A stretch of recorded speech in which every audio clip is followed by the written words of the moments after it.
Ooh, he's ready for a story.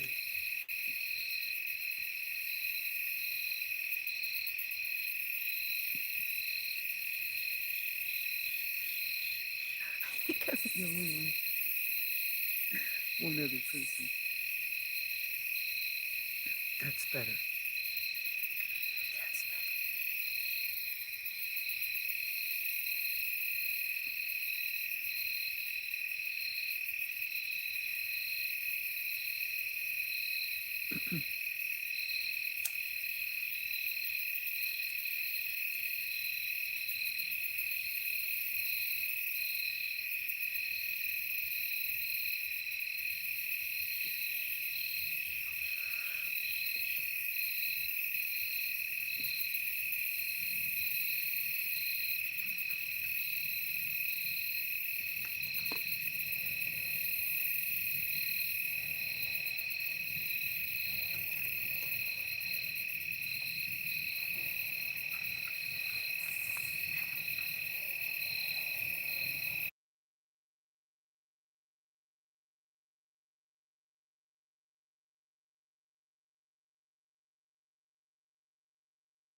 you guys should see what I said in my post.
I see.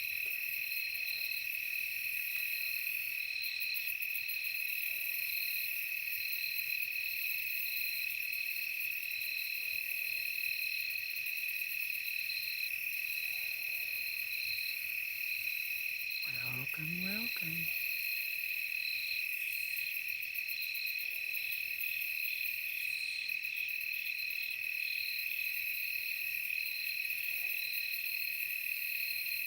Good evening. Good evening.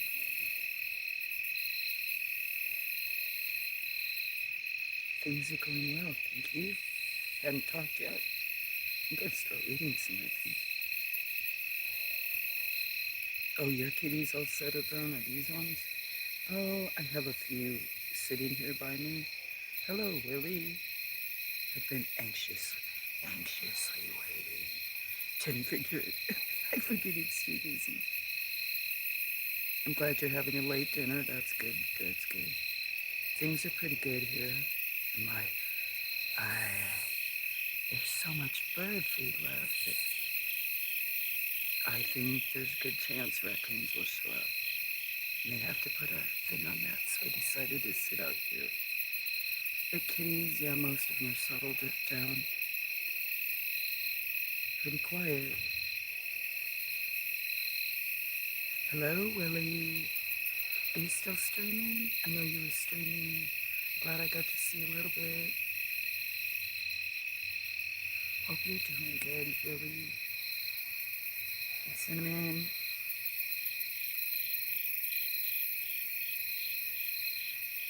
Did you come to see the famous Suza statue? To fall asleep? To see the raccoons? To listen to a spooky story? Cheers, I'm just getting ready to. We will. Ooh, I know. Could be spooky. Actually, what would have been good was if I did have a campfire, but you know, in these woods,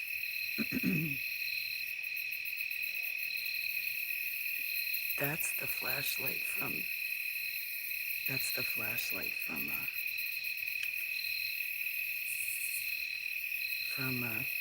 YouTube. Cheers. So how are you guys doing? I bought some coffee. I bought some water. One of my other favorites.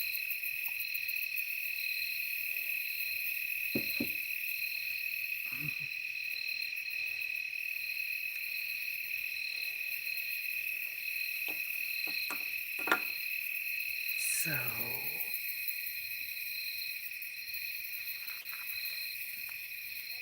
anybody else?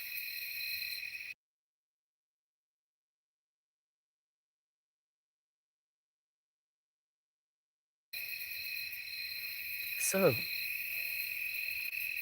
cool.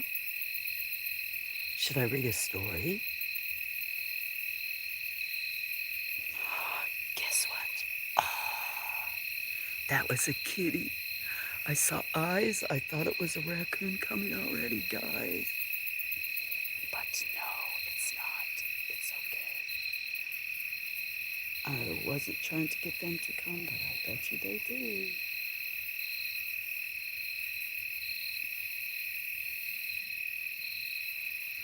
Okay, well,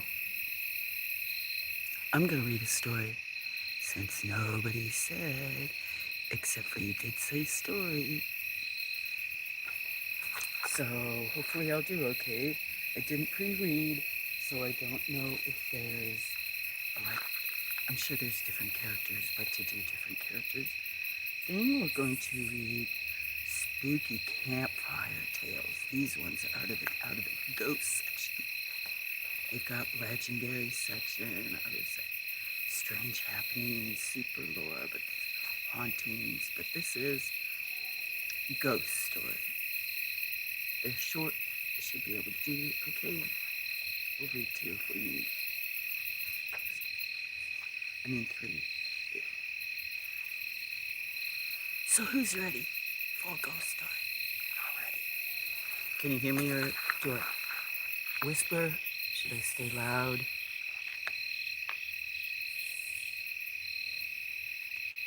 Okay. This first story is called The 50-Cent Piece.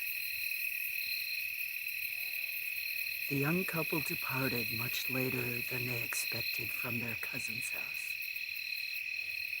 They were still miles from home when dusk fell over the narrow, windy road they traveled.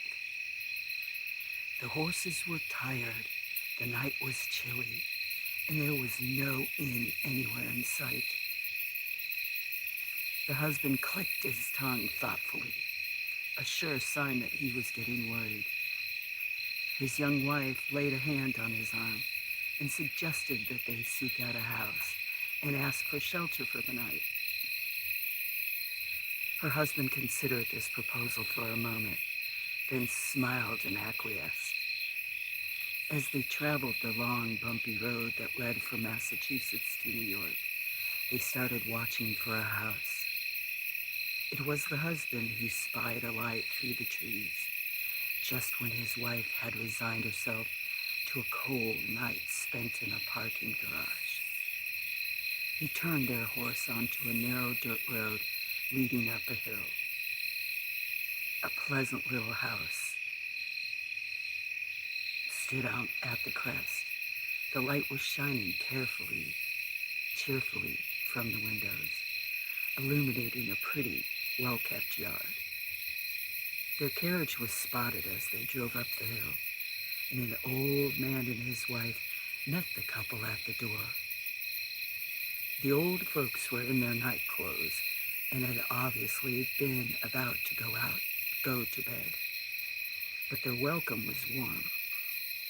The elderly couple introduced themselves as Mr. and Mrs. Brown.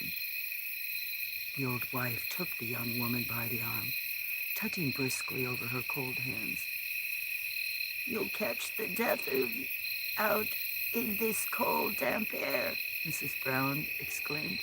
"Papa, throw some more wood on the fire." She whisked the young folks inside the cozy home and settled them into comfortable chairs close to the fireplace before the young husband could explain the reason for their unexpected visit. As Old Man Brown built up the fire, the young man asked if they might rent a room for the night, since there was no inn nearby, and they were still many miles from home. "Rent? Don't be ridiculous," exclaimed Mrs. Brown. "Oops. He must be our guest." She ignored the young couple's protest and bustled out of the room to get some hot food. Feeling overwhelmed by such kindness, the young man and his pretty wife supped up on the good meat and cakes placed before them and chatted merrily with their host and his wife. After the impromptu dinner, Old Man Brown and his wife escorted the weary couple to their room. As they parted for the night, the young husband once again volunteered to pay for their lodging. Mrs. Brown stiffened and shook her head reproachfully at the young man, and her husband said, "Nay, lad, 'tis but a small service we offer you. Keep your money and buy some pretty thing for your young lady." The travelers woke early and tiptoed out of the cozy house. The young husband hesitated a moment and then left a shiny 50-cent.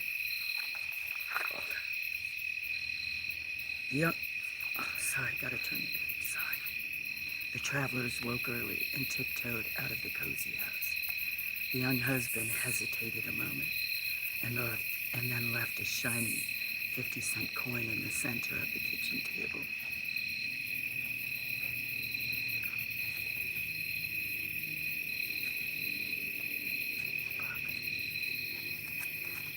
Where the couple could not miss it. Then he hitched up their horse and they went on their way. After several miles, they came to Singleton in New York. Spotting the inn, they went inside and purchased breakfast. The innkeeper was a jolly fellow who came over to talk to them as they ate. When the husband mentioned the nice old couple who had given them lodging the previous night, the innkeeper turned pale. "Where did you say that house was?" the innkeeper asked. The husband described the location in detail. "You must be mistaken," said the innkeeper. "I know that place. That house was destroyed 3 years ago in a fire that killed the entire Brown family." "I don't believe it," the husband said flatly. "Mr. and Mrs. Brown were alive and well last night." After debating the matter for a few minutes, the couple and the innkeeper drove their cottage back out of town toward the old brown place. The ground was quickly covered in bright sunshine, and the wife soon recognized the place where they had turned off the main road the night before. To her surprise, the narrow lane was overgrown with weeds, and dead branches cracked under the carriage wheels as they turned into it. She glanced uneasily at her husband and saw that he was equally disturbed. The track had not looked this way when they left earlier that morning. The carriage climbed the hill to the crest, and as they entered the yard, they saw a burned-out shell of a house that he had obviously not sheltered anyone for a long time.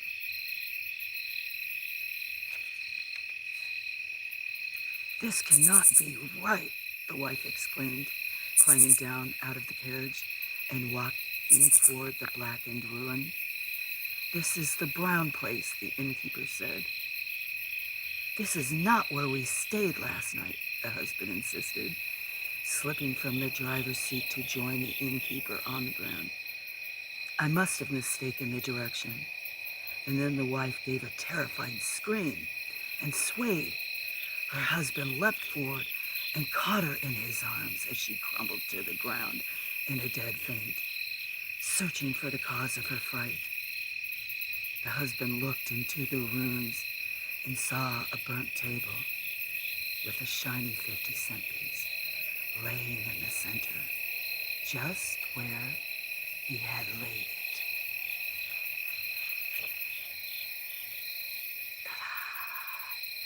Ooh, that's story number 1. Cup of boo-boos.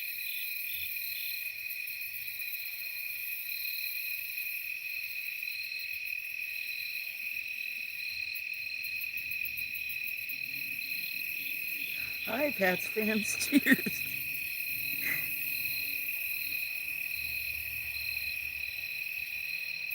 Cheers, friends. I think I'll do that right now. I get so nervous. It's story time. Hey, Randy. What are you guys doing here, huh? What you doing, lovely? You just missed my first ghost story. I need to pre-read so I can do the different voices. Cheers time. Cleaning time, too. Yeah, I'm giving that a rest for the night. But I am not giving the other a rest. The first thing, I think there'll be raccoons. Oh, it's so good to see you guys. Not that I might not sit out here by myself, and I should have, well, I couldn't have did that when the dogs were still here this last year. I could have read to them though. But 2 years ago, we could have all been on the porch.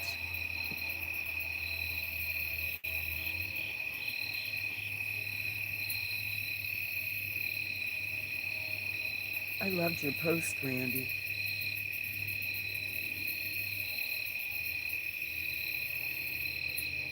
Cheers, guys. It's dark. I'm trying to squeeze something in. Cheers, everybody.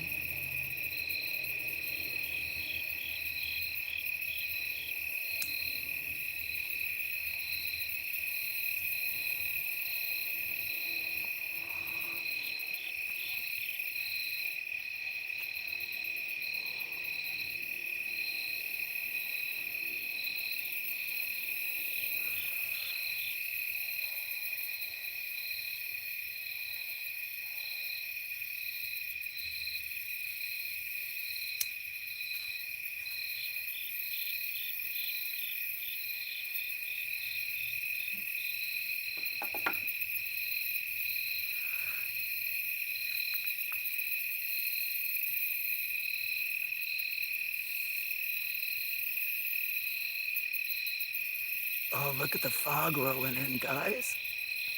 Wow. That's so trippy. Ooh. If only I could keep doing that. Yes. If it's that's fog rolling in for the stories. That's trippy. It's just lingering. Excuse me.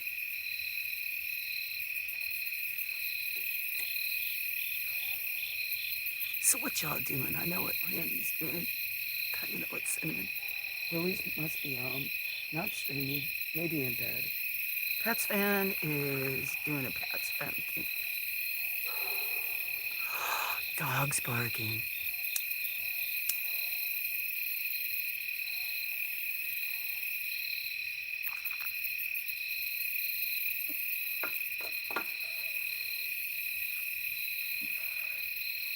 It's so funny, like 2 or 3 people.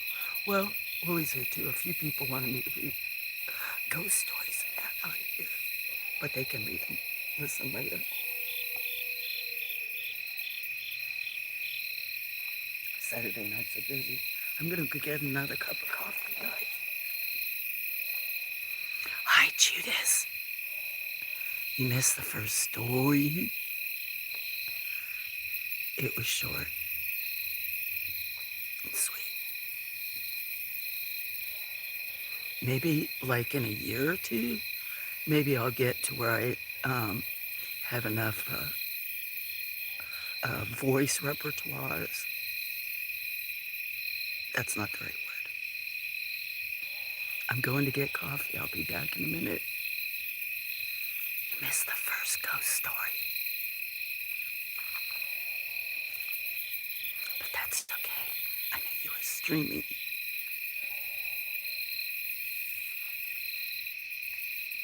Okay, you, I know, and you're tired.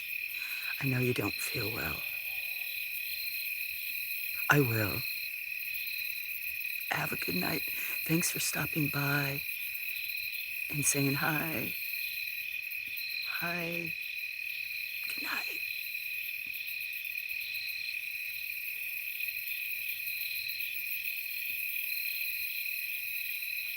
Oh, I didn't know you were live too. Yeah, I'm getting ready to take another puff. I will.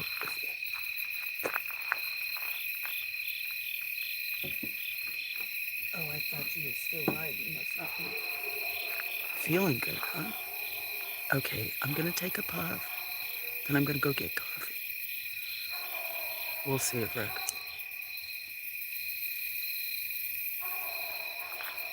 These stories are really short, which is perfect for me. Right?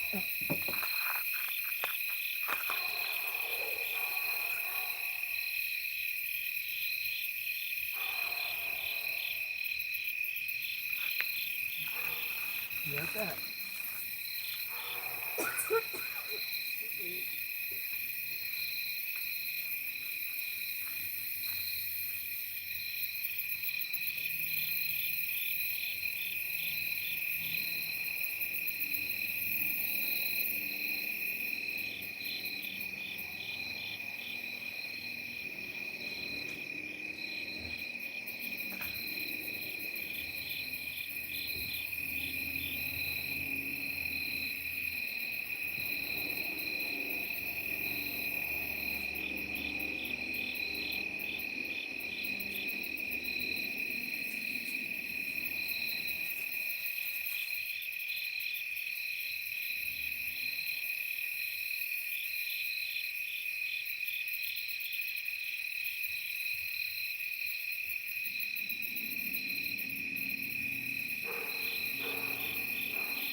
Oh, almost tripped. Okay, so I have a question. Could you guys hear me when I was sitting down there? Because I can lower. I was trying to talk louder, not whisper, but I can lower the tripod.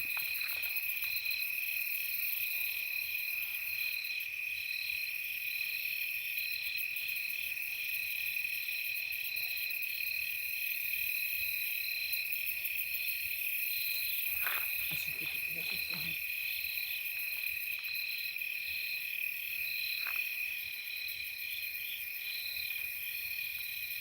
So I guess you guys can hear me? Okay. I could not talk, but I know Wally likes to listen to whatever, right, Wally? Probably Willie, too.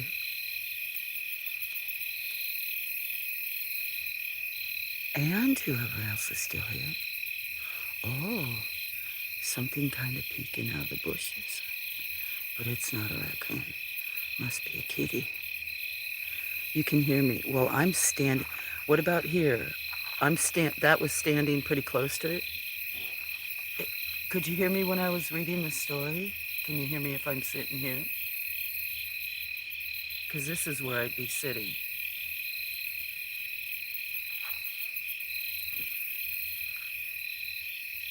Could you hear me in the story?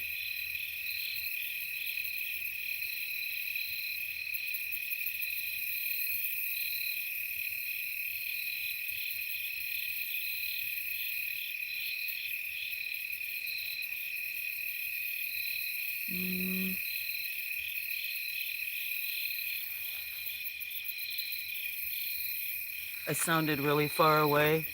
Okay. Well, you know what? I'm gonna adjust this. So already my technical thing, like listening. I had bought one of those external microphones, or that you can put them in the bottom of your camera, like in the port, and then you can clip it on. I've had it for months. I haven't even tried it. So next time I will. But this is probably better, right?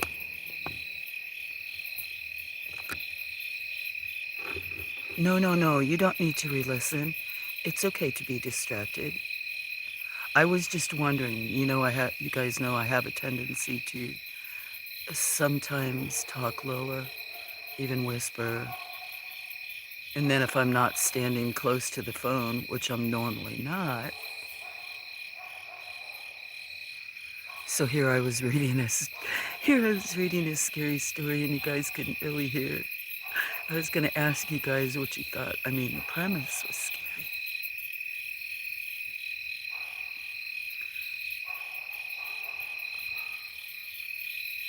I stumbled a couple times. Those are at least shorter, so we'll keep it. Can hear you pretty good now? Okay. Well, then I'll read another one in a minute.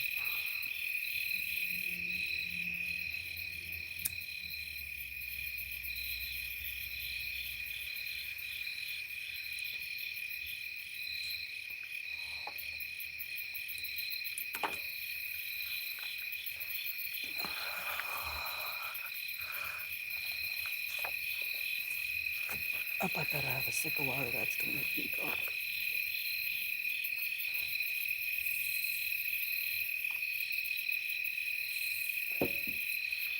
Hope you guys are all doing good.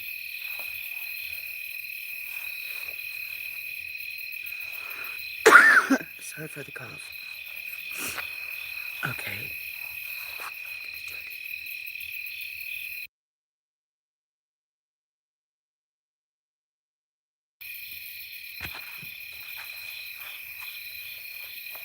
Okay.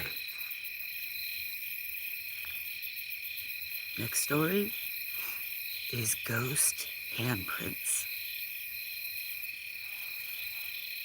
My wife Jill and I were driving home from a friend's party late one evening in early May. It was a beautiful night with a full moon. We were laughing and discussing the party when the engine started to cough and the emergency light went on. We had just reached the railroad crossing, where, according to local legend, a school bus full of children had stalled on the tracks right in front of an oncoming freight train. Everyone aboard the bus had been killed, and the ghosts of the children were reported to haunt this intersection, protecting people from danger. Not wanting a repeat of the train crash, I hit the gas pedal, trying to get our car safely across the tracks before it broke down completely. But the dad-blamed car wouldn't cooperate. It stalled in the dead center of the railroad tracks. Suddenly, the railroad signals started flashing, and a bright light appeared a little way down the track, bearing down on our car. I turned the key and hit the gas pedal again, trying to get the car started. "Hurry up, Jim. The train's coming." My wife began to panic.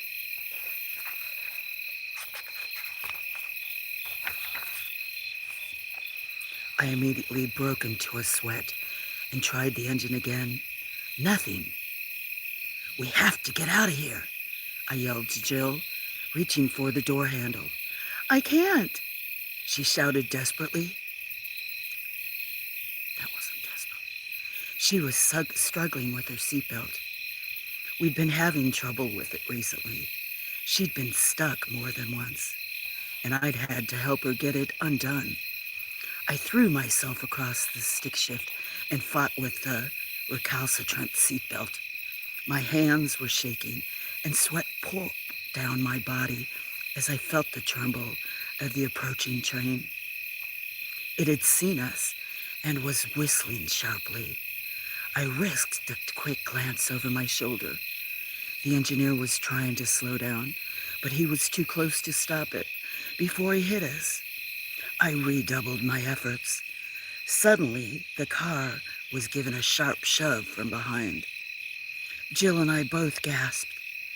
I fell into her lap as the car started to roll forward, slowly at first, then gaining speed. The back end cleared the tracks just a second before the train roared past.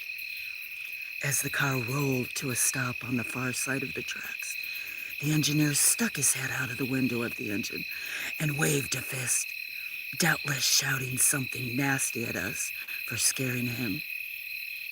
That was close," Jill gasped as I struggled upright. How did you get the car moving?" "I didn't," I said. "Someone must have helped us." I jumped out of the door on the driver's side and ran back to the tracks to thank our rescuer.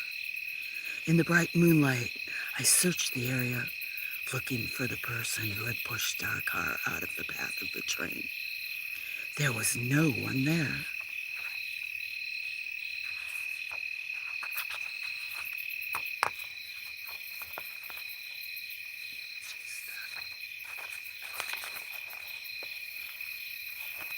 I called out several times, but no one answered. After a few minutes struggle with her seatbelt, Jill finally freed herself and joined me. "Where is he?" she asked. "No one's here," I replied, puzzled.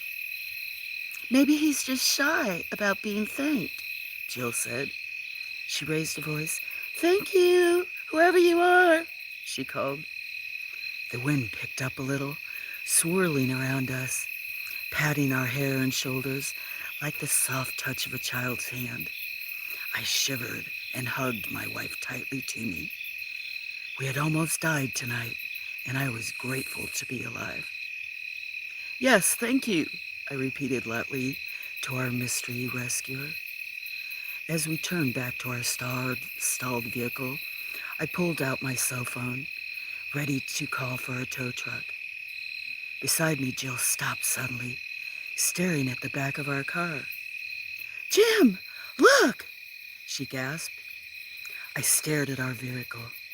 Scattered in several places across the back of our car were glowing handprints. They were small handprints, the kind that adorn the walls of an elementary school all over the country. I started shaking as I realized the truth. Our car had been pushed off the tracks by the ghosts of the school children killed at this very location. The wind swept around us again, and I thought I heard an echo of childish voices whispering, "You're welcome, you're welcome, you're welcome, you're welcome," as the wind patted our shoulders and arms. Then it died down, and their handprints faded from the back of the car. Jill and I clung together for a moment, in both terror and delight. Finally, I released her, and she got into the car while I called the local garage to come and give us a tow home.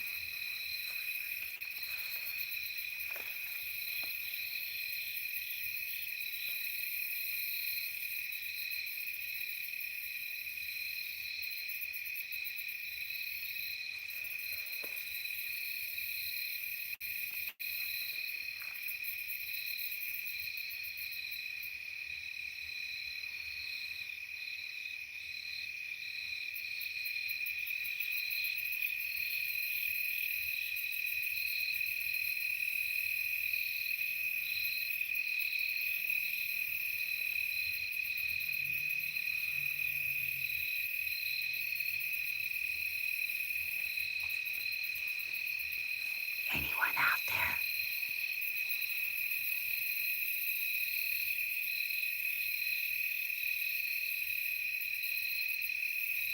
So what do you think of this story?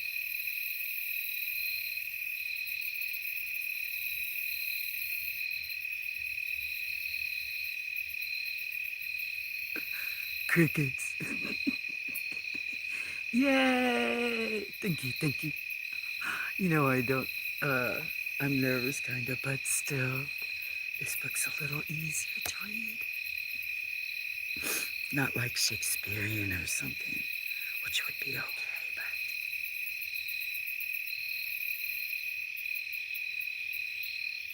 you liked it a lot. Thank you. Thank you for your participation.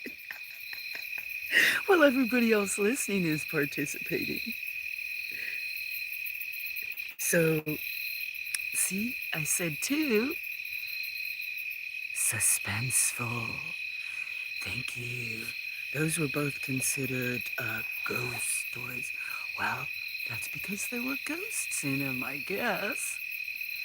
I guess you guys probably didn't hear the first one a lot. But they could easily be the premises of many ghost stories.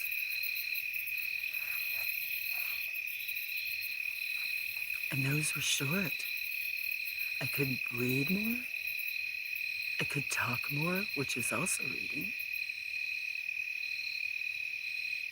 Or just let you guys all listen to the background. I didn't bring the other book out. This one also has Tales of Hauntings, that's the ghost, Strange Happenings, or Supernatural Lore.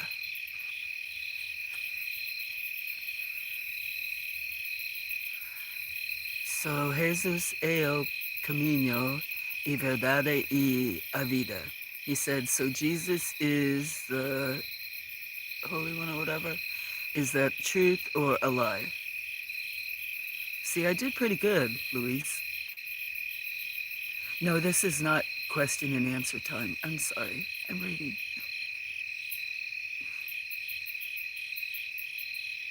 Thank you, though.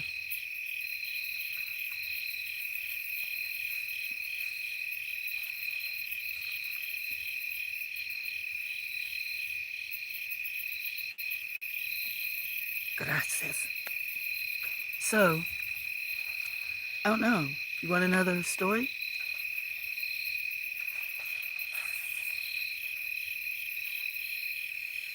Hello, Zachary's Lego Club. Cinnamon. There's the gentleman that subscribed to you. If you did not find him, that when I told you, there he is. Wally. Here's a friend of mine that I had met at another community, and his name is Zachary's Lego Club, and I thought you might be interested in meeting him, Wally. Wally's in the background pretty much listening. Zachary? What is it, Louise? It's a statue.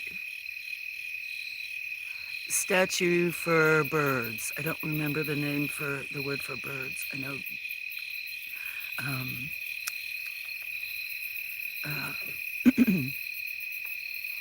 it's a garden statue. It's from a story. It's from a famous story named The Secret Garden. It was also a movie. But sometimes at night, that's why I thought you would maybe want to meet Zachary. But I don't know if he'd been to a live before or not. And, but I had met him a while back, and I just haven't been able to catch on everybody's friends or highlight them. But definitely, Wally, I thought you might be interested in checking out Zachary and him checking out you guys, since you guys have that interest in common.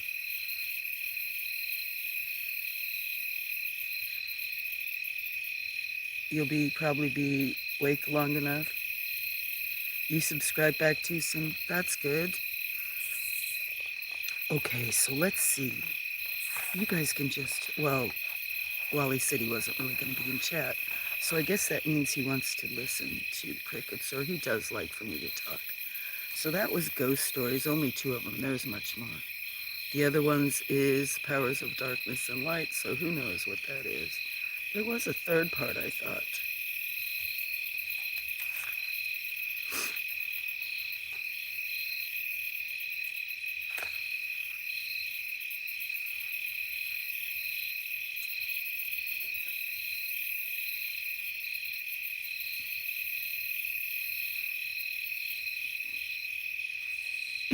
Should I just open?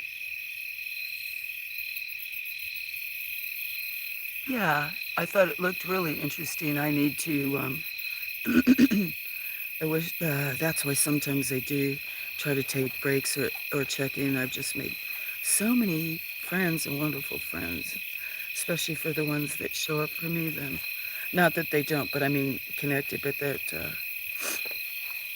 some of you that are really around, I do try to make sure I'm around.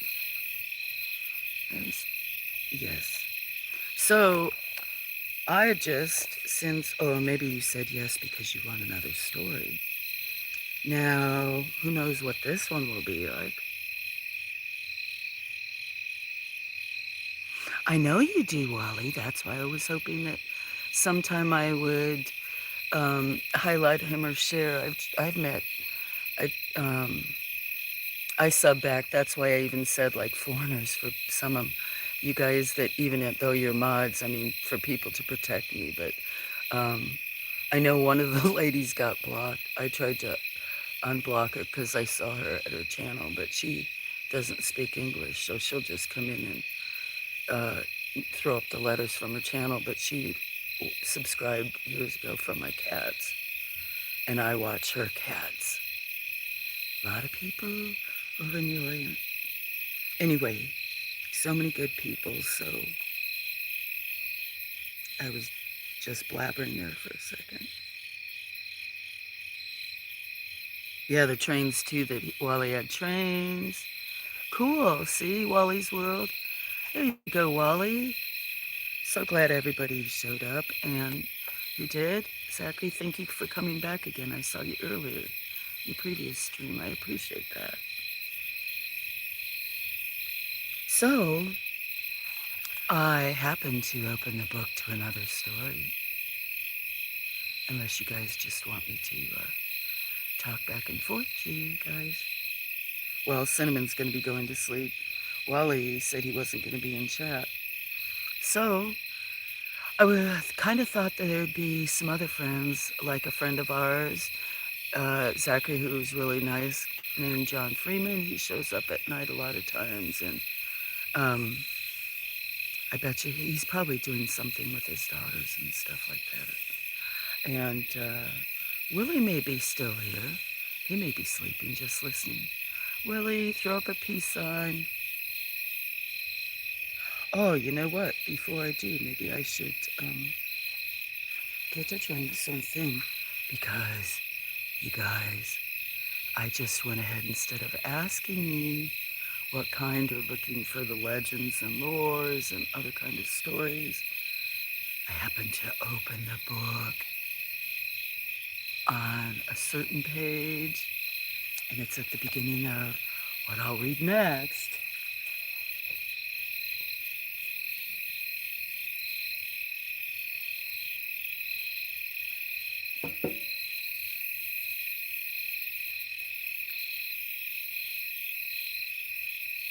Okay, I'm looking for it. Oh yeah, you guys who watch the channel, sure, look, the dogs are quiet now. Not when I'm streaming the birds and other stuff.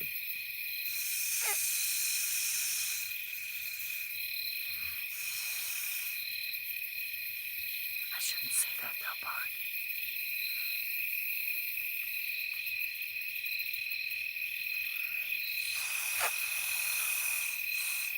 So these are some of the spooky tales in the other book, besides the one I was reading the other night. What were those? I can't remember what the name of those ones were. Another book that I had gotten for like these next few months was also, the other one is Vintage Horror Stories.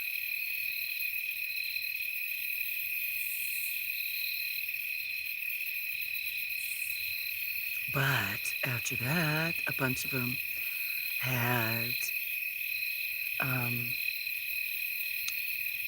who wanted some of the stories that aren't here. They're waiting for I was going to say Animal House, not Animal House, Animal Farm, right? Yeah, by George.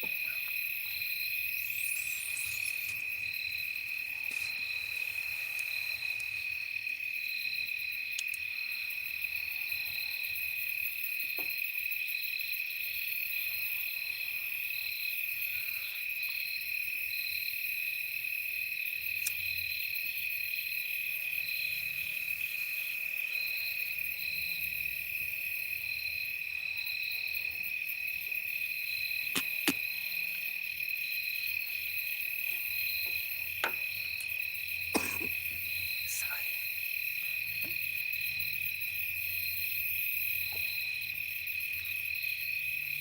I have to drink some water. And I am.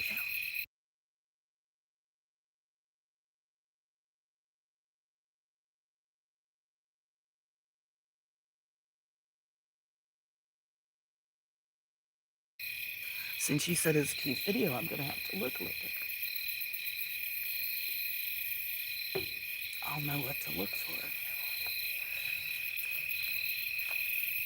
I'm glad you're all here then.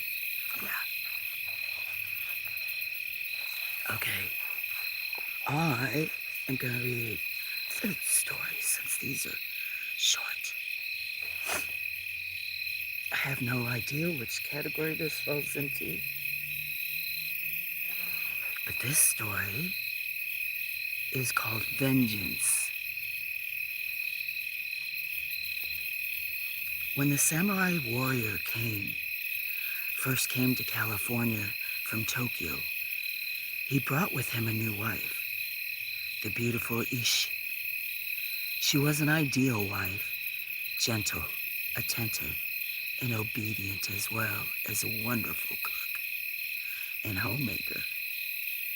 She always referred to Cain as husband in the old style, which pleased him greatly. Cain was the envy of his neighbors, and he and Ishi lived for several years in happiness.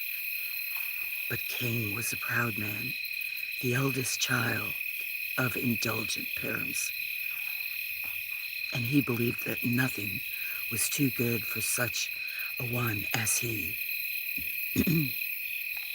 When a wealthy family of high rank moved into the neighborhood, Cain cast his eye upon the lovely daughter and desired her. The beauty and obedience of Ishi no longer pleased him. In his mind, Ishi was second best, and Cain plotted to rid himself of his unwanted wife so he could woo and win the fair Aiko.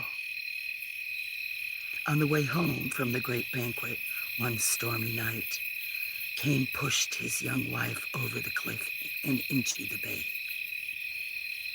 No one heard Ishi scream through the howl of the wind and the rain. No one suspected foul play when a distraught Cain came rushing back to the banquet hall, shouting for help because his poor wife had slipped in the mud and fallen over the edge of the cliff. The searchers found Ishi's broken body at dawn. Her long black hair was tangled with seaweed. Her beautiful face was crushed by the rocks on the beach. Her teeth were shattered. Cain acted like the part of a bereaved husband to perfection. He gave Ishi a splendid funeral. It wasn't until he was alone in his house, after the neighbors had all gone away, that Cain relaxed and drank to his success. In a month, he would woo and wed the lovely Aiko, and her wealth would become his. Cain laid himself down upon his mat, rejoicing in the absence of Ishi and dreaming of his new love. Outside, the wind whipped against the house, making the walls rattle and shake.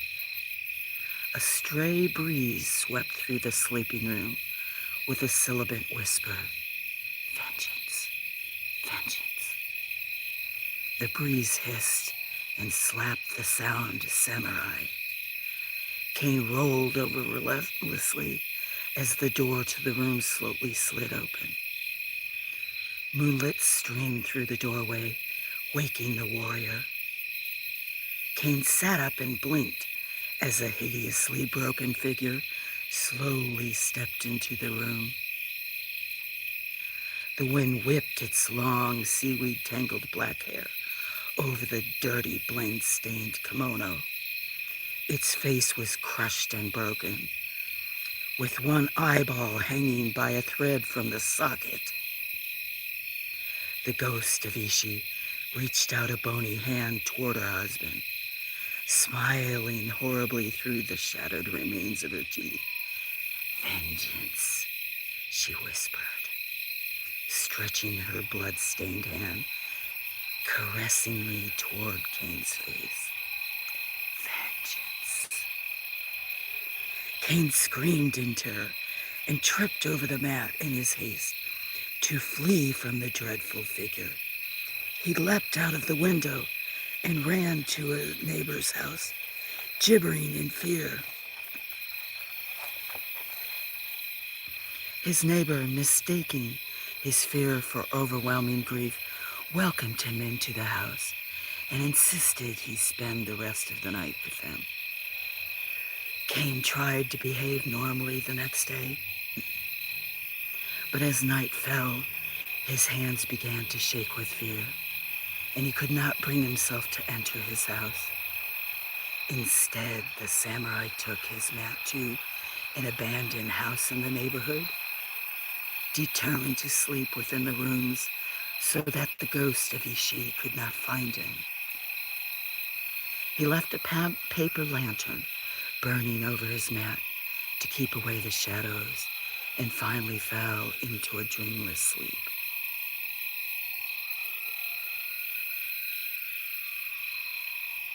At the stroke of midnight, the wind began whipping against the abandoned house, whistling through the cracks and causing the ivy growing through the break in the wall to sway and grasp like bony, blood-stained hands.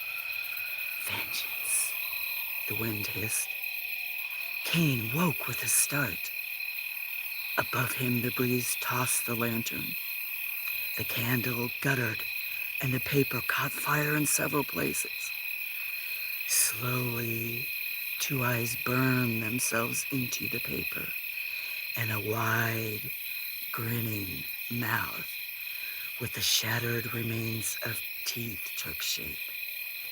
Vengeance, the mouth whispered, as the ivory hands reached out caressingly toward Cain.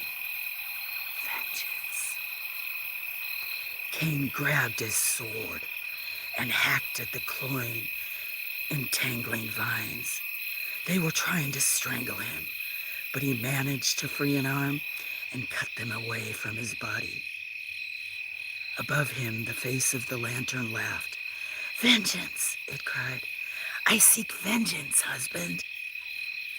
Cain broke free from the vines and fled from the abandoned house. Followed by the sound of Ishi's laughter, he ran back to his neighbor's home and begged for shelter. Moved by the apparent grief of the samurai, they took him in and insisted he stay with them until the sharp edge of his sadness had blunted. This suited Cain well. While he stayed with his neighbors, the ghosts of Ishi remained at bay. A month passed. Cain continued to play the bereaved husband and continued to sleep in his neighbor's house. But people began to notice that the grieving samurai would sometimes smile when in the company of Aiko. His friends and fellow warriors contrived to bring the two together as often as possible. One day over tea, two of Cain's fellow samurai suggested that Cain marry Aiko. Hiding his triumphant grin in his cup, Cain haltingly asked them if they thought it would be proper so soon after the passing of Aishi. Entirely proper, his friends assured him, as a gust of wind slammed against the inn where they drank, causing the walls to rattle and shake. A stray breeze swept through the room with a sibilant whisper, vengeance, vengeance. The breeze swirled through the stream rising from the teapot, shaping into the broken form of a woman. The eyes of Cain's warrior friends glazed over. They both leapt to their feet, drawing their swords. Cain ducked and parried their blows, shouting, "What is wrong? Why are you attacking me?" Vengeance, hissed the rattling wind. Vengeance, whispered the figure in the steam from the teapot, stretching its hand toward Cain's face. Vengeance, chanted the two samurai together, their faces rigid, their bodies under the control of Aishi's ghost. Cain, upset at the table, pouring tea over his hands. As he fled out the inn door, he heard swearing and gasping as the sting of the hot water poured over the warriors from their trance. Cain did not pause until he reached a bend in the road. Only then did he look back. The giant, broken figure of Ishi towered over the inn, her crushed face and lolling eyeball leering at him mockingly. "Vengeance!" she cried, stretching a hand carelessly toward him. Her bony arm grew longer and longer until it reached the place where Cain was standing transfixed. At that last moment, Cain regained his senses and swung his sword at the hand, chopping it off. It fell to the ground at his feet and melted away. The towering ghost of Aishi laughed mockingly and vanished as Cain's friends came out of the door of the inn. They remembered nothing of the ghost and were annoyed with their friend for spilling tea on them. Cain apologized many times before they would forgive him. Shaken though he was by the reappearance of the ghost, Cain was still determined to woo and win the fair Aiko. He approached her father the next morning and was given permission to marry the daughter. Cain moved back to his home that afternoon and began preparing the house for his new bride. Then he grimly stayed awake all that night, expecting a visitation from the ghost. None came. For a week, Cain waited on edge for Aishi to appear, but her ghost had vanished. Relieved, Cain decided it was safe to bring Aiko and her family to see the home in which she would soon live. Proudly, he showed them each room in the house. Aiko was very much taken with the sleeping room and lingered there while Cain took her parents out to the garden. As he escorted Aiko's parents back into the house, he felt a hand on his arm, pulling him back into the garden. Cain turned and found himself face to face with a young, beautiful Ishi who kissed him and whispered a single word in his ear. Vengeance. Laughing lightly, Ishi danced away, waving toward the sleeping room window. Still in shock from the encounter, Cain turned and saw Aiko silhouetted in the window, a look of bitter betrayal on her lovely face. Cain rushed indoors and tried to explain to his bride-to-be. The girl she had seen kiss him was a young cousin who was trying to make mischief, he told her. Aiko was placated, but from that time on, she did not trust Cain.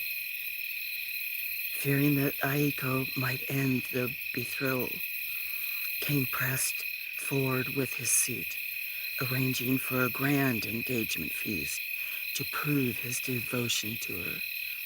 Friends, neighbors, and family came to the banquet hall and made merry over food and wine. Cain was pleased with the success of his feast. Aiko was smiling and warm, as she had not been since visiting his house. But when he looked up, he saw the beautiful young Ishi come into the room and stand demurely in the corner facing him. Cain tried to distract Aiko so she would not notice Aishi, but Aiko was made suspicious by his sudden nervousness, and she drew away from him. Across the room, Ishi laughed softly and began to change her beautiful body, twisting and breaking before Cain's eyes. Her face collapsing inward and bleeding, her black hair tangling with seaweed, her eyeball popping out of its socket. Vengeance, she whispered, reaching a hand toward Cain caressingly. Cain shouted, "No, no, leave here at once." Around him, Aiko, her parents, and her guests stared at Cain, puzzled by his behavior.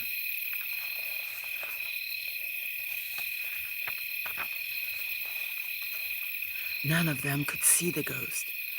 Drawing his sword, Cain leapt over the table and attacked the ghost of Ishi, who laughed merrily and grew larger and larger before his eyes. Several of Cain's friends grabbed him and tried to wrestle the sword away, but he shook them all off. The ghost of Ishi drifted out the door, and Cain followed her, shouting that she would haunt him no more. Ishi's ghost ran away from the banquet hall, along the cliff path, the way she had once before walked with her husband. Cain ran after her, shouting and cursing. Suddenly, the ghost turned at the spot where Cain had pushed her over the cliff.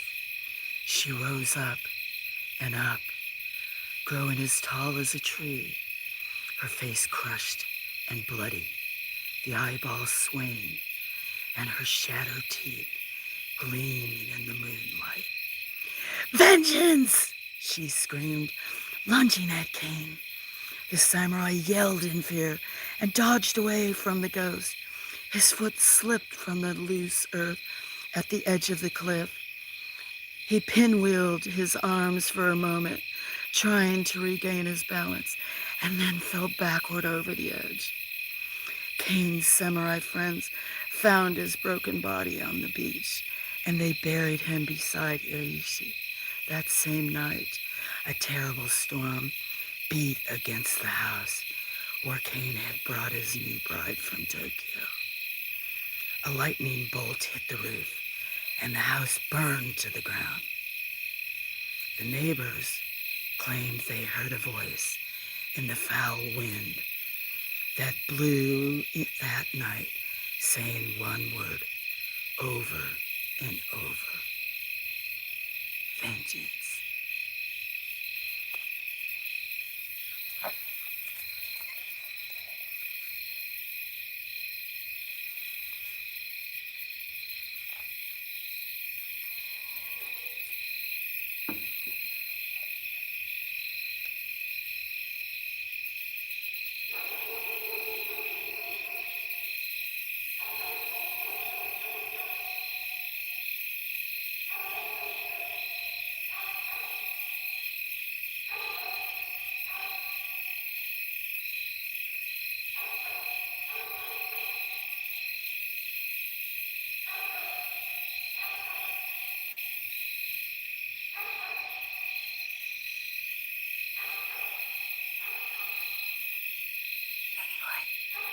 Anyone out there?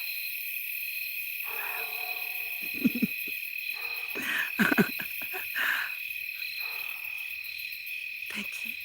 Was that better? Did I do okay? I am shaking like a leaf. I don't know if you guys if you could tell in my voice. I think I'm part chilly cold and nervous. Ooh, 3. Vengeance. Yes. Ooh, ooh.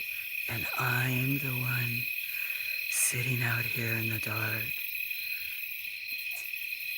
There is a kitty down between my legs.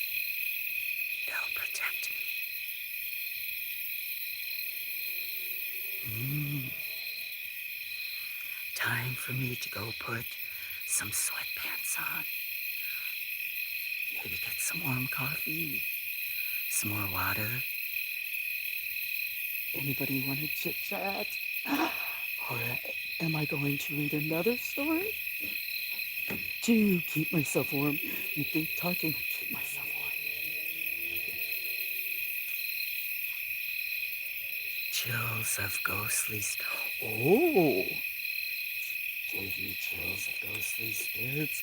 I thought you were sleeping. Willie, it's not yet. Anybody sleeping? Maybe my story scared him off. But I am chilly. Oh,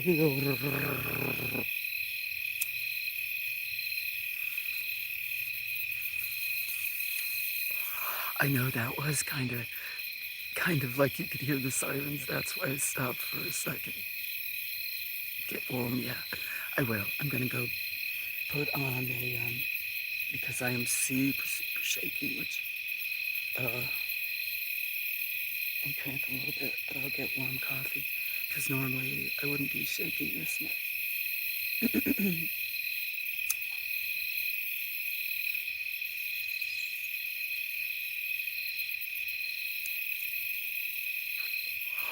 You almost drifted off until what I screamed it or was saying vengeance. Was it at the end when I screamed vengeance? Oh, so you're just clapping. You don't really know. You're just clapping because it's over. Is that the story? Ah, not your background effects, sweater hoodie. I know. Okay. You all enjoy yourself.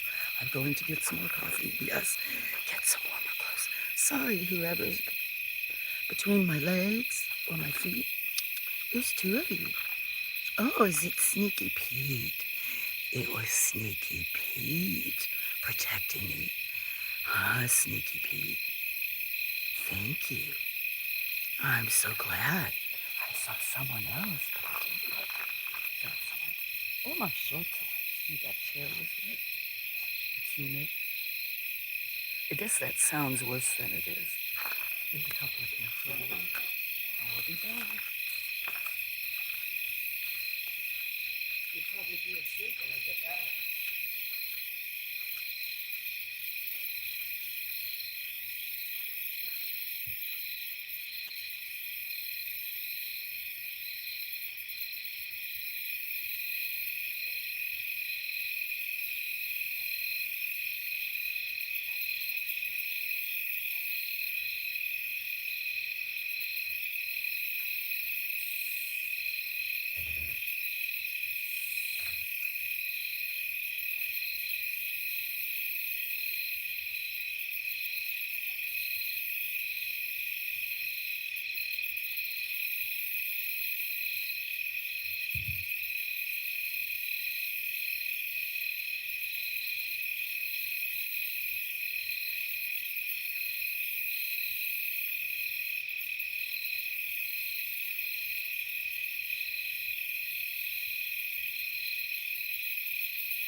Would you rather just listen to the noise, the night sounds?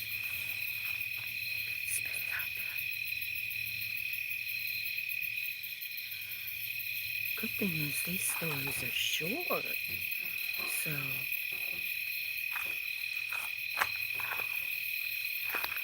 it's easy to stay on track. Should I read another ghost story? Oh, I saw people leave. See, they like the quiet. Some do. Depends. Did I put my pants on backward? I don't think so.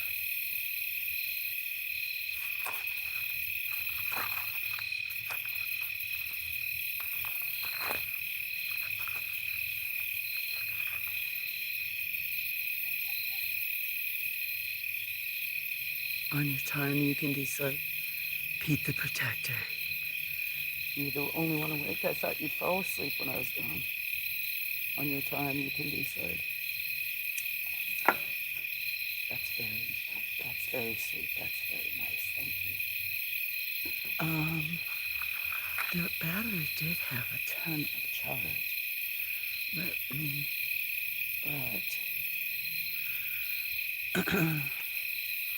let me look and see. What does it say? Because since it's got the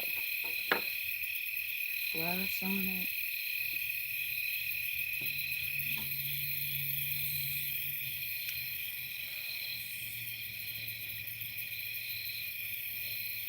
Because it's got the flash on it, it's still got 81%, which is great considering I won't put the battery pack on again. Yep. Well, I'm going to say cheers first. Do that. And then, yeah, I'll read another one since nobody's really saying much.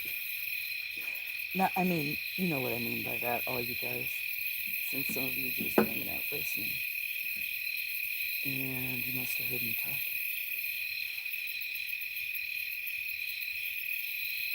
Yeah, I better read. I'd make more sense when these stories.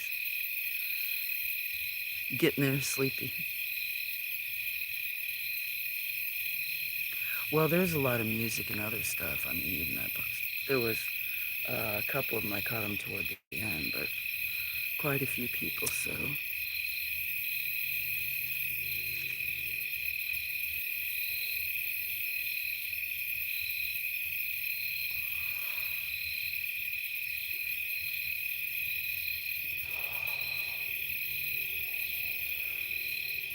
I could read about an animal totem. I didn't get the vintage one out. Maybe I'll just keep reading these. They seem to go pretty fast. What? Read enough.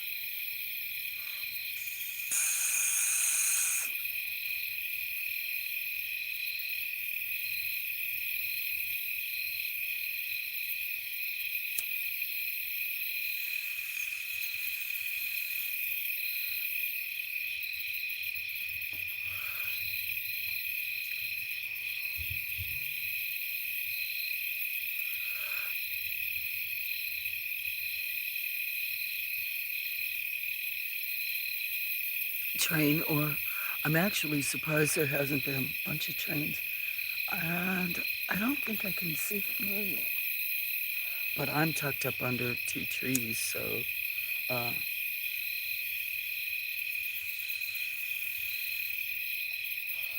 by one of the benches, so I could put my coffee and the book here and stuff like that. Yes. Okay, I'm taking. I feel much better that I put some warm clothes on, getting that time of year, I guess, at night. But I think it was also, oh no. Sounds like it could.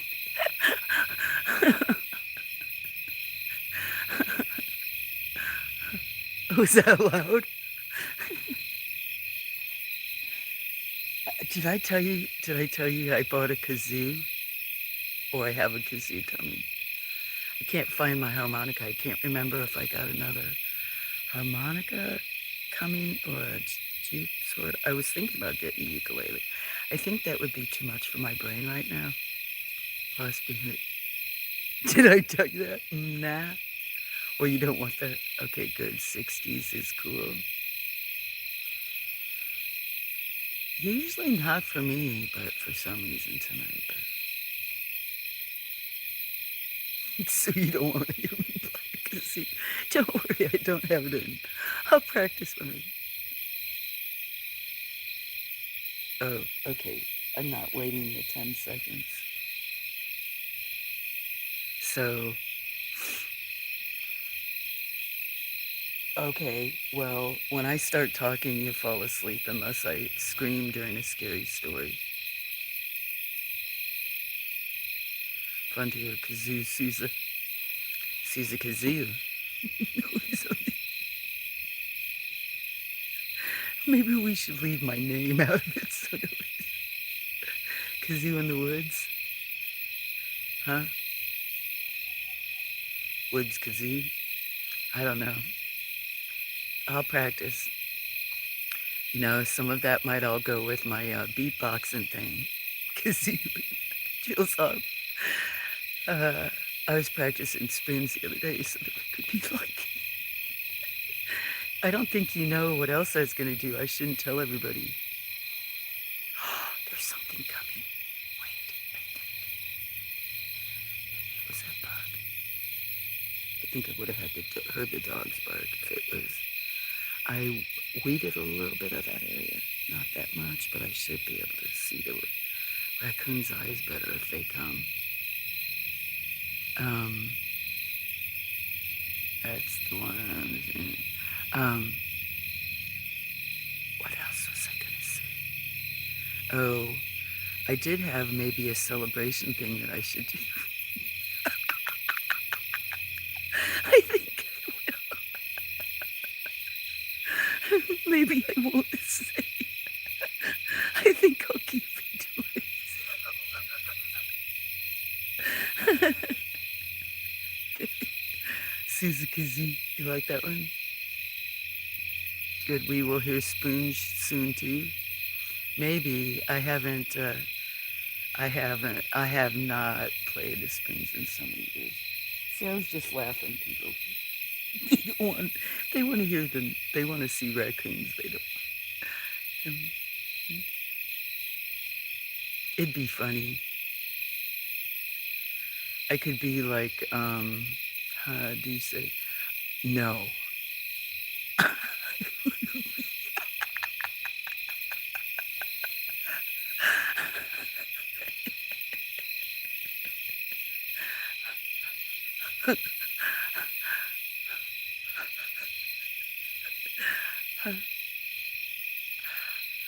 I might want to, I don't know, spontaneity might be fun, doing it for the first time and not even practicing. You know, just be me.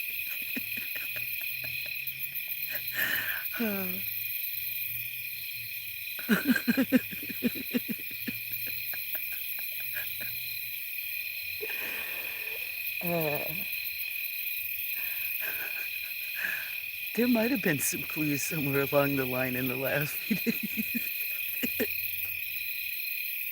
You could search all the old live streams, but unfortunately, a lot of them, top of the night to y'all. I'm working. Have a good night.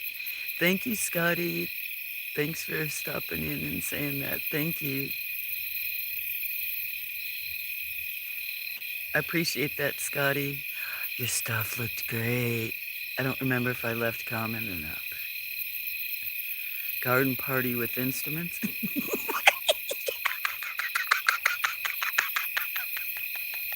That's actually a really good idea. That would be fun. If I could have. You know what it reminds me of when I think of that? Would be like Dick Van Dyke off of Mary Poppins. when he was like, what do they call them nowadays? Barkers? Do they call them barkers? There's another name. Maybe it's Barker. But anyway, street musicians, and they often, kind of like I ate a cookie. Yeah, the half a cookie video. But this time there would be instruments and I wouldn't need to, I wouldn't have to limit myself to a minute and it be some other music where, right, that would have to be approved. So yeah, it would be the like, I ate a cookie. But if I could not laugh, but part of it could be, but that could be funny. Oh, I've got to do it then. I'm going to have to, I think I need to buy a few more things. That was not what I was planning on doing, but that could be funny.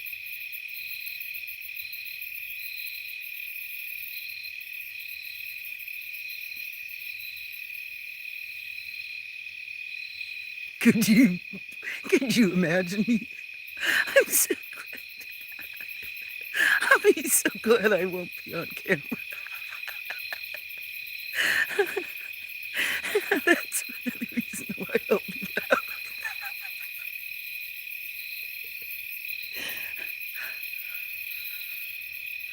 Well, for that one, for the other one that I was planning, no. I'm just afraid of myself.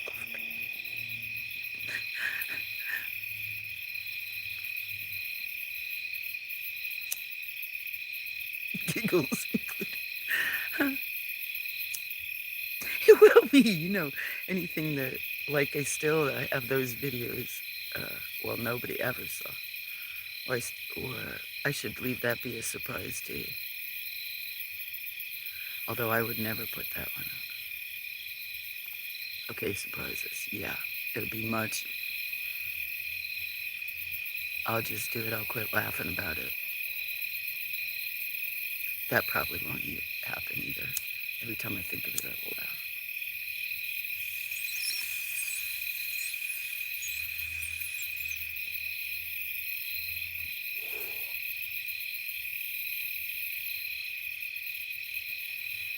So sometimes I only get, or did one story or struggled through it. These were smaller. So I guess I'm going to read another one. That'll put you to sleep.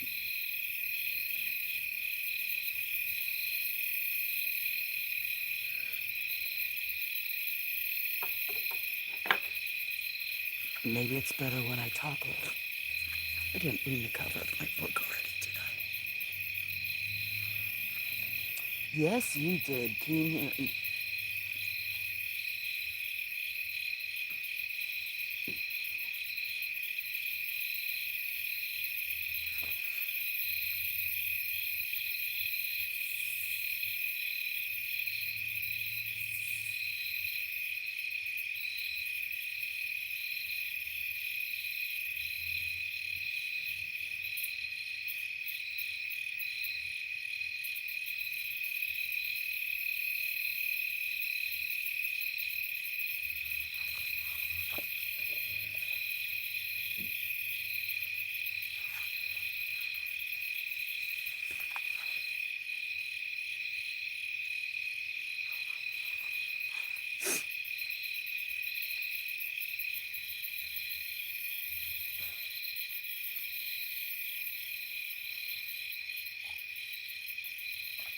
Gotcha.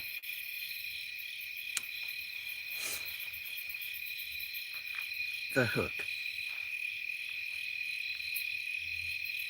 The reports had been on the radio all day, though Jane hadn't paid much attention to them. Some crazy man had escaped from the state asylum.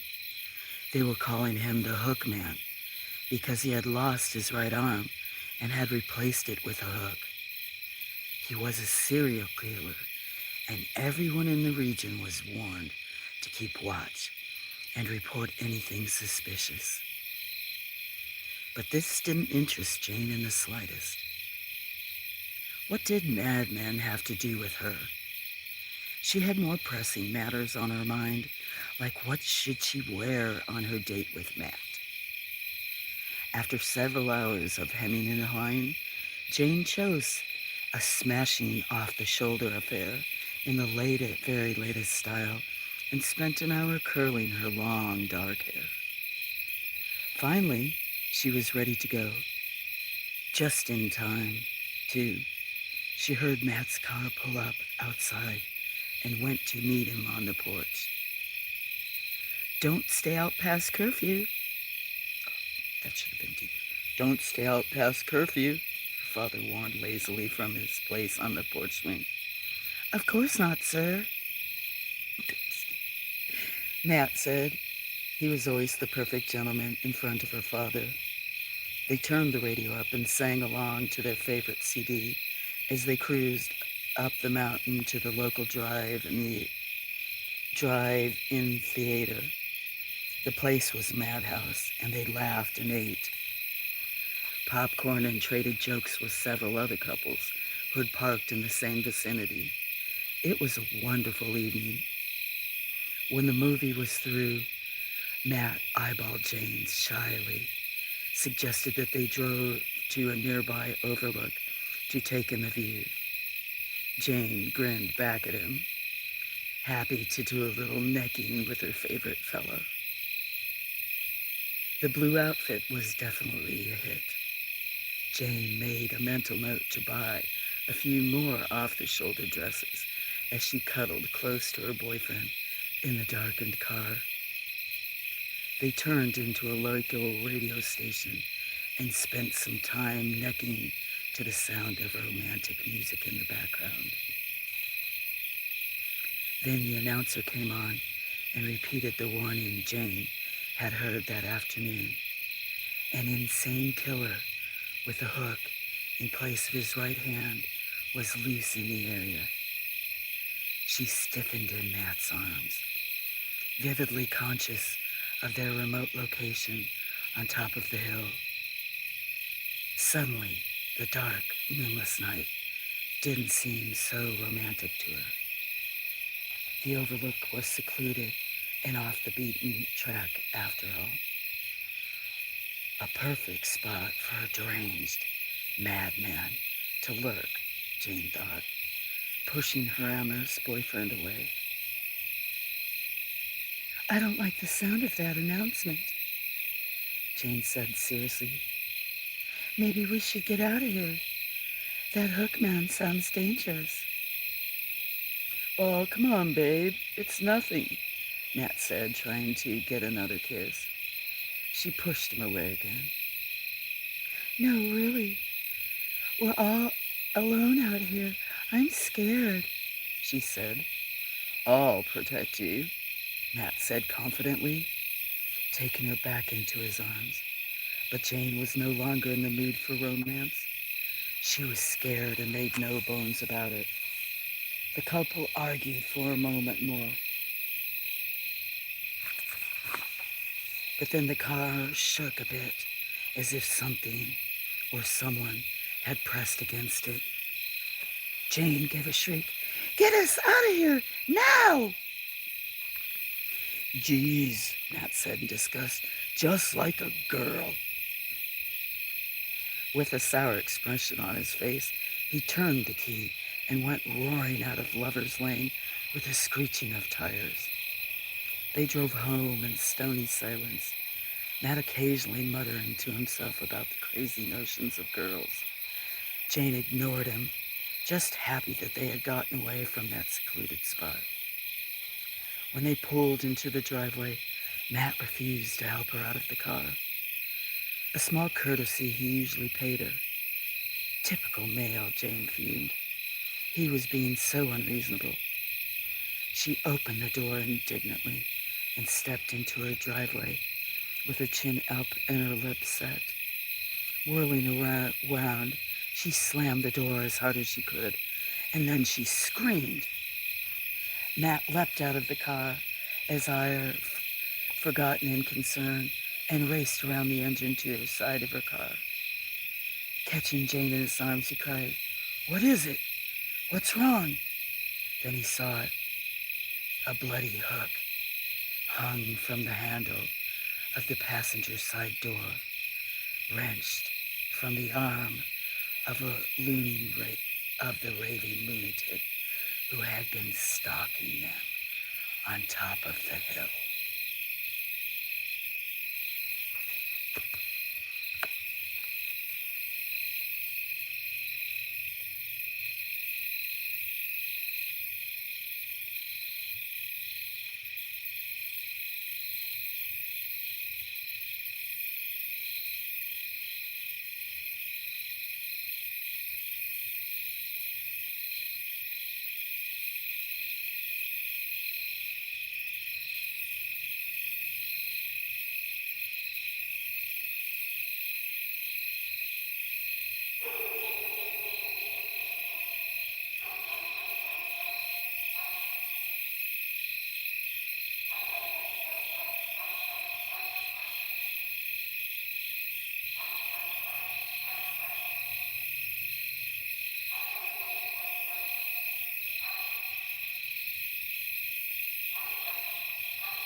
So you made it through like the fourth story, Cinnamon. Good night. Have a good rest.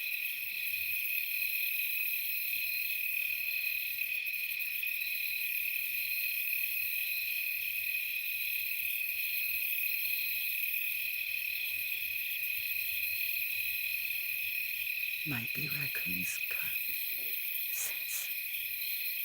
Since the dogs were barking a few minutes ago.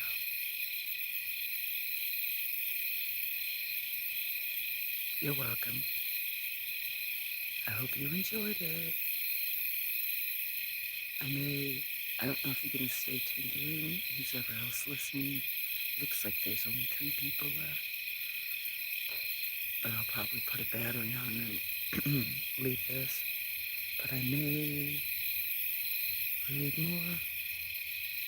I'll probably sit here for a few minutes, see if a raccoon comes. And I may always talk if other friends show up. Anyway,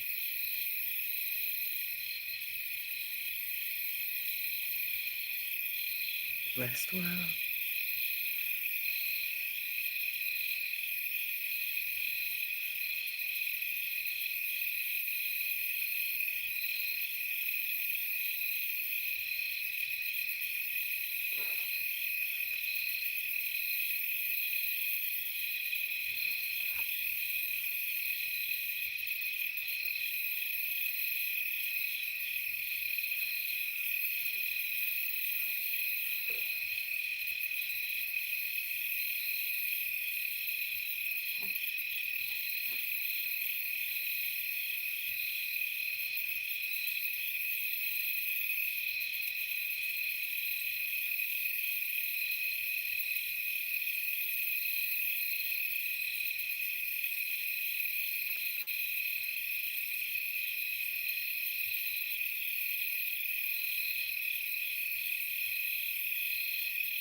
don't sell my house. When Tilly's daughter, Lisa, married a nice widower, after an extremely short courtship, the newlyweds bought a beautiful new RV and had it installed on their property so Tilly could have a place of her own to live. It was a nice arrangement for her. She had privacy,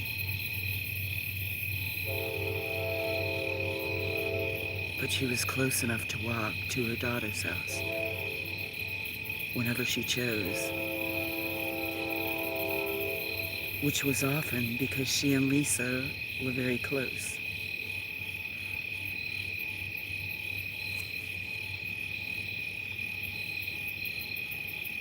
Mark had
already start this story.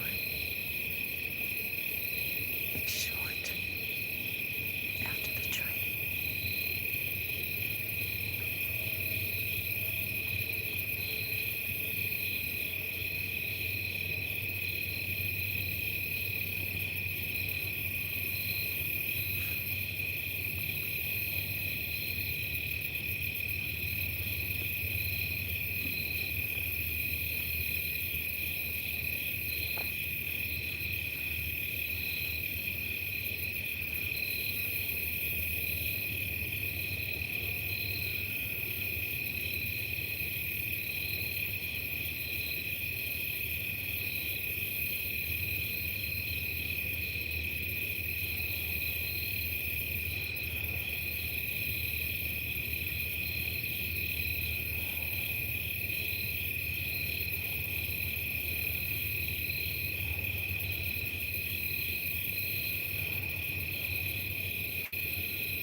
I'm going to start over.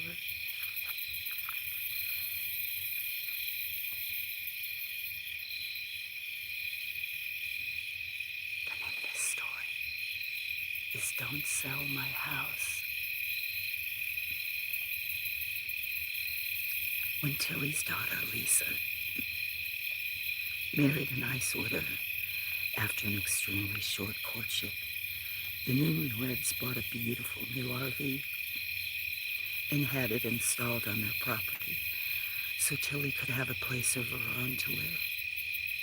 It was a nice arrangement for her. She had her privacy, but she was close enough to walk to her daughter's house whenever she chose, which was often because she and Lisa were very close. Mark had built the house for his first wife, who had died of cancer 2 years before his marriage to Lisa. It was a small 2-story cottage with a finished basement. Tilly had her own key to the basement door, so she could do her laundry whenever she pleased without disturbing her daughter and son-in-law.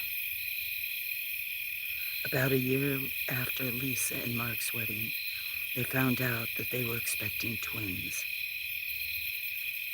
Tilly was delighted with the news that she was going to be a grandmother, but she was concerned that the house was rather small for the double addition to the family. After talking it over, Mark and Lisa put the cottage up for sale and started searching for a bigger house with enough property to house Tilly's RV. And that's when the problems began. Tilly noticed at first. Suddenly, the cottage was filled.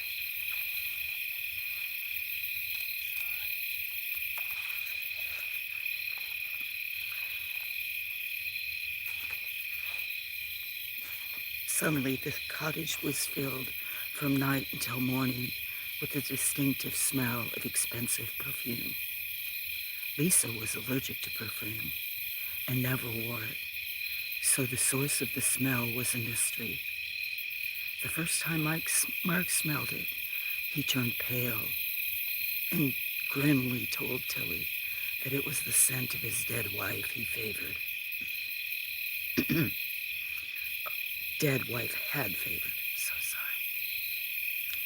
Then furniture that Lisa had rearranged when she first came to the little cottage abruptly moved back to its original place. Tilly knocked her shins several times on the table that would not stay put. Dishes moved from one cupboard to another. The sofa was pushed back against the wall, and the books in Mark's study were taken out of the categories and put in alphabetical order, the way his former wife had kept them arranged. Tilly was sure the ghost was Mark's first wife and had returned to the little cottage. But why? If she was jealous of Lisa, why had it taken her a whole year to manifest herself? One afternoon, Tilly was down in the basement doing her laundry, while Mark and Lisa were out discussing the sale of the cottage with their attorney. They had just received a generous bid on the house and had decided to accept it. Tilly was emptying the washing machine when she became aware of movement by the staircase leading to the kitchen. Tilly turned and saw a young woman floating a foot above the staircase, wearing a white dress sprinkled with pink flowers. Tilly froze in shock, the laundry basket shaking in her hands. "Don't sell my house," the young woman said. Tilly swallowed convulsively, not sure what she should do or say. "This is my house.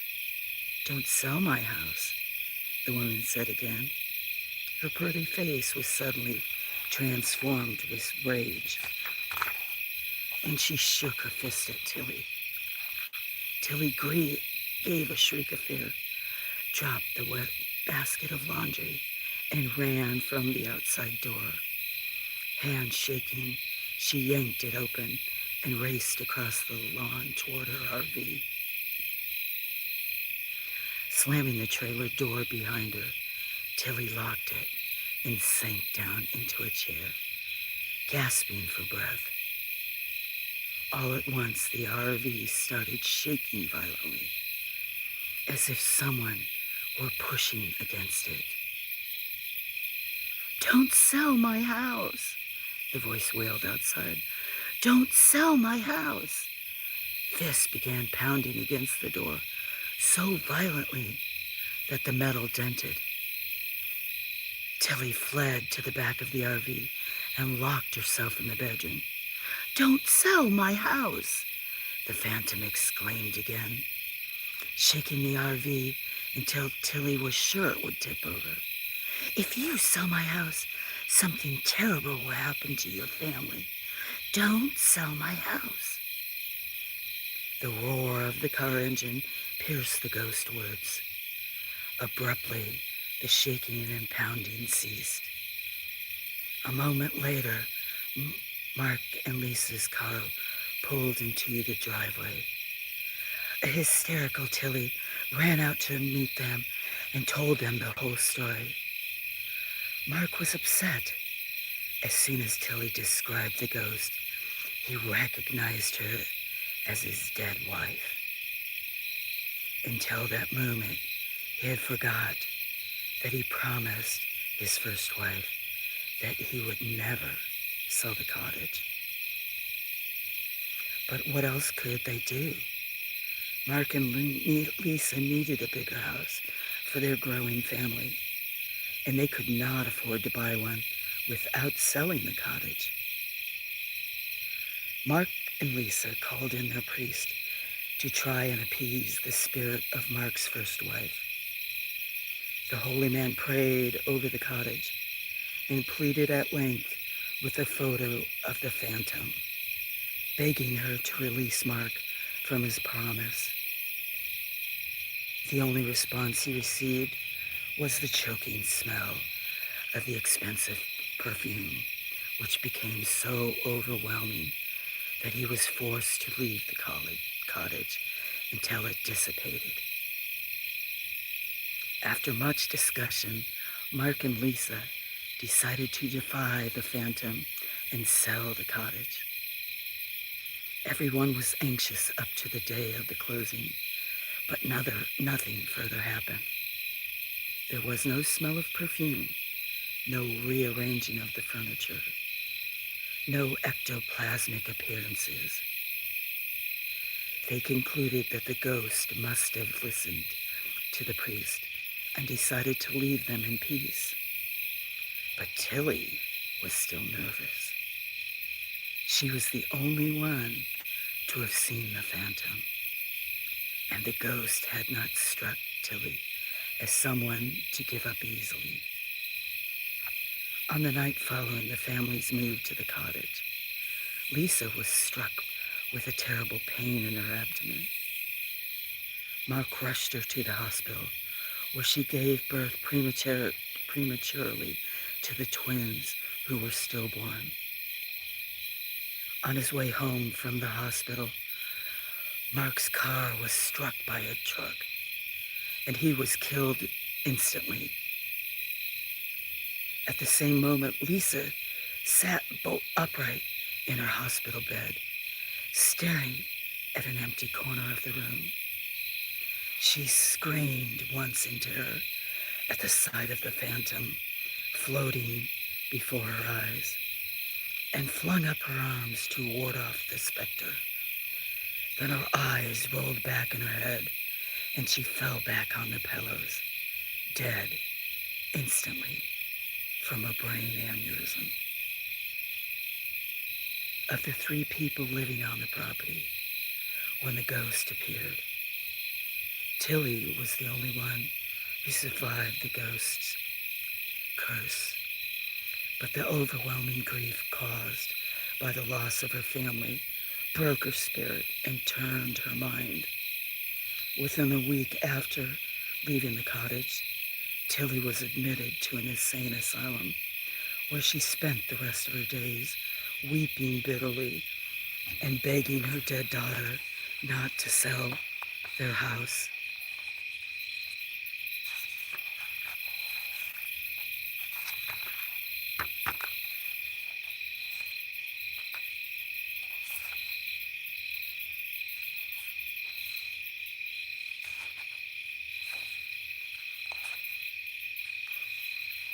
That's the end of that one.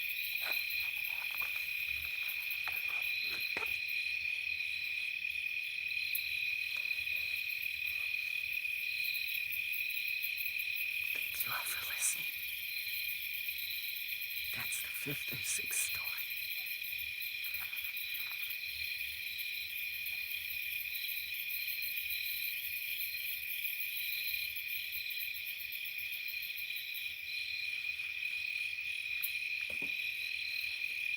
I'm going to get some coffee.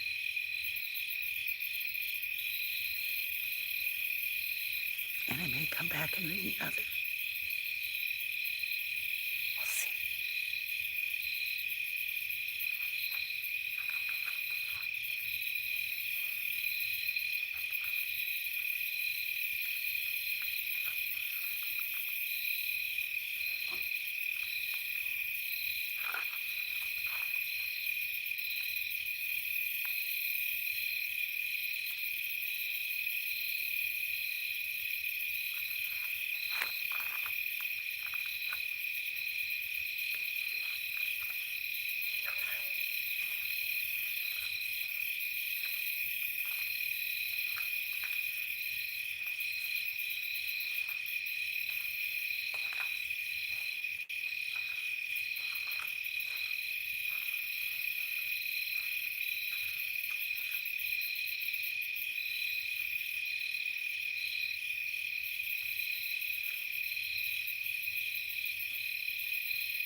What the heck is that white spot? Oh, no wonder.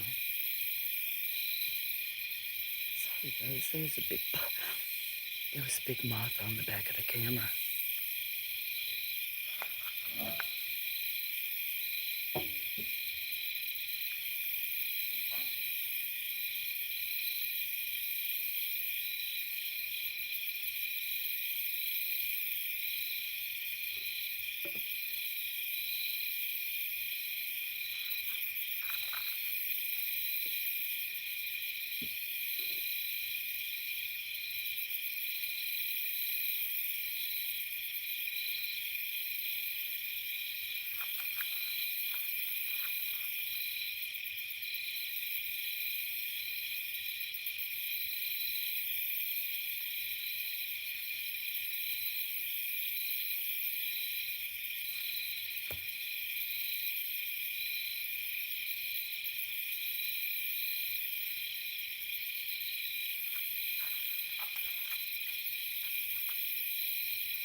So I thought that I kept meaning to clear my throat. I still need to.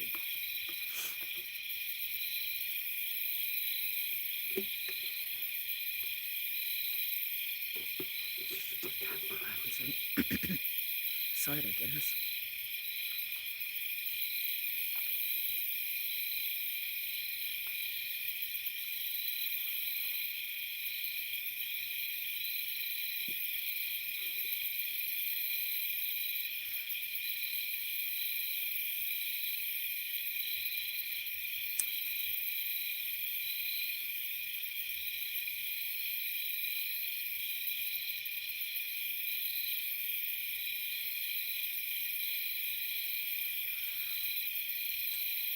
I can see the moon still up on the hill. It's getting closer. Probably still be another hour or two. If we don't see raccoons, I may film it. We'll see. I don't know if you can see the kitty sitting right in front of the camera. Well, not right in front of it, but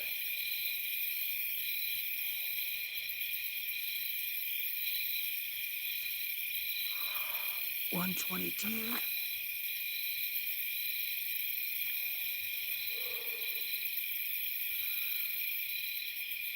Just missed.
awake.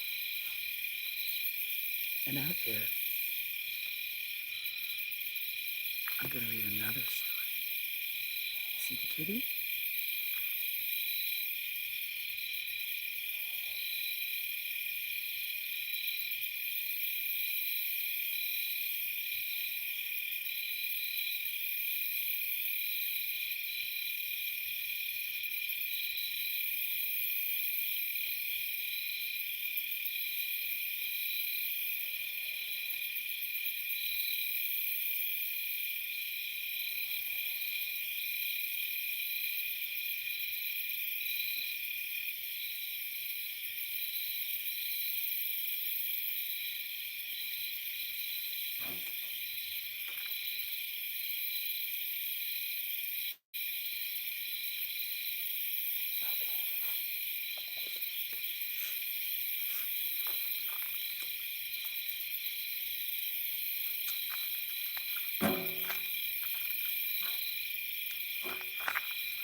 It's just me, guys.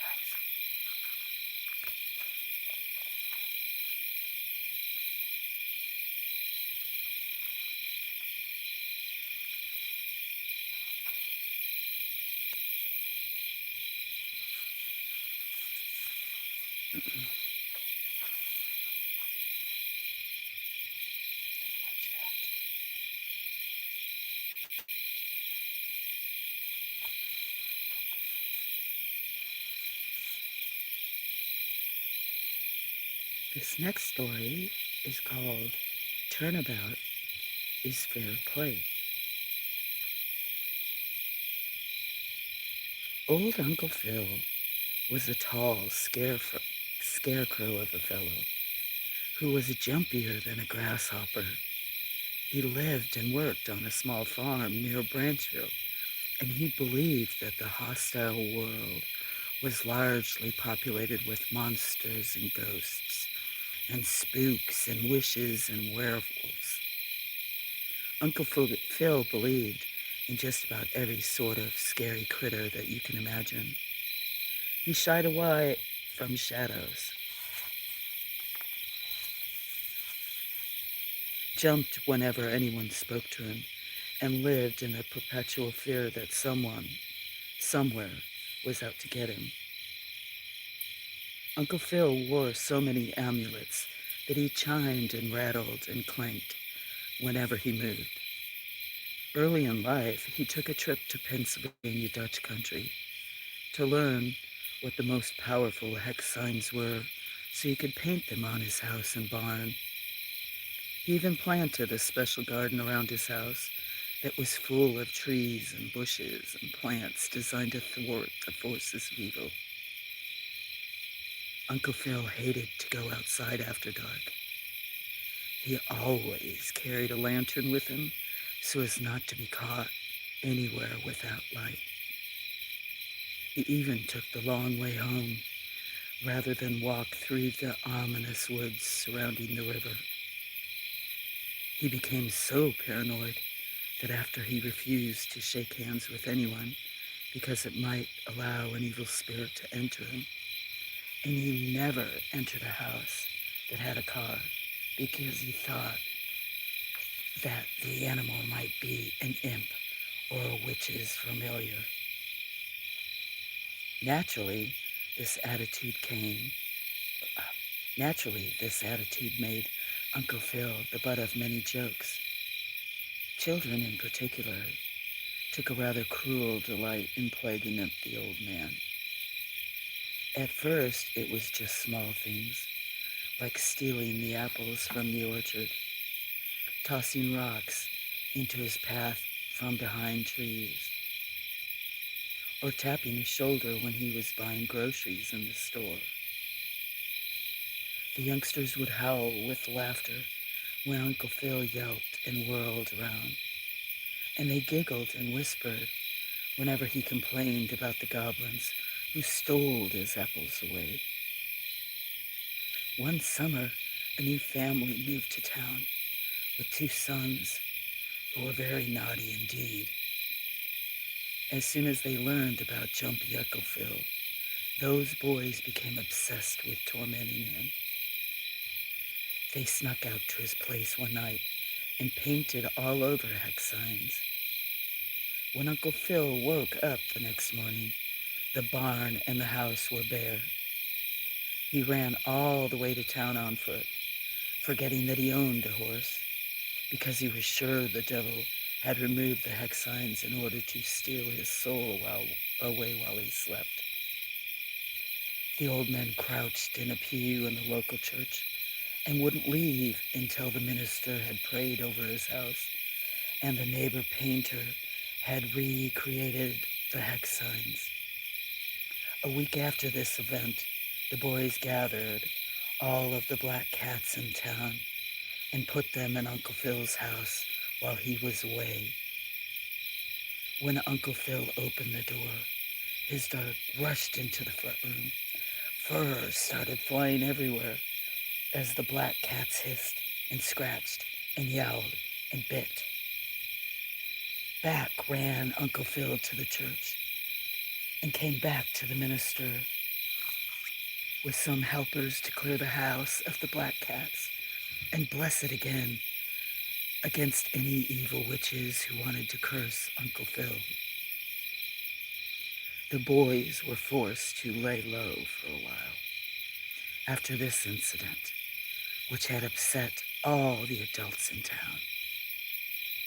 The school children were subjected to a lecture on cruelty and instructed to report any mischief committed against Uncle Phil. Of course, all the children knew who the culprits were, but no one told. For a month, Uncle Phil was left in peace. No fruit disappeared from his orchards. No mysterious ghost tapped his shoulder. No goblins tossed rocks at him from the trees. Then the boys came up with another plan. One night, they snuck in Uncle Phil's house through the parlor window, dragging a scarecrow inside with them.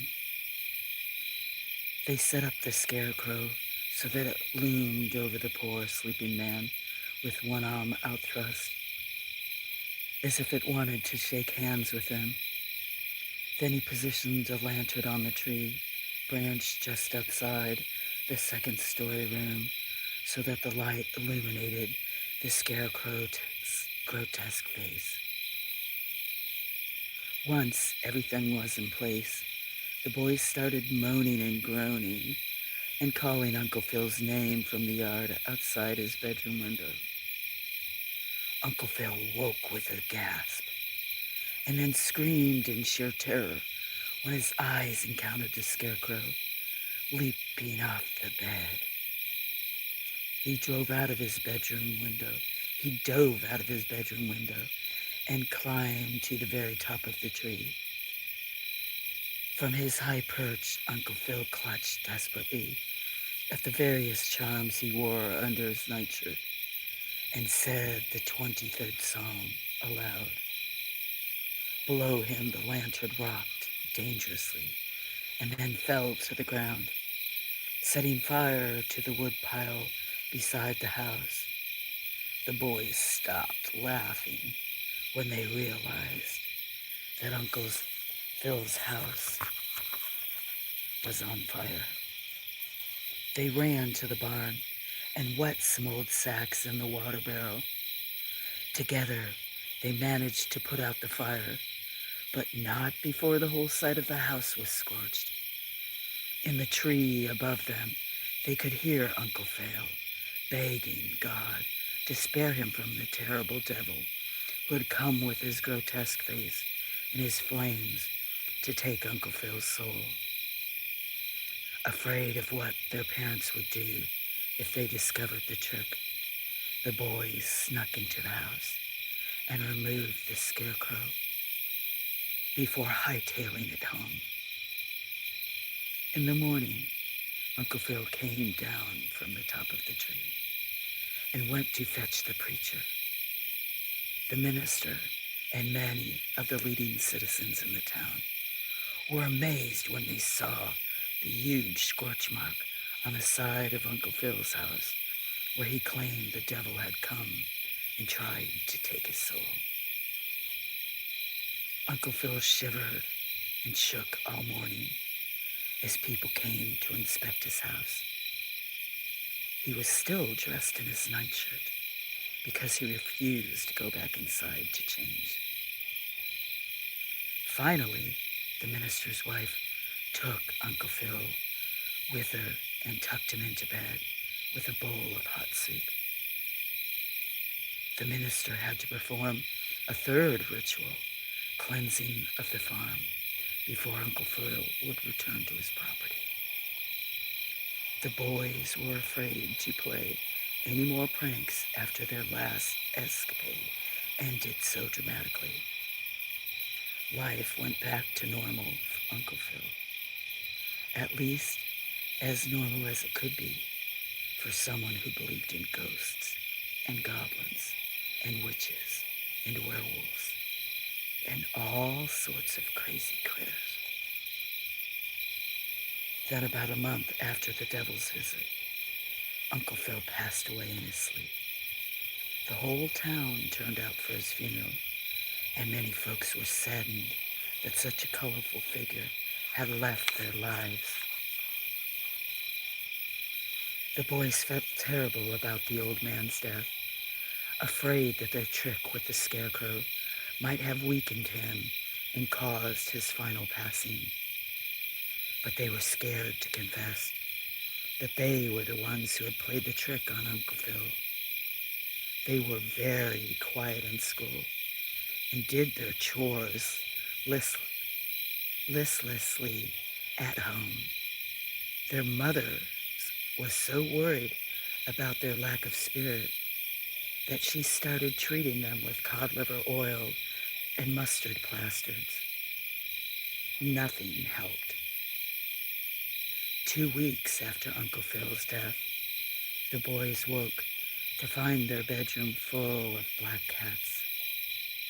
The boys shouted in alarm, which made the cats hiss and scratch and yell and bite. Their parents came running into the room and were furious at the scene. The boys could not convince them that they did not know how the cats got in there. A week passed. When the boys came home from school one afternoon, they saw that the hex sign had been painted on their barn, the very same sign that they had painted over on Uncle Phil's barn.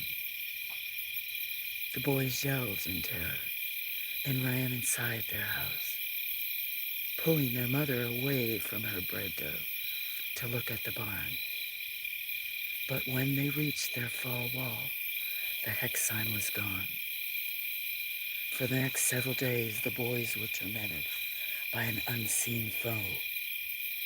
Rotten feet would pelt them as they walked through the woods.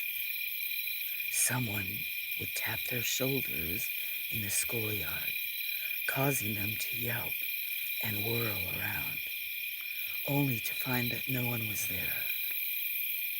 After dark, the boys would hear the chiming and clanking sounds of amulets as they walked along the shadowy lanes near their home.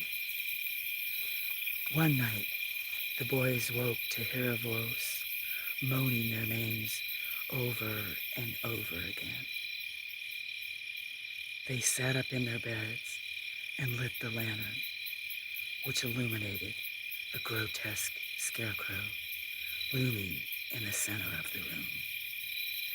The boys screamed in terror, and the younger lad leapt into bed. With his brother at the scarecrow started to move toward them. "I have come for your soul," it moaned, waving its arms about. Then the scarecrow started laughing.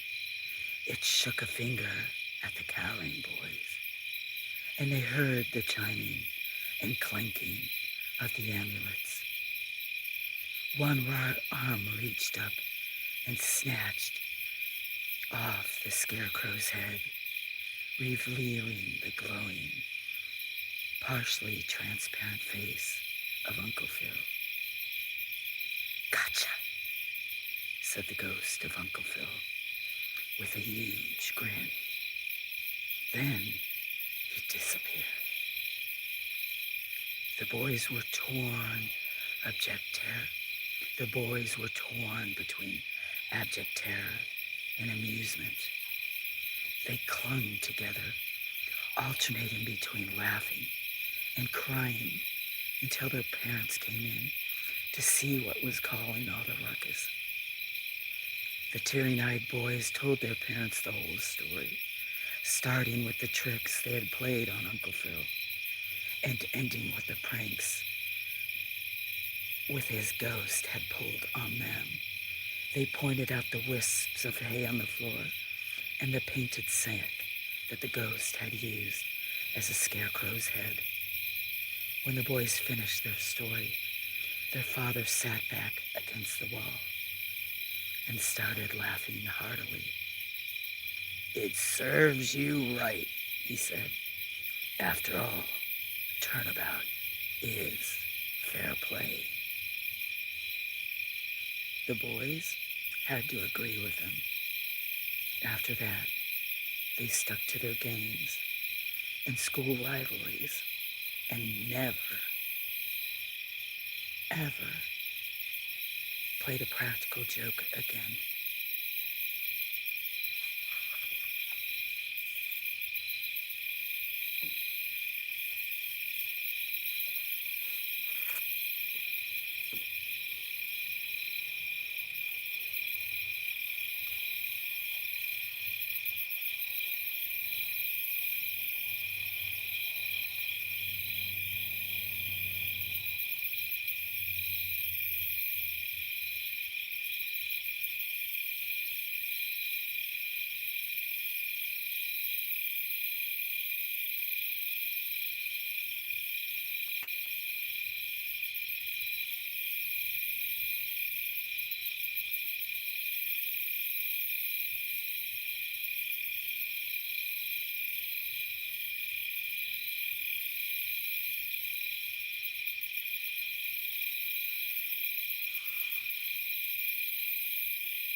Anybody want another story?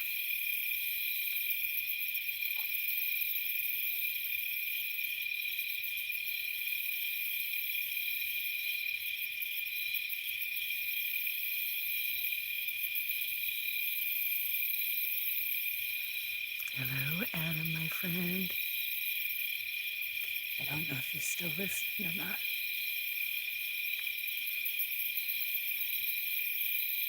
I missed you last time you popped in. I hope you're doing well if you're listening. Can't see the moon yet, so I can't focus the camera on it yet.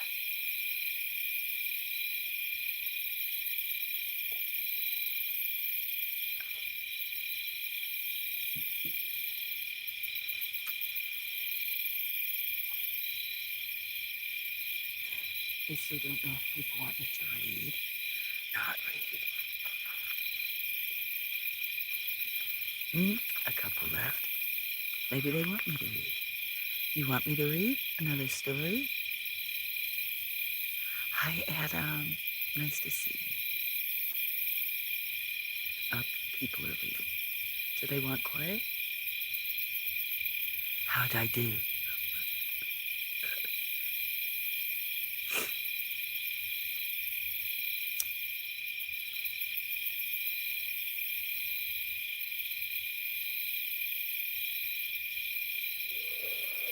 I did read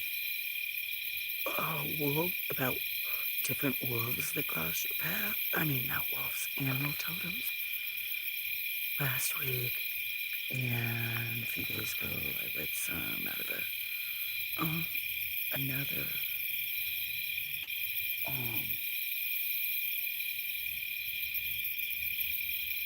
ghost stories.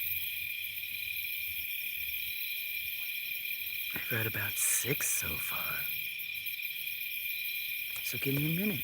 I'll read another one. Since you're listening, I guess you've listened to just the frogs and other stuff. If the dogs start barking a lot, then raccoons will probably come. You never know when they're going to show up, right? I think you've seen some before, since you usually come late at night.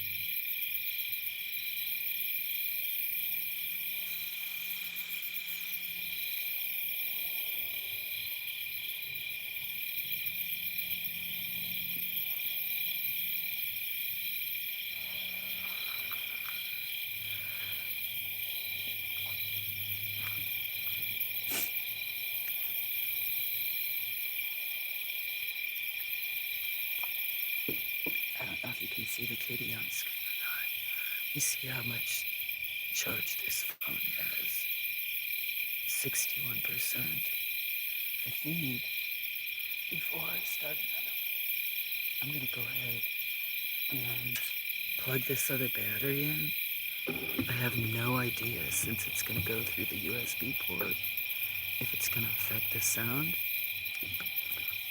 So I'm going to have to take this out of here for a second. And the battery pack just fell off.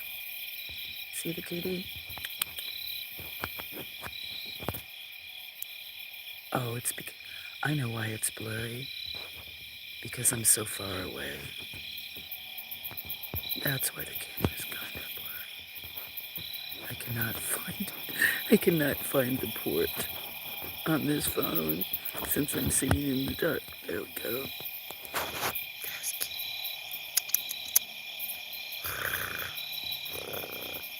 Are you watching guard for the raccoons? Are you? Protecting me too, like Sneaky Pete, since I'm telling ghost stories, scary stories. Thank you.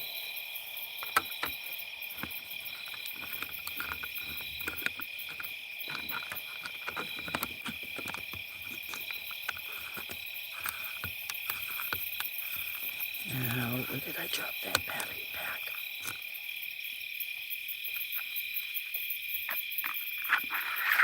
I put this closer by than normal, Adam,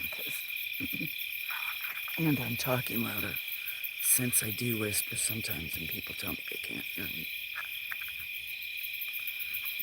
Next week, I'll probably, like 5 or 6 people want a book request, start reading Animal Farm.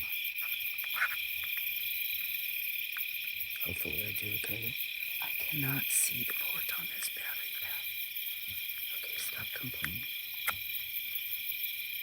Okay. Oh, what did I do? I really moved that. Oh, I was focused on the cat. Thank you for being patient. No worries. I'm just trying to relax. Nice to have so many watching. It's fluctuating, thank you. Yeah, there's so much on TV, well, it's still kind of TV, but like music channels, if I wasn't streaming, then I would be participating. Quite a few I've stopped at other ones or watching other things. But so many people like to come at night that sometimes there can be more people than this or less. Yesterday I broke a lot of records, streamed the longest ever.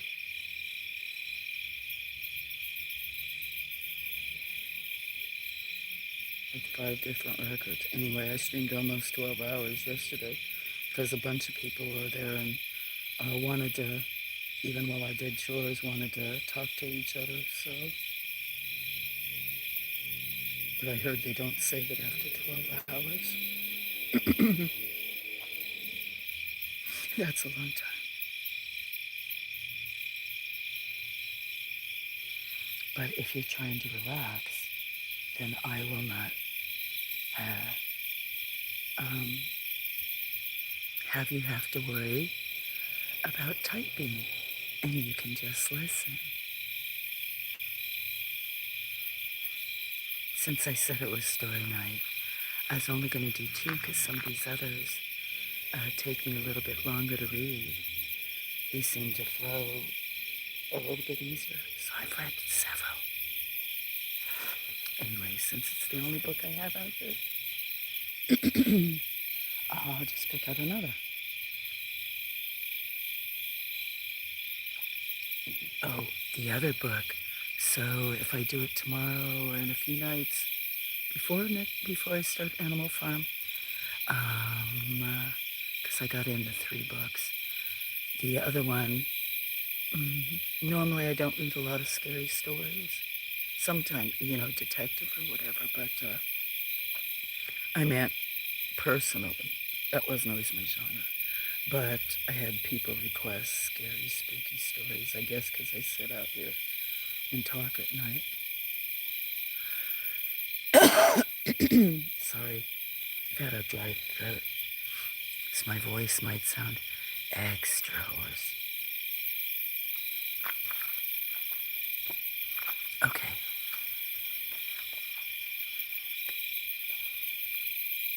So I'm going to start another story.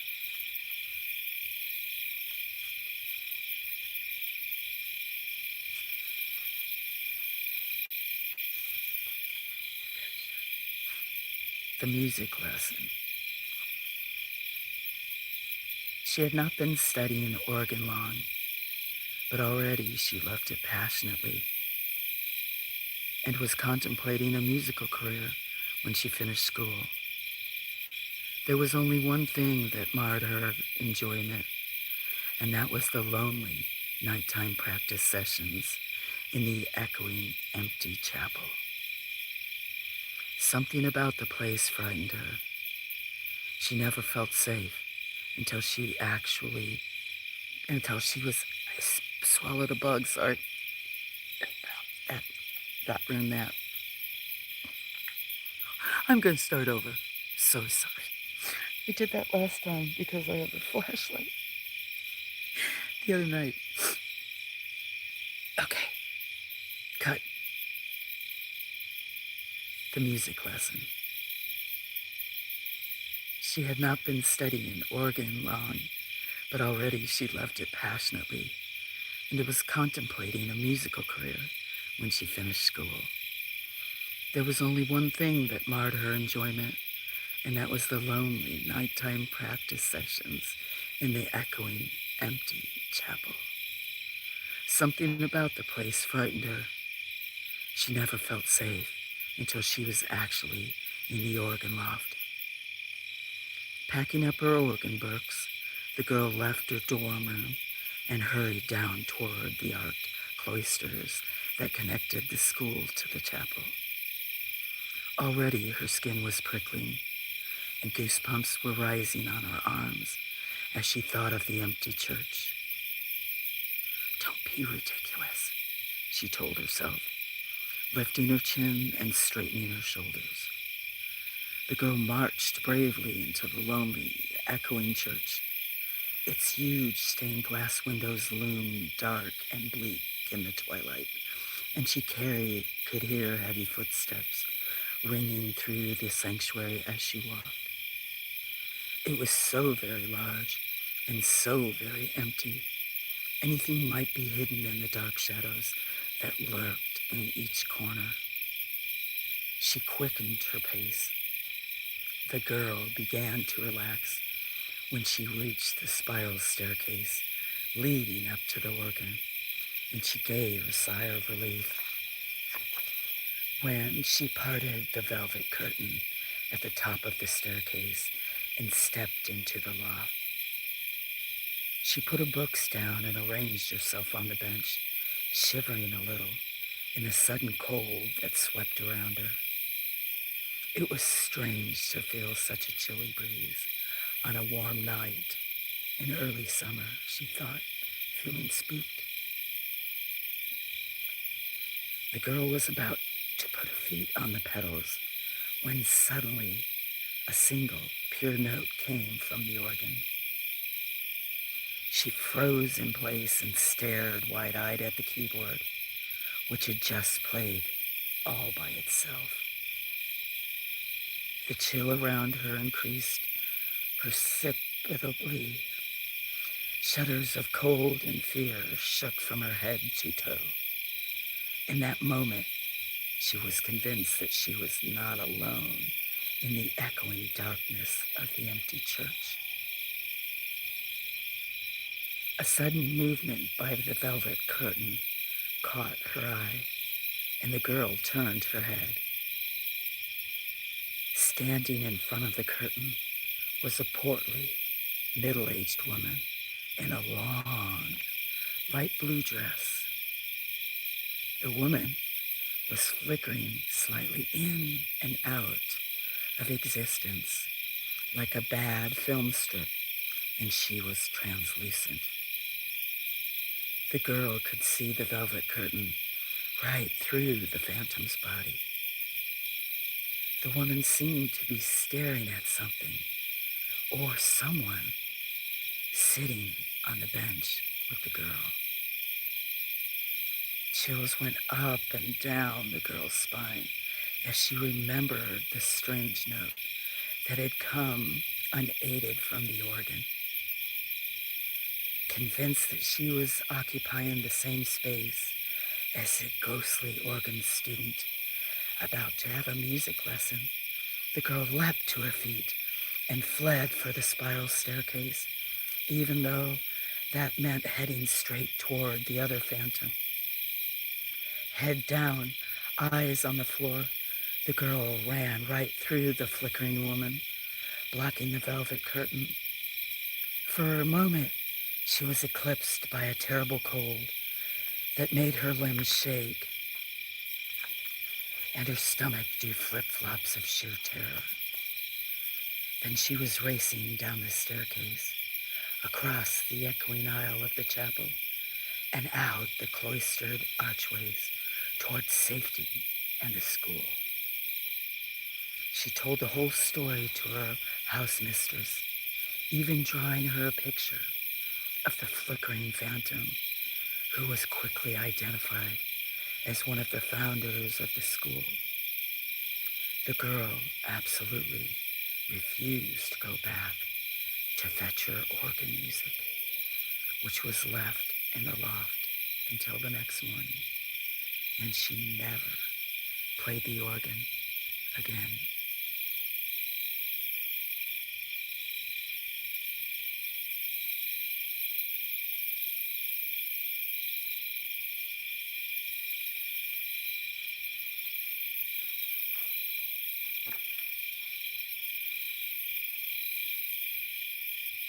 Hi, Lois. How you doing? Good to see you. Maybe you're still here. And Adam, what is that? You, mouth kissy with is that a leaf or is it, maybe it's a grasshopper and a butterfly? Oh, and a happy fly. Oh, you mean because you see little millers and moths flying around and the kitty wants to eat it? You want to eat it. They're part of the story. What are you saying to me, Adam? You're sitting there listening, trying to relax, but you're also paying attention.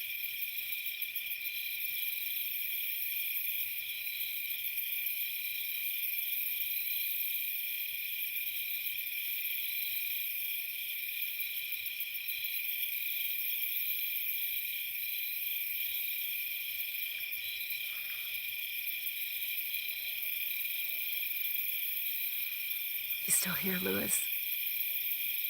I know Adam's listening. Hi, Adam. Hello, everybody listening. I'm telling stories off and on, since I don't know what else to talk about. Most people are sleeping. Maybe they come in for the quiet, which it sometimes is.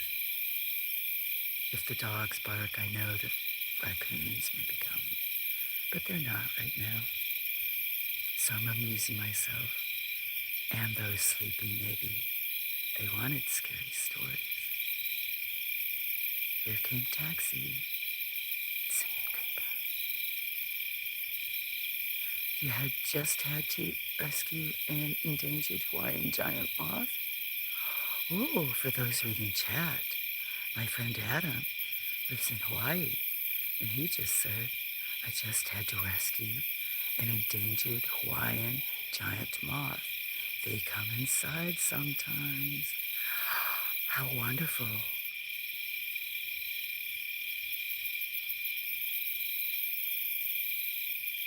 What are you going to do with it? I know you won't harm it, and it is endangered. Endangered?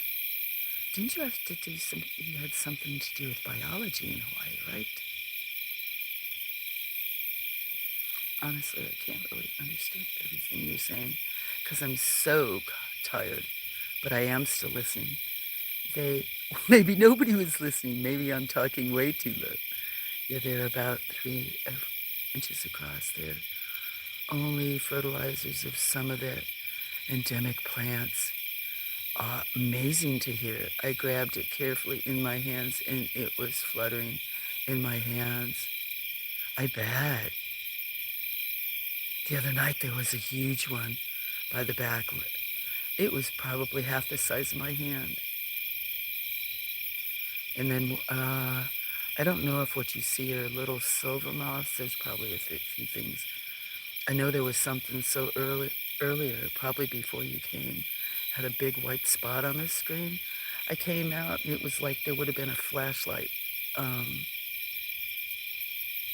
because I could see it in like what I was looking. Do you white sulfur and blue sulfur moths? There's quite a few many kinds out here, but I used to have more plants that attracted them to where I supplied not only the nectar plants, but host plants so they'd come and form their chrysalis.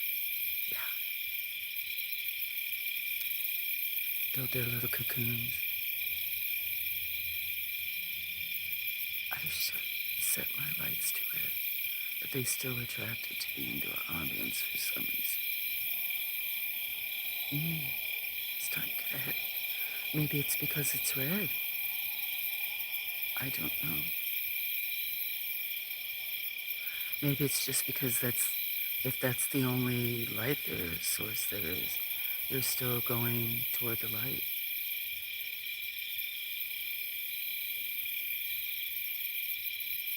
Which is, I guess, good for the spiders, but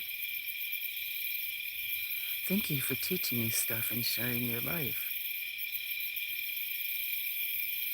Because I haven't watched as much stuff of yours as I yet. I don't know either. Well, the outdoors I set too bright white, but they still come indoors to the dimmer. Oh, I thought maybe you had all the lights off and kind of outside.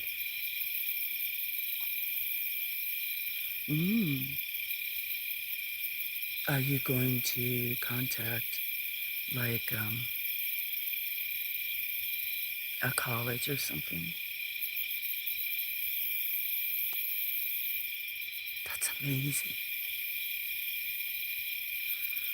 Maybe you'll dream about it since you said you were very tired.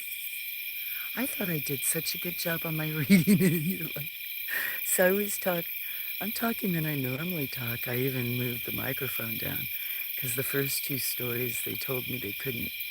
Wally and Cinnamon said they couldn't really hear me and how I always speak low. So I've actually got this tripod on the lowest setting and I'm sitting real close by. Lewis, I am. I've read about 6 stories tonight, so this stream will have them off and on.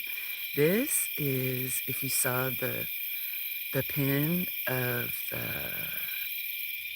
this or the comment that I left, this, I was only going to read 2, but these are very short. Judas had asked, a lot of people have wanted me to read them stories. But Judas and Wally and a few others have wanted scary stories, want me to make them up. That's not normally the type I'd read or whatever. But so I did get some 3 different books in. Were you around when I was reading about animals that cross your paths last week? Anyway, and then I've read some poetry, Edgar Allan Poe and Longfellow, something else. So, um, yeah, here's 2 my good friends. Adam's in Hawaii, and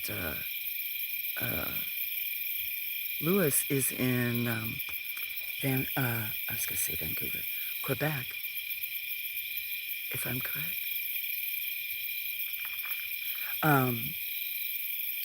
So what was I saying? So I got requested actually the last time by Judas, and I could have just, instead of, sometimes when I just look them up on and read along like on YouTube on my phone, if they're saying it, I turn down the volume or whatever, but it goes at a cadence to where I can't read it ahead. And I see you, Lewis. Cheers, my friend. Oh, no, I made the camera. So they had asked for scary, so I had, the book I read out of the other day was, what was it? Or one of the last night's streams. I haven't released them all. I don't think that was the one. Yes, the last stream I did, I haven't released. Not today's. Was almost 12 hours. Longest one, I broke like 5 records. For me, not that I was trying to, but so many people wanted to talk. So anyway, the last time I read was Ghost Stories. This book's called Scoopy. I probably am starting to mess up a little. Spooky campfire tales, hauntings, strange happenings, and that's the second bug I've swallowed from having my mouth open in a flashlight, and supernatural lore. So I was gonna read 2, and they were,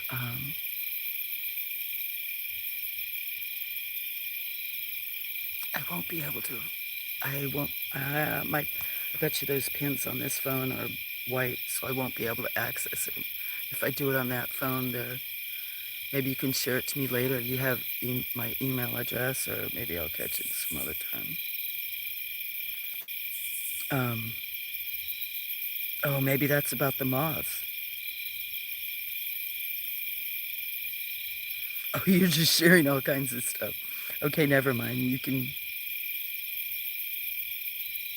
just, oh, you're just passing everybody's channel. Okay. Thanks, Adam. Yes, because, Zachary, I'm on 2 different phones, and I can't do it from my phone. It makes the pins white. I've heard that's if you're on a laptop. Thank you, Adam. Everybody's welcome to put up their, did. Lewis, it was good too because Wally was here. He may still be, he wasn't listening, but he was watching. I don't know if he's still here. Sorry, my hands are getting numb. But you know what? That Wally has his collections and things he likes. And I met Zachary somewhere else. I connected with him a while back and knew that he liked Legos and was hoping that to get him connected to Wally, since Wally loves him. So they got to meet each other earlier. So that's awesome. Hi again, Zachary. It's Adam. Here's somebody short about Hawaiian moths. I so wish I could access those. I'll have to try to look that up. That's on YouTube Shorts. I'll have to try to, since my pen on the phone I'm looking at is white. So, I'm going to have myself, what time is it? 2:08. Do you know what? It's 12 minutes, 11 minutes early. But I am going to, I don't have water out here. Do I have enough coffee? I'm going to go get some more coffee and some water and come back out and have a cheers moment celebration. And, oh wow, no worries. I emailed it to you, Suza. I'm glad you did. I'm glad you emailed it to me. I'm so far behind. And you know what, Adam? I shouldn't. I'm not swearing about it. That darn email, I have other Gmails, some of the ones that are loaded with thousands of emails that I get and they come through right away. That darn one I created for here, that I haven't posted, but for YouTube, so that my other ones don't get flooded. I don't see them right away. Sometimes I don't see them for a few days. It's so weird how to have to keep, and I don't get notified either. Then eventually it'll pop up notifications. I have so many different glitches. And guess what, Adam? I just started an Instagram account. I don't know anything about that, but between you and grunge, I think I sound pretty coherent, even though I'm going down on my meds, and maybe I will eventually be able to have you guys help me with some tech stuff. So I'm excited about that because I have all these phones. Yeah, the Suza Flow one.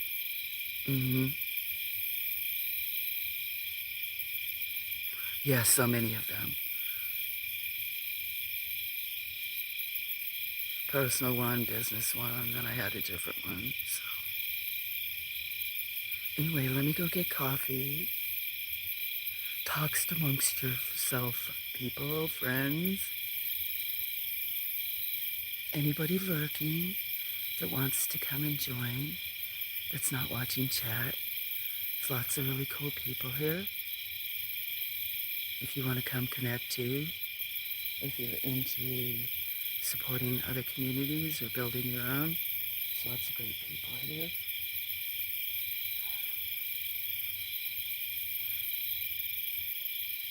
I won't see that either. Oh, so it's your name. Okay. I'll send mine. You'll get a request from It Has Something to Do with Messy Life. Just so that's all. I didn't read what Zachary said. Okay, I'm going in to get coffee. Coffee. And maybe another bottle of water. Here comes the Hope Train. Well, I should start putting mine on there.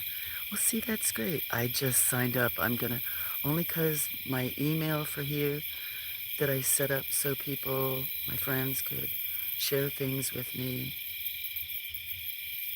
There you go, Adam. You guys can. Do you know what? I'm so silly. I could be screenshotting this all. Oh, I'm going to get coffee, water. Let you guys chat. Here comes the Hope Train. Yeah, I need to screenshot. And now I'll have to, for me wanting to be low tech for my business. Let me see high tech. And now I'm gonna have Instagram. But okay, I'll be back in a minute. I'm trying to put that school out.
I'm back outside if you want reading chat.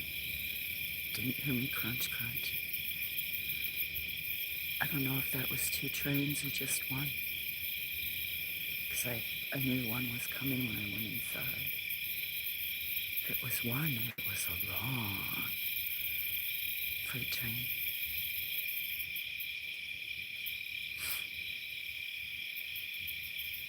So I have coffee and water. Sorry for the sniffling. I'm gonna take a moment here because I just...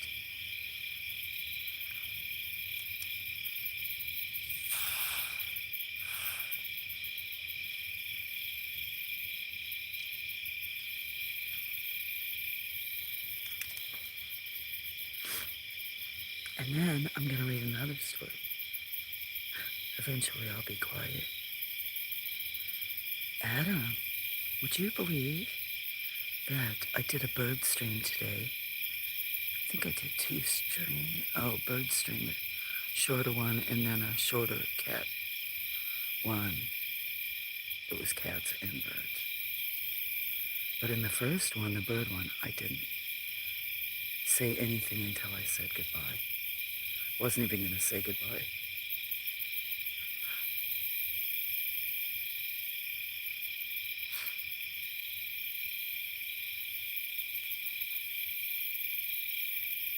I know some people like quiet, some like for me to just talk about whatever.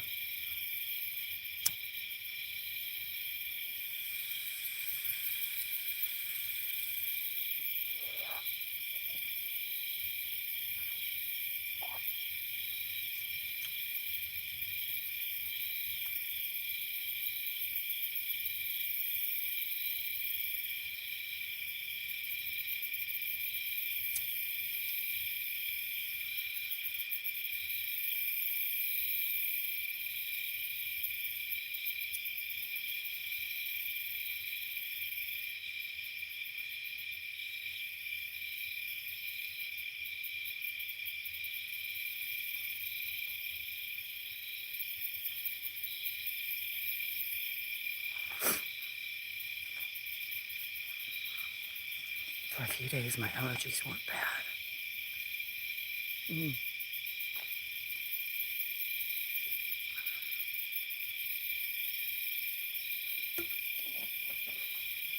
Pretty quiet, actually, for those that have listened to the night streams, like you.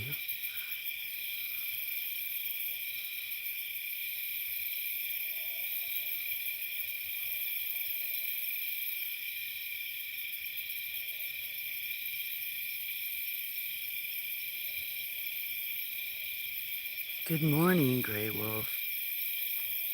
Looks like I have a troll in the chat. Not you, Grey. Good morning, how are you?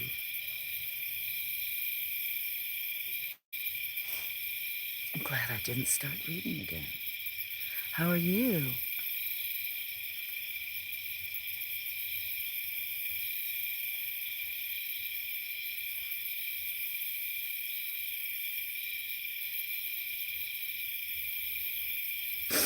Excuse the sniffling. Can't sleep, or are you up?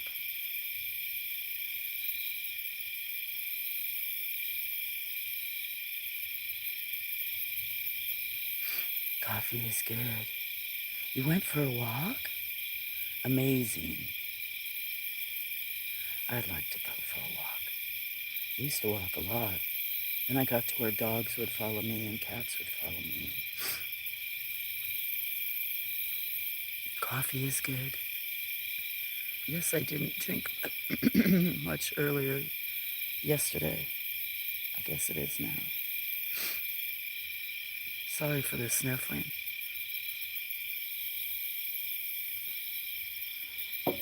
Well, I hope your church meeting was good, and if you rested up.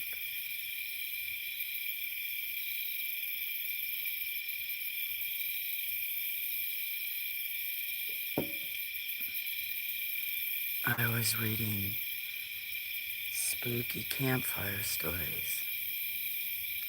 I'm not sure what you would have thought.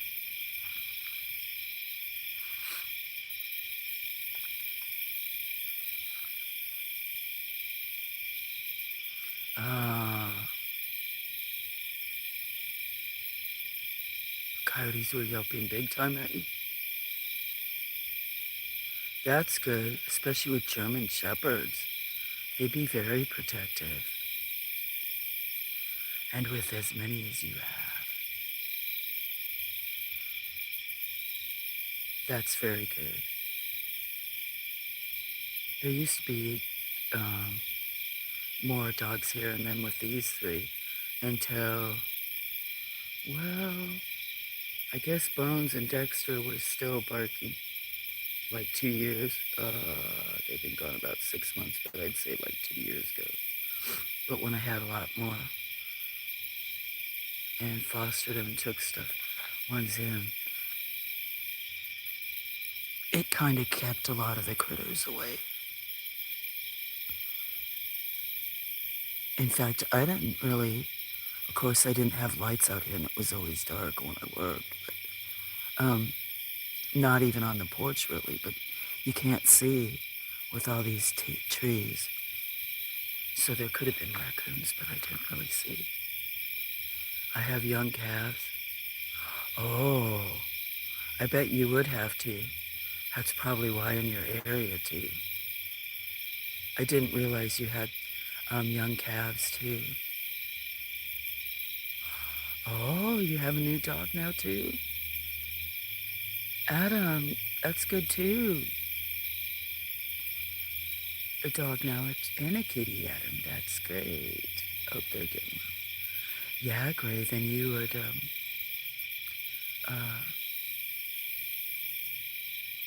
definitely not want them around. I've lost cats here. I've had them just walk right across the path in the middle. I mean, there was a much smaller front deck, the one that you guys see, and it, during the middle of the day, and just walk right past, and there were cats out. I was out. Not all the property's fenced. I actually saw a wolf and took a picture, sent it to all of them, which they're kind of rare, but I got something stuck.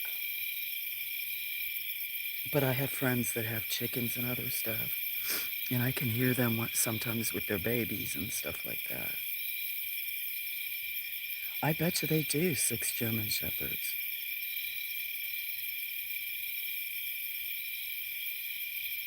My grandmother had a German Shepherd. At the one time,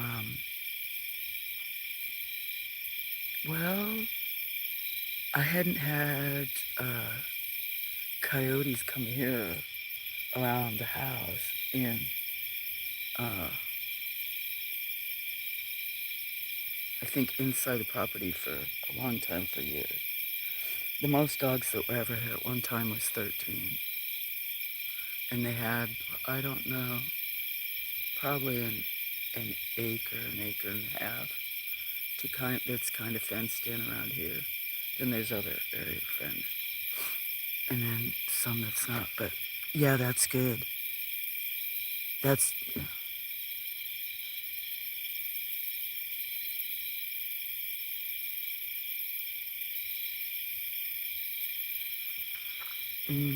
sounds nice down there.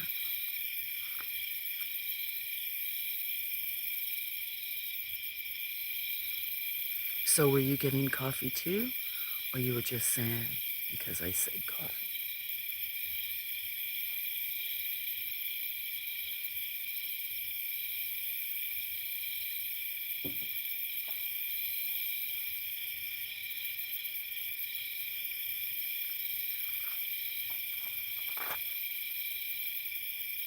No raccoons. It's been actually pretty quiet.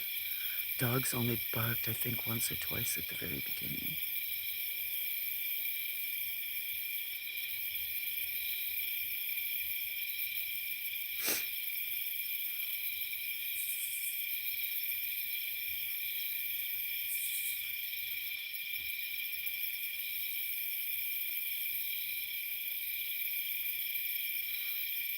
Great today during this stream.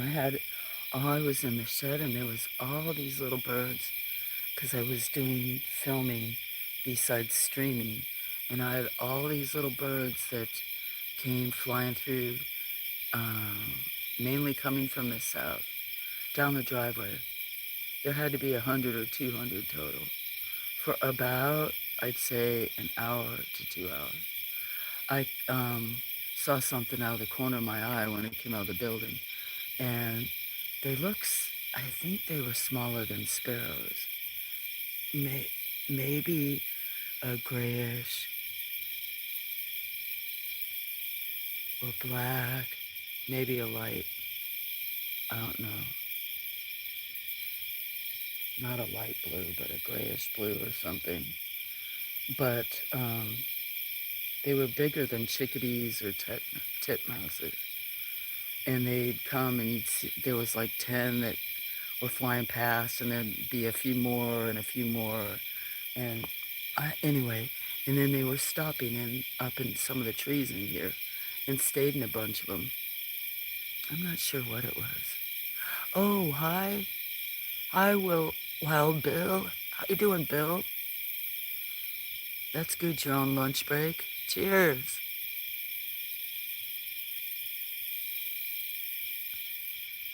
9:30 there. Yeah, 2:30, so you're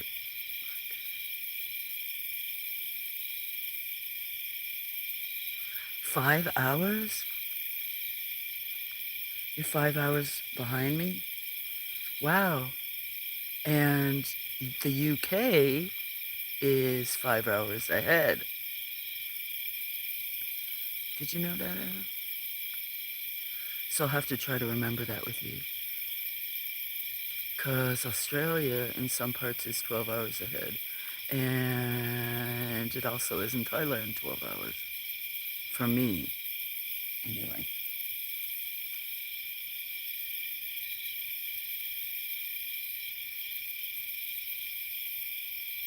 $1:35 there. So you're on the East Coast. I'm in Alabama on the Georgia border. There's actually a few places in Alabama that it's on that time.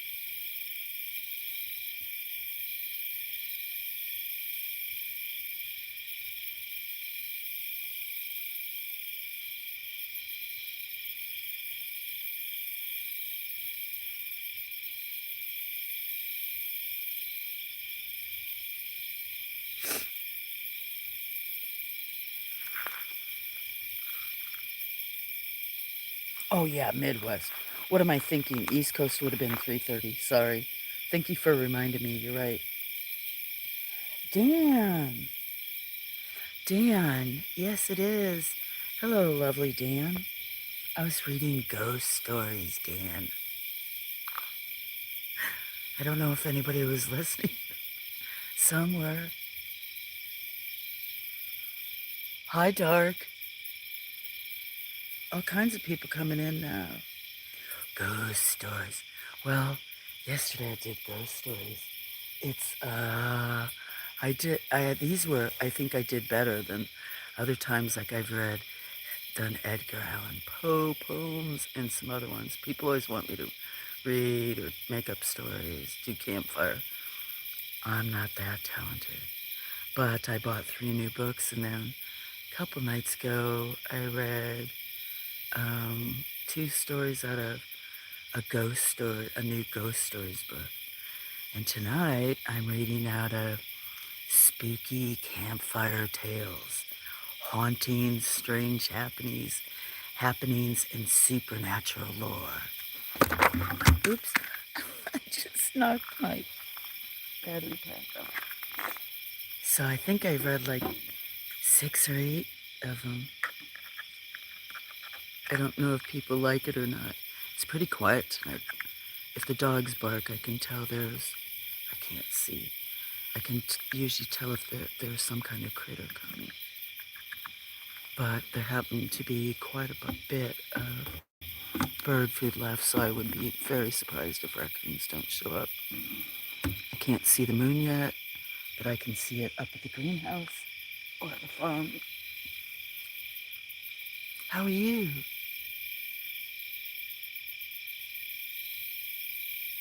Thank you very much. You too. God bless you too, Dan. Actually, since you're here, I was thinking about you because I know I missed one of your lives. I think I shared it out today or whatever, but I was thinking about you because of the other day. And how's your fingers? Or your one finger must be okay because you always play. But I thought about your, your finger the other day.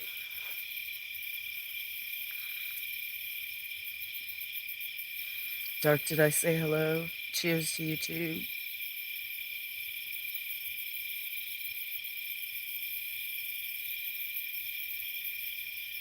Do you know what, Dark? Thank you. You're the only third person that said that to me. I'm overwhelmed. Yeah, I didn't want to say anything because I always lose them. I can see I take a screenshot when you finish the live stream. It tells you how many people watched or subbed or whatever, and views. But then I always lose a bunch, so I don't want to say.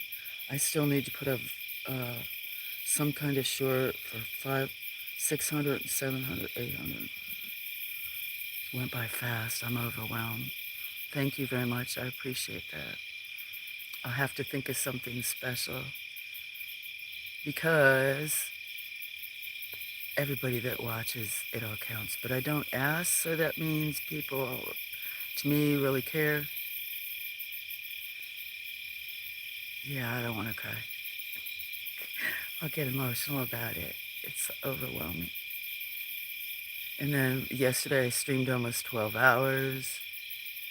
I haven't released it, but it had, the stream yesterday had like over 8,000 views. For me, that's huge. Not that I care. See, that sounds boastful, but yeah, I was blessed. Hello, Timbo family, Timo family.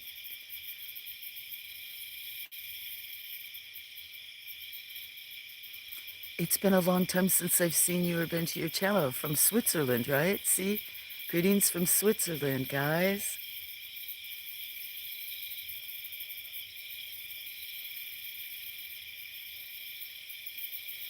How are you this? It must be.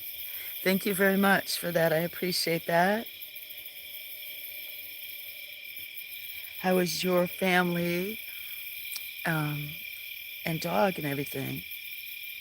I have so many different friends that I see in notifications. I think they get buried. Thank you for the hugs and the love from Switzerland, Timo family. I get so many notifications, I think they get buried. You're fine, good. I haven't caught one of your family's driving videos where you're going somewhere, a beautiful location. Do not worry, it's only YouTube. I know. And if you have friends or family, I have a lovely community and I try to support, but I can't. I just cannot keep up with all the really nice people. Especially like yesterday when I streamed almost for 12 hours.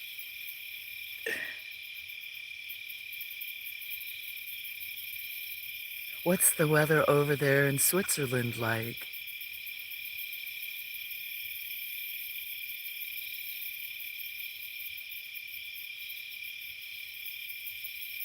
That's very true, Dark. I just read your statements after that. Rain. Bunch of rain, huh? We usually get a bunch of rain, but I'm going to be very dry for, this place where my feet are is going to be very dry and back hot.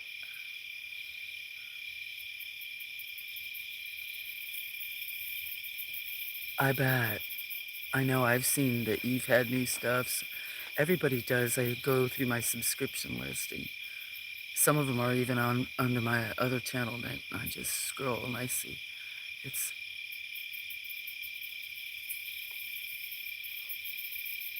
I'm lucky if I can watch like 6 or 8 people, catch them a day. Or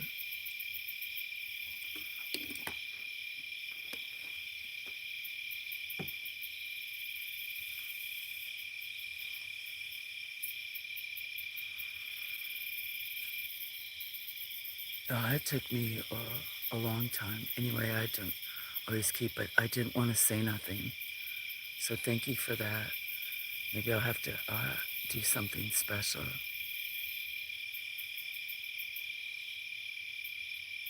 See if I have, I had a really good drive last week. For the best drive I had in 2 years, so I might go to the lake that's down the way. I'm not sure if I'll have service or not in some of the locations. But there's some really nice places in the county. By nice places, I mean there's a nice lake, big lake, where even there's fishing tournaments and stuff. And in Rock Mills, there's a beautiful area. I think I talked to you about that, Dar. Has these big old rocks, but then it leads down into part of this other, this big creek. But people kayak down it.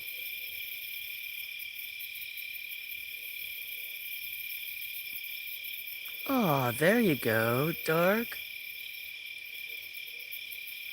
That's what's great about this family. There was quite a few people here that, so yeah, if you guys are about in the community and want to connect or, you know, even to just check somebody out once in a while, you guys know. If they hear a cup of tea or not, but, yeah. Lovely, lovely. You know, I am not sure how you get monetized and how to qualify. I don't pay attention to a lot of it, but it is work. I have so much stuff I haven't released. I haven't hardly released any of my lives. I've got drafts for shorts on 3 or 4 different, maybe 5 phones. Hundreds. Where I record has no signal. Yeah, sometimes I'm like that, but not here. You see the signal I get, but it's better than yours. That's why I used to just record. I love editing little movies. This software, DaVinci Resolve. I'll have to try that. What I would like to do is, you have probably not seen a lot of my lives, but sometimes I'm goofy and I'll move the camera like where that girl is right there. Most of this area stays more shaded than not, or partial shade, like it's diffuse lighting because there's so many trees around. So it's not bright, direct light.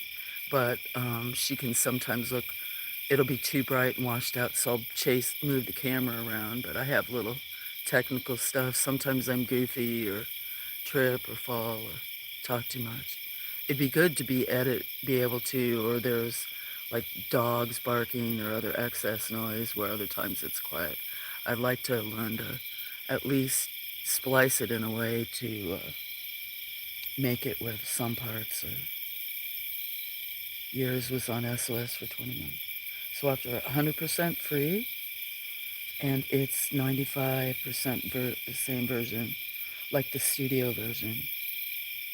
Black. Do I have my phone that I can take screenshots? I do. I'm going to screenshot this right now. Thank you so much for the information, because it's not an excuse. If you would see, I talk about it, but I have epilepsy in 2 regions of my brain now, and one's the logistical side, and I had 3 businesses and basically took care of everything, like even making my own plant tags and cost accounting, booklet. So I was good in computer works with that, but Now I'm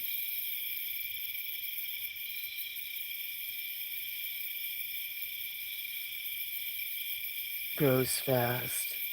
I don't think that was only mine.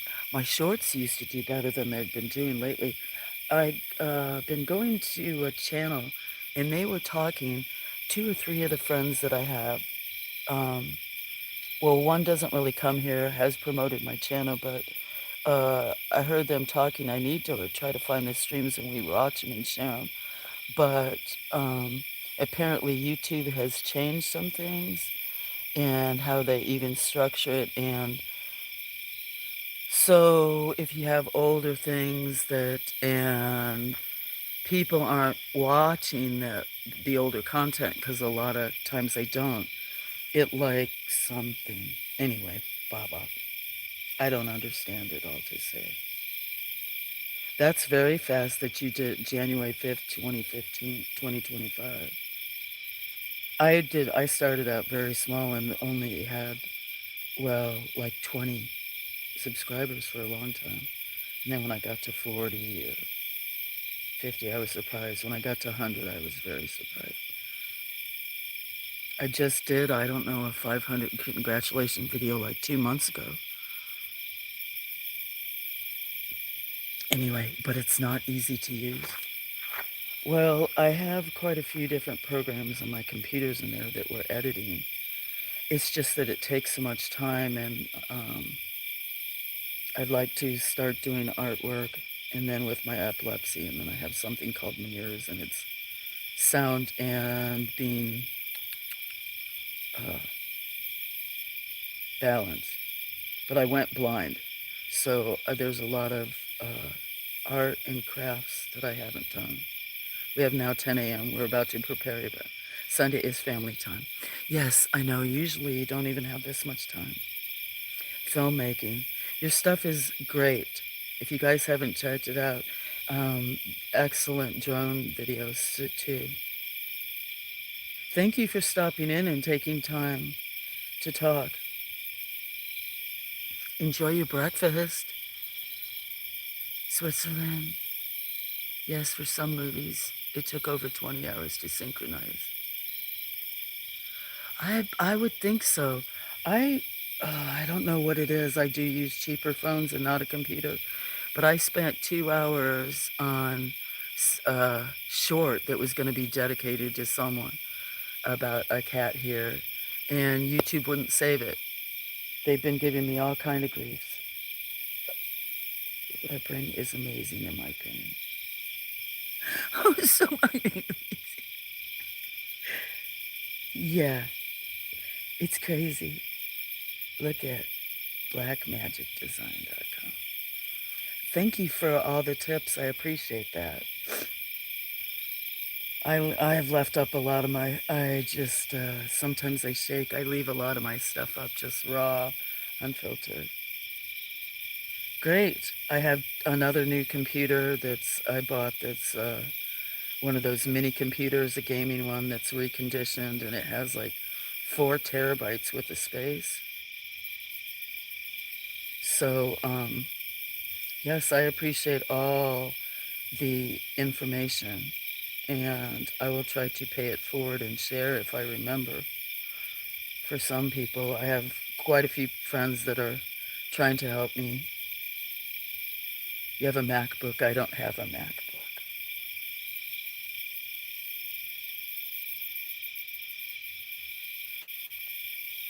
But there should be able to download it on their version. That's good. I don't know. And then another one he does pretty good is, if you know, Sailing Chef George, Sailing Captain George. Don't give up, Dark. Not giving up about the rest of this stuff. I thought about I only thought about giving up because I had like stalkers or whatever. I feel bad that I can't keep up with comments. That's probably the worst thing, in that I'm not asking. We pay only 7%. Is in Germany 19. Oh, Well, is that where you were from? I'm trying to remember because I know you had your family moved to Switzerland, so maybe it was Germany that you were. I know remember I've seen a lot of the architecture in the country. I've never been to Europe. Looks so beautiful. The country, the architecture.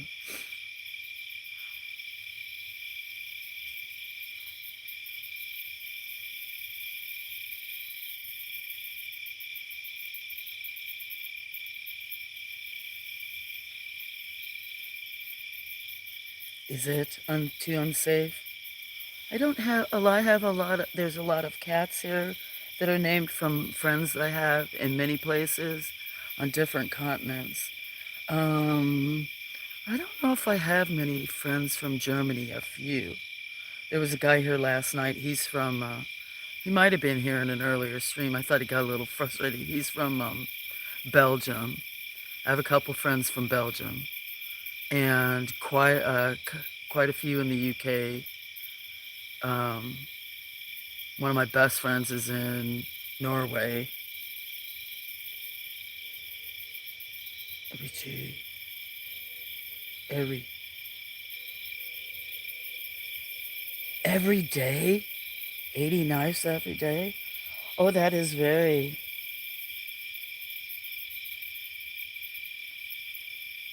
Do you know what, Dark? Though, let me tell you, because I get unsubs all the time, and when you saw that, I didn't want to say anything because I had too many times when I hit a milestone, then they always go down. So I didn't even want to say nothing like right now. Because when I take a screenshot before it finishes and what they say, it's like, I don't know, I lost like 10 or 20 in the last week. So it goes up and down. That is, um, that is a lot, Timo. That is unsafe. So I don't want to get into a big conversation with some of the people. But that's, sounds like our gun stuff over here. 100 rapes every day. That's, horrible. Horrible, horrible. No wonder you moved for the safety of your family. I think that's what, in my opinion, that's why a lot of immigrants move is, especially if they have families they want to take care of every day, and it's a small country. I knew people here in the U.S. that had immigrated from Germany a long time ago. Oh, they say you are a. There's people in my chat that have used words like that. I don't censor stuff unless it's um, as long as people are kind of, because I have so many different types of friends, as long as they don't like attack each other. In the UK, much worse. I've seen I have some friends in the UK, and then I've watched some shows in the UK, and it seems to be very divided. Many unsafe places in the world. And it's sad to see because that's here, but I see it in my friends' countries, or some of them very much changing. Um, and the situation over in Europe in the last 14. Okay, Sabine wants breakfast. Well, don't, yes, tell Sabine hello, and don't be late for breakfast. Thank you for all the information and staying for so long and all the interesting chat. Maybe I'll see you again, and um, I'll try to see you soon. Uh-oh, doggies. Maybe Raccoon later. So safe and costly. Yeah, I would love to come visit there or live. My friend in Norway says it's good too, but rainy. It rains a lot here. That would not be well. Enjoy your breakfast and your family time tomorrow. It was very nice to see you.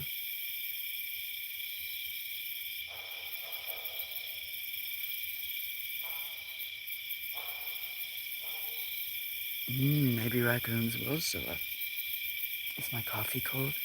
I'm gonna go get more coffee now. Again, because I drank half of it, but I'm gonna go get another cup. And then maybe read again, unless there are more people talking. Kind of thought I'd see John, but I bet you he's sleeping. Probably is. Anyway, I'll be back.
back.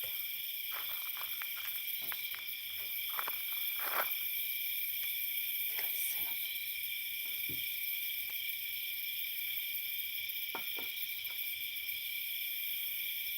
Let me switch these battery packs. I think somebody else is here, but I can't see. But, yeah, he's right about live stream. I've had big numbers come in from shorts, not videos. But there are people always looking for lives. It's crazy what some people watch.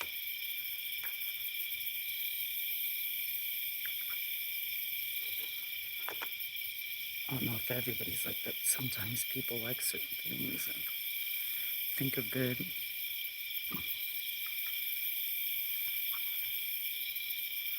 Probably interesting though.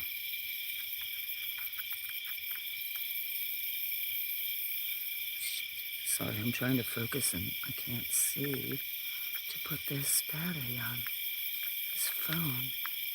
There it goes. Okay. They fooled people into thinking.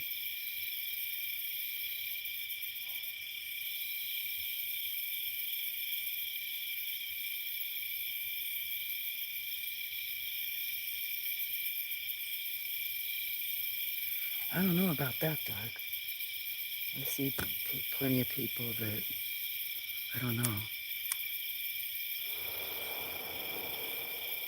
What the heck was that? Is that a piece of equipment? What was that?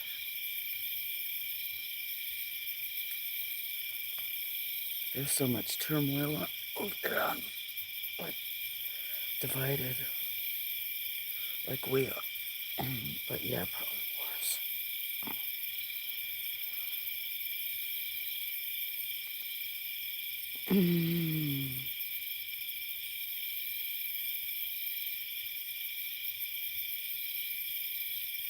One of my friends that named Princess, she doesn't talk about it too much. Some of my other friends do to me.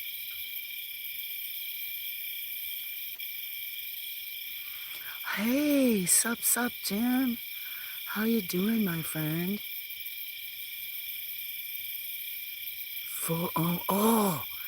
I just missed 4:20. Oh no, that's how much time. Okay, I just missed 4:20 on stream. What you doing? Brunch? You're a whale. But you're a happy whale. Was it one of those delicious brunches I see that you get to go over there? That's one reason I'd go to Thailand. Wonderful food. And the beautiful scenery, the nature.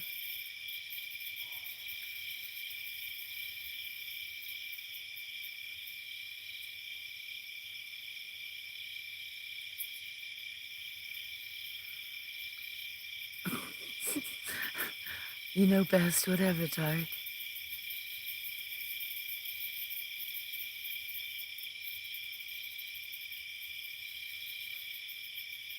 We all have different opinions, and I have friends that live over there, so I kind of go by what they tell me. Not just that, but anyway, if you do go, I'm glad you came by. Thank you. Thank you also for recognizing that. That's very special that you did. I appreciate that.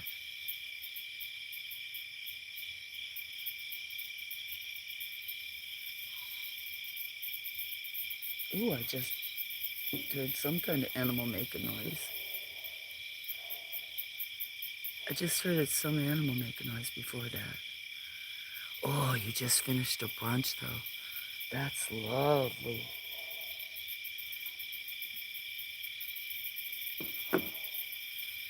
I have something in my pocket I'll get. Oh, you missed a bunch of stories there, Jim. What's the weather like in Thailand right now?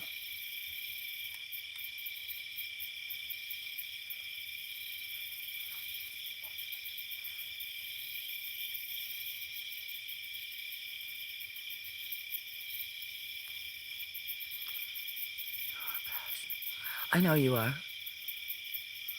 I know that.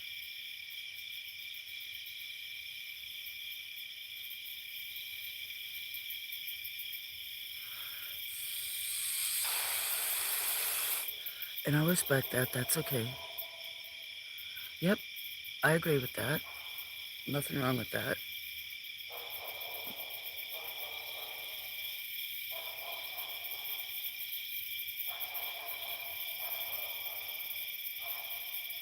I bet you maybe it's raccoons.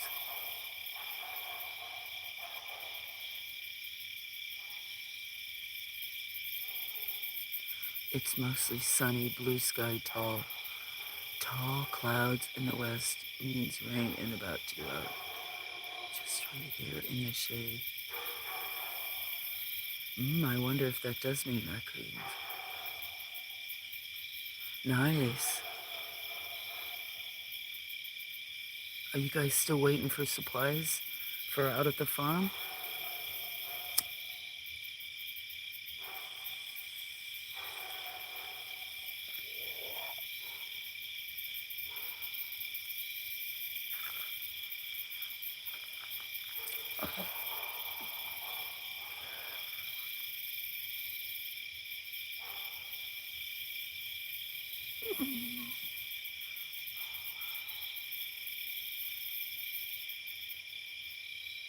Jim's cool.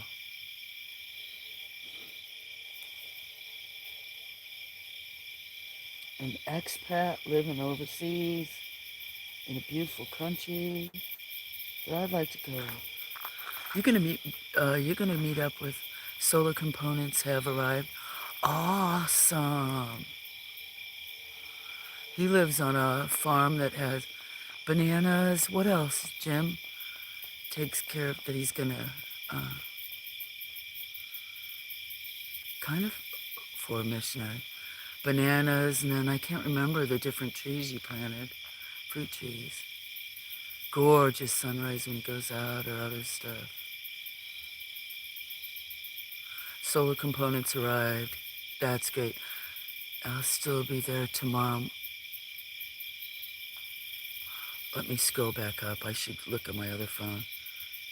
The same. What's up with the plan? So many. I knew you, well, I know you got a bunch of them, but I know you got all those, the big ones. They're all bananas. I don't know what variety you go natural. And then I know you kind of hid some of the other fruit trees underneath some of the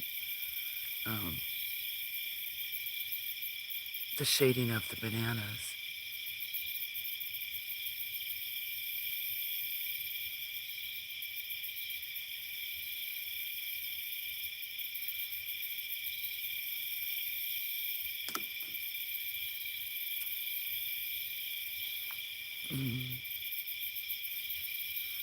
Maybe I should read again. You didn't hear reading either, did you, Doug? Or you, Jim? Or maybe you were looking, or you were waiting for me to be quiet. When I started talking.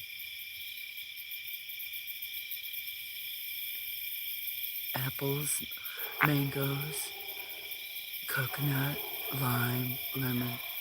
Oh, okay, I remember. I remember pomelo. I remember you showing the date palms.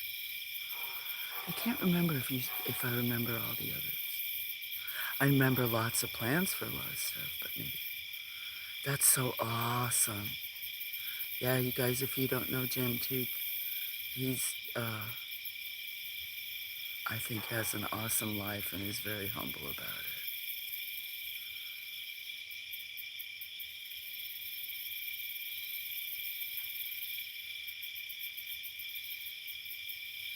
I can't wait because he's gonna help with the building a farm, so he'll be interested.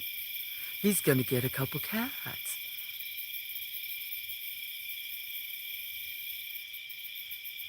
You hear talking, just saying. Well, some people were, but I talked before the stream. But like if you saw the pin, I mean the community post. Some people have asked if I'd read, talk, but sometimes I don't know what to say. And lately, It's not that I haven't felt good. I'm just like tired or blah. I'm adjusting to my meds. Every time it takes me 3 weeks, and I've been weaning myself down to half. I'm gonna have one more stage. So anyway, I think that's what it is. But I know people like nighttime ones, and if I have stuff that I'm goofing around or talking about, I will. But sometimes I'm quiet. I do think there are people that like it quiet, and here's why. Because you know that I've fallen asleep during streams. Like Jim comes in now, and some of them like Adam or whatever, and sometimes awake. I used to be awake, but sometimes in the last few months I fall asleep, and I wake up, and I don't know if there's people still in there or not, but I'll see people that weren't there that I think are still there when I stumble out and turn it off. But that's all. The only reason I did that is because some of the community, I asked them, and when I started to sometimes go to sleep, they would just like leave it up because I do have a lot of international friends and other people that have night schedules. Like sometimes Paul stops in at night. And anyway, Jim Biento, our brain is an unstoppable supercomputer, dark. Mine used to be. I don't know what you're going to do, but your brain is working on it. You're going to do what you're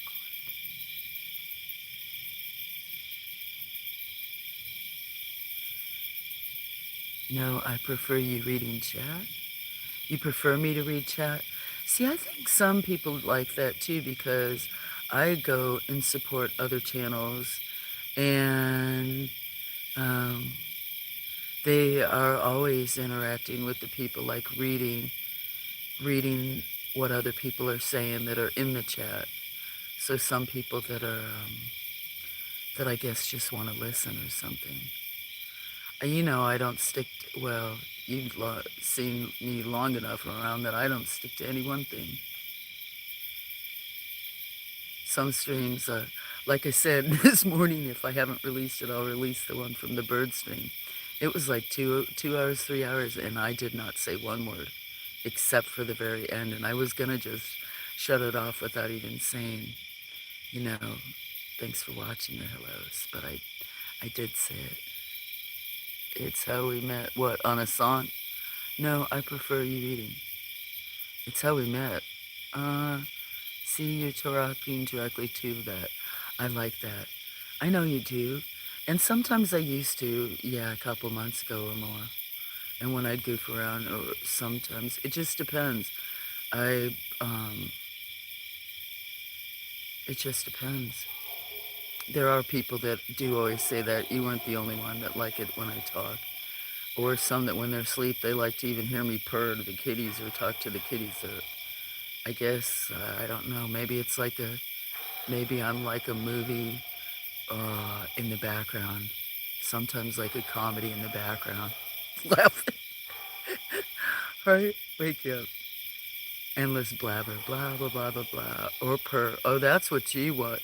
You probably, but no, it was not. I thought it was on it was on a music channel. Was it? Or you just saw that I was talking? I don't know. You obviously have a better or a different recollection than me, so uh, some of us just want someone to talk to. I believe that too. I found that out for some people, and there's a few people that were very interested, and I haven't seen them lately, and I don't know. Something was off-putting, and people go through things, but yeah. I do. There are a lot of friends that do like to talk or like, no, I'm not going to purr right now, especially when you ask me to. I purr for the cats to lure them in. I should do an AMSR though, or whatever. AMSR, ASMR. I put the one up and I put Suza, and hardly anybody's listened. That's me laughing. That's from a long time ago. I know. Every time I tell you that, facts, Dirk, we want to hang. out and just hear about other things than what's in our own world. Yeah, Jim, that's true because when I come to your lives and I feel like you sometimes where I just want to absorb it by myself and chill out because I feel bad if I wasn't interacting with people because they do seem to like it. I do think there's ones that like with the birds, especially your cats, where some of them like it quiet. But I don't know, it just depends upon a lot of my community and the people that support me want me to talk, so I kind of do whatever. You know that. I had a peanuts challenge the other night in the dark, and I had a long sleeve sweatshirt on, or zip up, um, whatever hoodie thing. And I think I only got like 2 on the girls' hands. It was so depressing. ASMR. It was getting me. But I like to blab as well, Flo. I know. That's why we get along, Jim. We like nature and, well, being out in nature, everything about it. And growing animals, creating stuff, but blabbing. Blabbing and cheers, my friend. I want to shush and let people hear the waves as well, or the birds on the front. Yeah, I can understand that. You do those. If you guys don't, where um, he doesn't always, but look at some of the past ones. The colors there inspire me, just like some other friends that share their scenery. Most of my artwork, in fact, it's going to have a name eventually. I'll launch the channel, but where I make more of it, unless I do it here, most of it was all pretty much either based on nature or uses nature in it. I can't wait for you that, well, I can and I will, but when you're out there, because he shares the sunrises sometimes out there, absolutely gorgeous. I haven't been to a beach in I don't know how long, or seen, that was part of my favorite thing about traveling and living in so many places was experiencing the sunrise and sunset. And I always usually worked more than one job, but I spent whatever time I could outside. If I could see sunrise or sunset every day in between, that was like, yeah, the best time. Now I'm in a little hollow. But you guys see, if you watch like the cloud videos or other stuff, that's my window. That is my window. That's what I call it to the world. Unless it's straight up. But now, since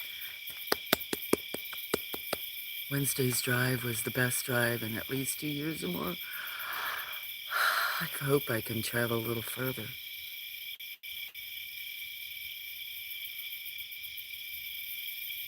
We will do some sun. Yeah, I can't wait. I can't wait. And the different ones from the farm, too. That'll be nice to see, Jim. No pressure.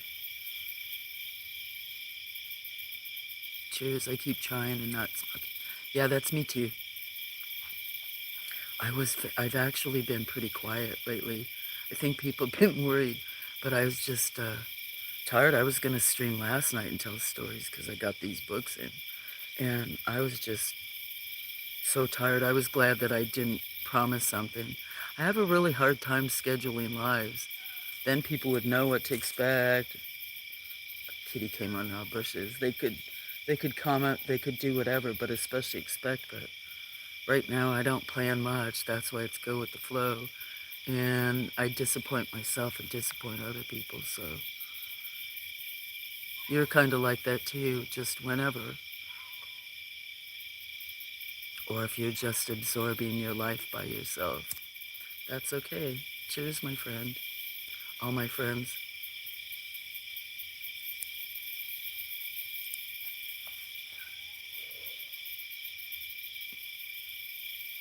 That's Ruthie. What are you doing, Ruthie? It's strange. It could be because I'm talking, but I know there's other nights I've talked that I keep hearing the dogs and there hasn't been any raccoons. Yeah, and the peace. Looks so very peaceful. Oh, they, you, I don't want to complain about you, but you will have so much space out there, all but that, yeah, it looks amazing. Once you get the solar panels, and then you can um, be streaming out there. It'll be fun to see you build and progress with the farm.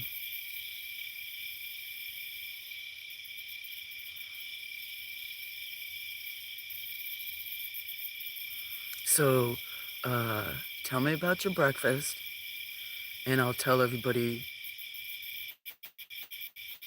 what you, although the 8 people watching could be us 8, but I'll tell for those that are going to listen to stories what you had in your wonderful breakfast from Thailand. Because I've seen the videos of their, nothing's better than homemade food, and it just looks delicious. All the vegetables and stuff you have over there, and fruits.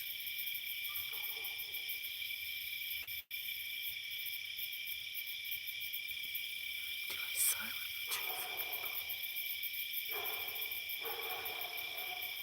I think that's an excellent idea. I think it's a fantastic idea. Great location for that.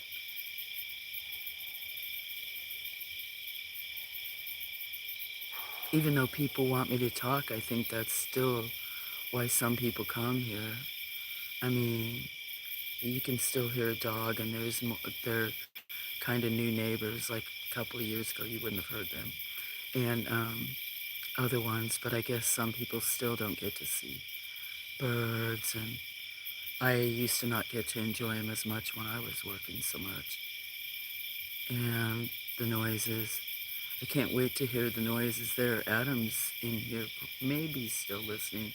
He's in Hawaii, a friend I've had a few years, and I need to check out more of his, but yeah, listen to the bugs over there, and he's got some videos with his garden.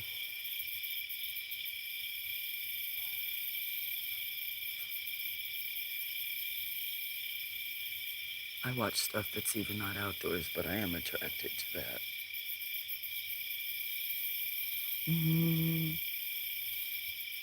No talking. Jim, if I could travel, I could come over there and not talk. Maybe, could I have a day or two? Because, if I came over there, I'd want to talk to you for a day or two before I had to be quiet. I couldn't just hop off a plane and be like, okay, here's my suitcase, there's your room, give me everything. I mean, I could give you my phone and stuff, but to not talk to you, I'd have to have a day or two to talk to you. Well, it was a Sunday brunch. This is what Jim had in Thailand. Well, it was a Sunday brunch buffet. Full menu of egg options to order. Smoked salmon and avocado toast, etc. A Thai noodle station, which I've seen. Everything looks fabulous. Fresh baked and pastry desserts. Seen those two? Coffee and so much more. Like the pastry desserts, other desserts, the fresh fruits you can get, and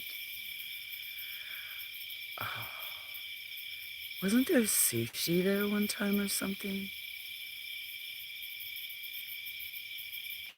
The food just looked, Yep, me too here kind of for it. So for you, it's no problem.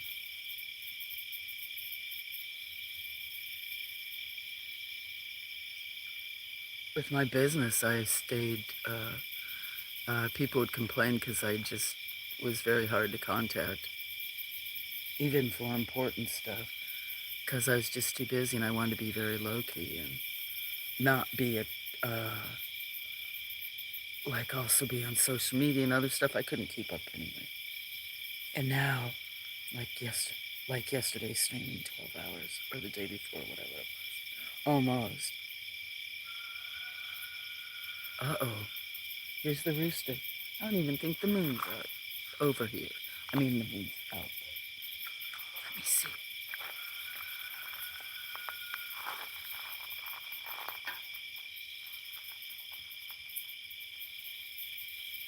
The trajectory every day is so much higher than it was a few months ago. I have some great video of the blood moon. Just the recent one and the ones of last year.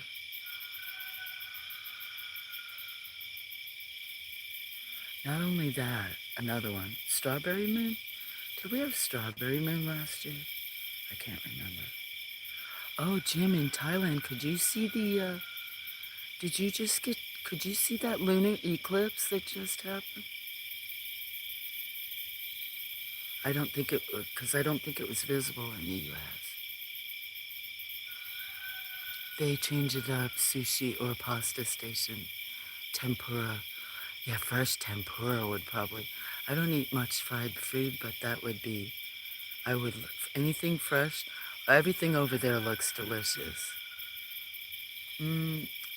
I don't think though I would eat, I'm not, I can handle some sushi. I'm not really into too much raw.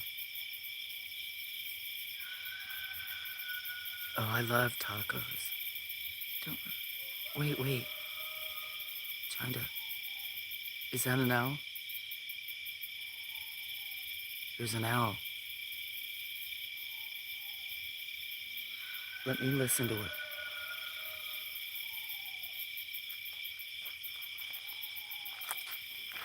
There's cats around. It's in home.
Did you guys hear the owl?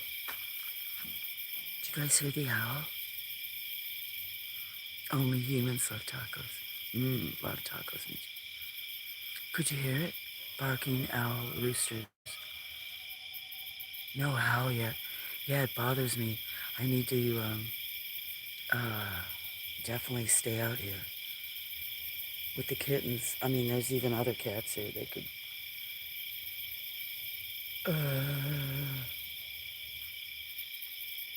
Just like when they have hawks, but owls are worse. A few years, well, probably when I first started streaming one night, I was the first time I did a night stream. I had the camera up there, and for some reason I had signal up there, not down here. And it was doing the moon, showing the moon, and then sounded like I was down here sitting. It sounded like something was dying, like something was attacking something. I think it was. They sound like howler monkeys, a barred owl.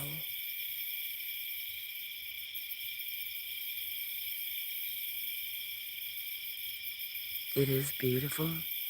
What the noises, the sounds.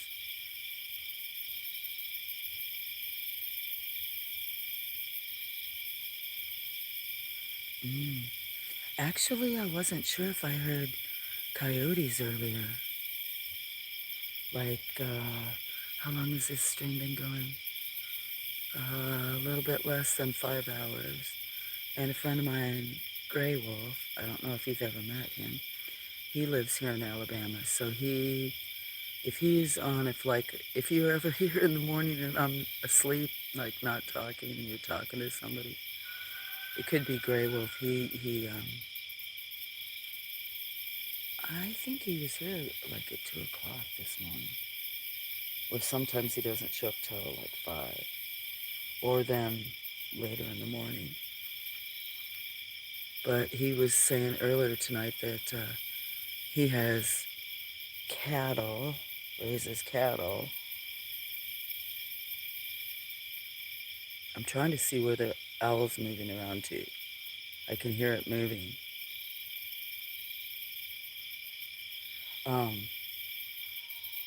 Do you hear it?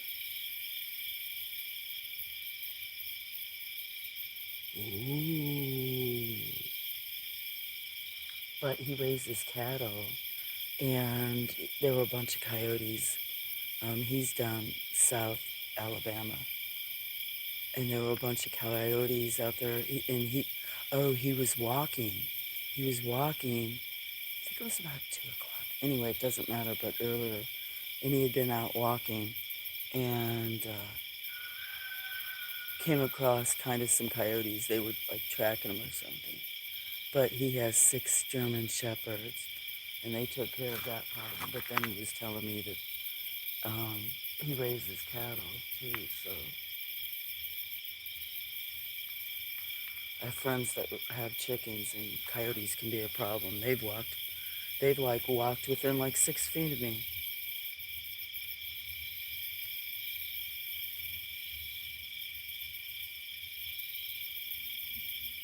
Hope that's not a cat out here.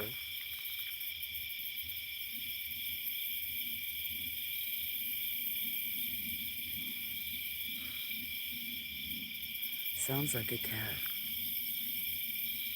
Hold on a minute.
Good girl.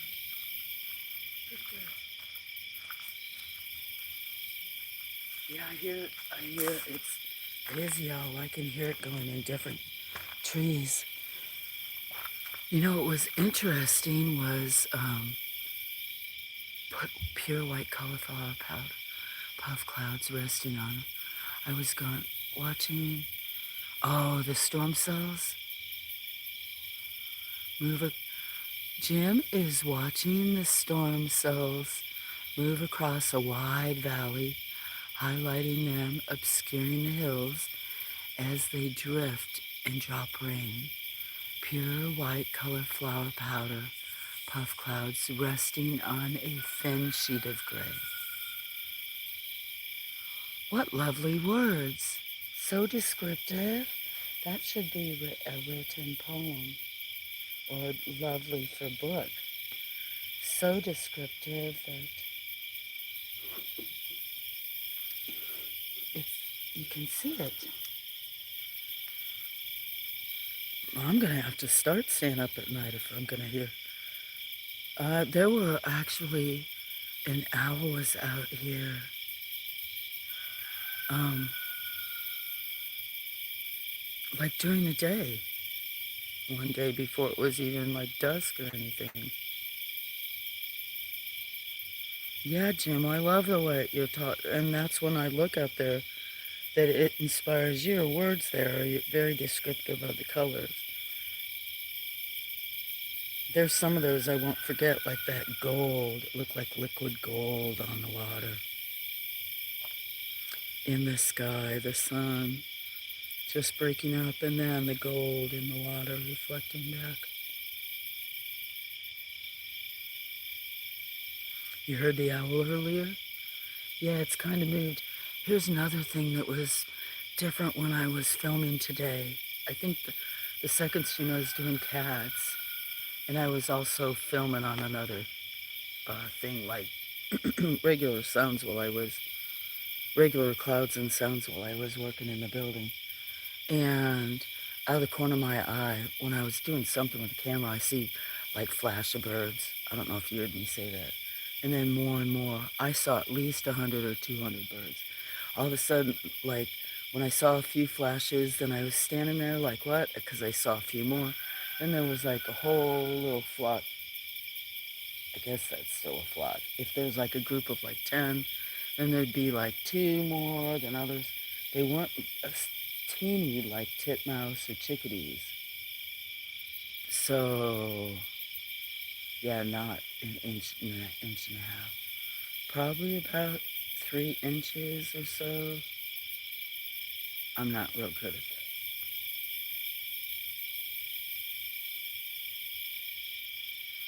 Maybe 3 inches or so from the tail to tip. And they were all coming from the south, coming this way. And then they were getting up in the trees and all roosting about. I didn't know with all the weather patterns if they had started to migrate down south when we had the cold spell, and then they went up north when it was cold, and then they came down here. And then we started getting hot, so they're going back. I don't know.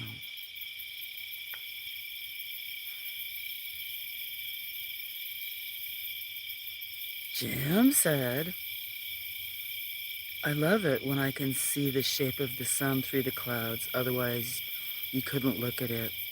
But naturally diffused, you can see the circumference. I know, exactly. I take a lot of pictures of the clouds and the sun because that's all I see.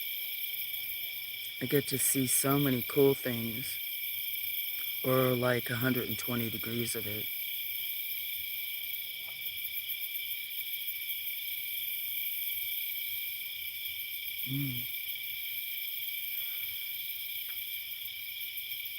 Well, thank you for sharing your day.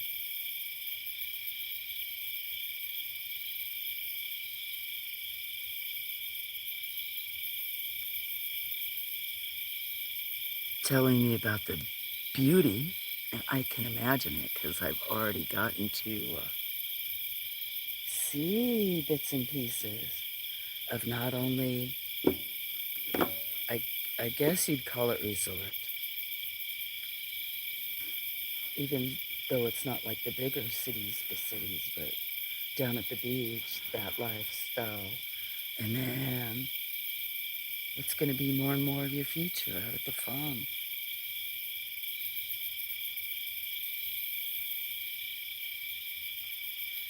I was thinking about that, what birds could be eating. There still may be some grapes and muscadines above. There could be dried up, I don't know. Blueberries, haven't looked at. Last year I saw some of them live. Things are so overgrown up there.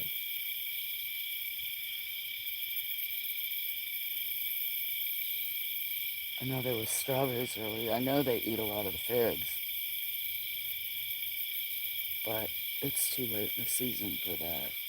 But I used to sell a lot of plants with berries that for the birds. And they're all over up there and down here. Even natively. I think that's why I have so many. Anyway, I need for someone that knows birds to be able to give me their opinion on what these were all flying around. It's like, it is a resort. I thought it's way too nice for me. I'm glad I am there temporarily. I don't mesh well with those folks. No harm, no foul, just not me. That's how exactly I was kind of with a lot of lifestyles. Most people that knew me from where from the late 90s, if they just wouldn't want to come out here and visit. And plus, then they're like, because I'm so different, like doing corporate work and other stuff to now, they're just like, what happened to you? But I'm so fortunate.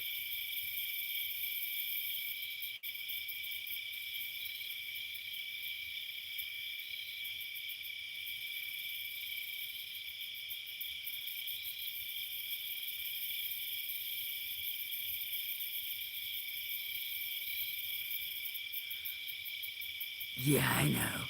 Me neither.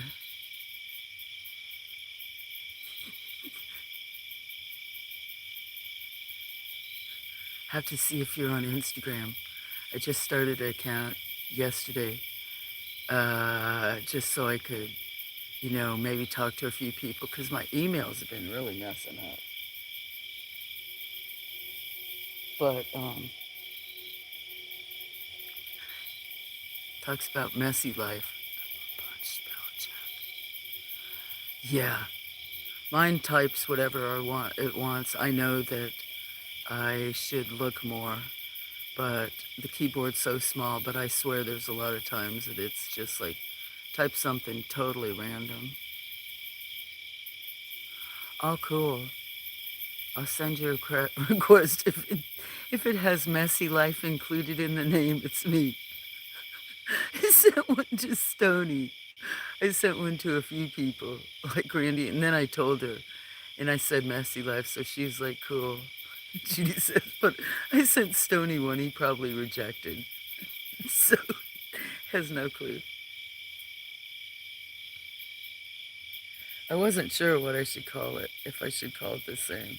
I could always do one later that's related to business, but I will accept that my thumbs do go rogue. Yeah, I call it fat finger syndrome.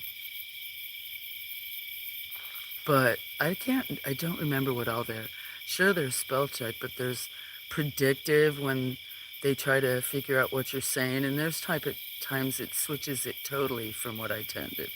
I know sometimes I misspell or write stuff, but sometimes I mean to be like, I can do this, and it'll type I cannot or whatever, totally opposite. Or then predict other words, and it's like, that's not what I was trying to say. Stone would accept. I Yeah, I don't think he knows because I just did it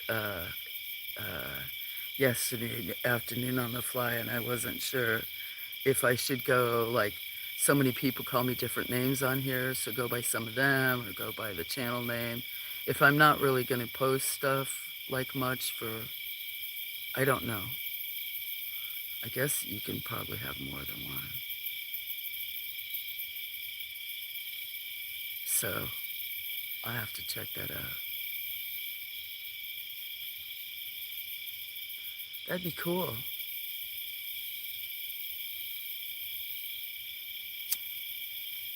Cheers, friend.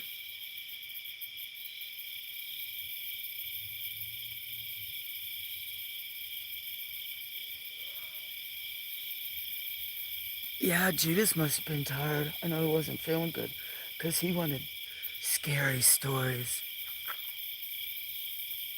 But I'll say that he can listen. I'm not on it at the moment, but if you want better, reach out. Continue. Continuity of name will help. Yeah, I know. Um, that's what I'm finding that a lot of people are doing, I guess. But uh, I can't keep up with YouTube, so it might just be. That's why I was just like, well, because I didn't even have a Facebook page for when I had my business.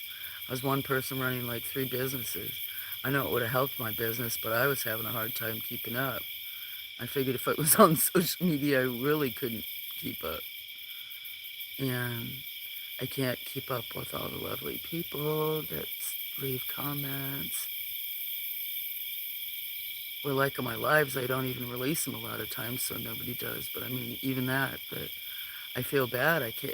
I just don't see all the notifications. I'm not on it for the money, but if you want better. Yeah, I'm not either, but uh, I did just hit a milestone. And if I did ever, it would be totally for the animals and stuff like that. If being on a limited income. I would like to, um, I wasn't planning on quitting now that I see better. Now that I drove, I'd probably switch to wholesale.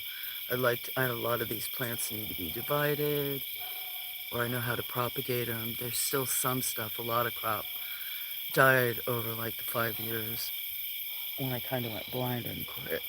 Well, actually, it'd be 6 now. 5. Anyway, um, and then I've got so much stuff to make art that you and I were talking about. So there's nothing I could do with all this stuff. Yeah, I see you did.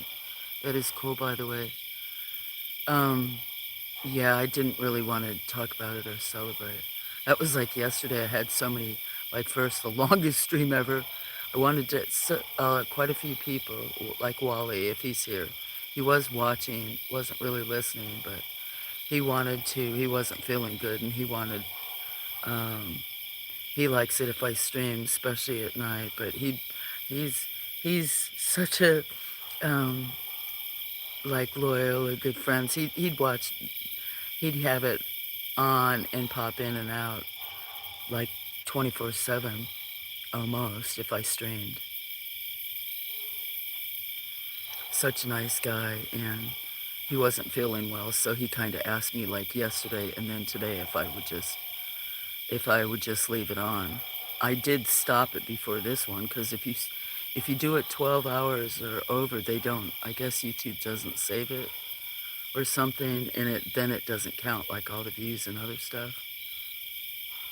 So that's like tonight. I had planned on stopping from the only doing like a 2-hour one, and it ended up being like 7 hours because um, he'd asked me, so I just went and ate and did a few things. Yeah, I do keep it simple. Keep it simple. Don't mind more. You don't mind more boxes. You don't need more boxes, did you? No, I don't. And actually, I'm, well, I feel weird talking about stuff like that. Like, I just, when I had my business, I didn't promote myself. My plants kind of talk for themselves, or the people. I was very fortunate. You pop in and out and don't always chat up. I do too sometimes, especially lately, or if I'm streaming a lot, because so many people are so nice, or so many friends, but I know, you don't stream for very long, like 45 minutes an hour, so that's why I really try to catch it. But I don't know if you're like me, so that sometimes with the notifications, not all my phones have notifications set, so I'll get a bunch from a bunch of the different channels, and if I've got everybody on, uh, like whatever, they just get buried. I've had to even resub to people in the last 2 months, I've noticed. I don't know if they think that sometimes if you don't watch somebody's channel, I've just had so many different glitches. This phone I'm streaming off of now, last month I was having a lot of problems off of this one. I had just bought it, and I streamed off of it one or twice, and then it kept doing things like letting me schedule stuff and not starting it. And then I found out other people were having glitches. But thank you for that. I uh, I still haven't done like a thank you for 600, 700, 800, 900. I'm overwhelmed. So that feels nice because, anyway, I was saying that earlier, but especially that I, don't like advertise, that's really special to me too, that so many people are interested. I lose subs all the time. I did the other day. That's why I'm not going to say nothing. I think that's normal or whatever, is what I heard, but I have not researched myself. 12 more hours gets... That's what, that's what a couple people told me that actually streamed for over 12 hours. And then the next day they went to look for it because of how it switches it to private, like automatically defaults to private after you finish. And that it was gone. I'll go for like 45-minute ride. I gotta get a good camera. I think yours are good, but that depends upon what you need and stuff. Well, right now isn't a good picture, but if you've... Lately I've had pretty good internet, and I don't know if I released any of the last ones, like yesterday that was long, but the last few days I've had a pretty good picture, and that's off this black one, and it's a $40 phone. For me, considering I drop them, I'm still misplaced my blue phone. And then, I just can't have the expensive ones with my lifestyle and epilepsy. I drop them, and I'm always running around in the woods without stuff or even pockets or... Anywho, why, you gotta go?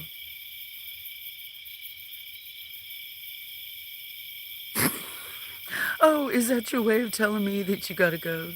I'll go for like a 45-minute like that. Oh, I missed that one. I must have looked away or blinked. But that is what I have heard, blah, blah, blah. Speaking of which, I am going for a ride for a while. Good morning. Are you gonna stream later? If I don't catch it now, I mean, I can watch on a different device, or I could catch it later. Great to catch you too. Don't let me hold you up. Sorry. Nice conversation. I'm always glad to see you, Jim. Cheers, buddy. Enjoy your ride in the day.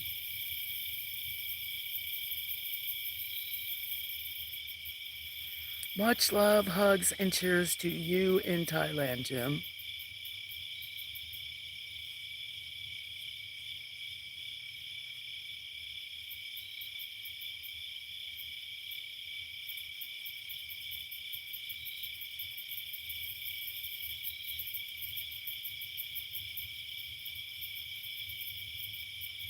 I'm so surprised no raccoon showed up.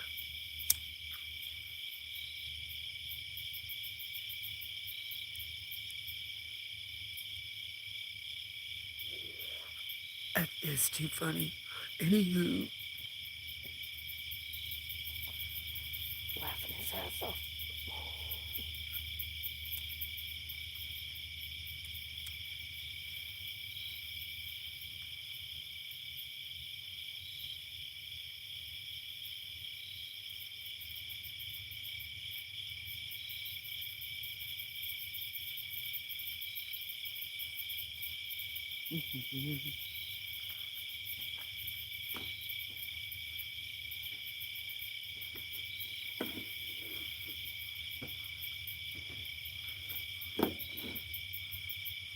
Oh, I'm gonna have to put that in there.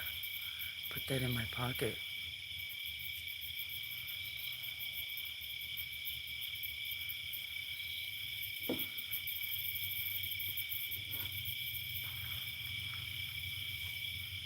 So Doug prefers me to talk to him and read the chat. But if nobody's gonna talk, then I have to talk myself. But I don't know what to talk about.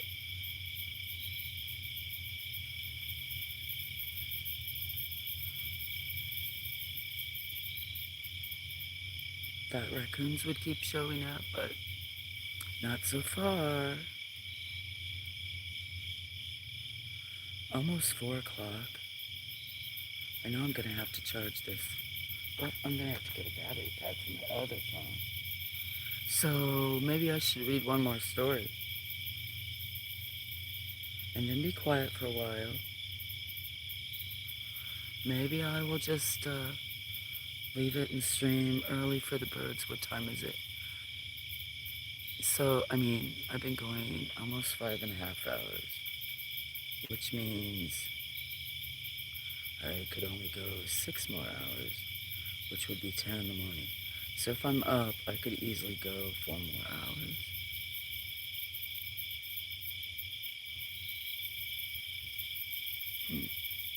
We'll see.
and get some coffee. Maybe the raccoon will come back. I'll jump on my phone.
Good morning, Blackjack. I can't breathe out here. How you doing? I'm gonna move this closer. I still got 3 on the battery.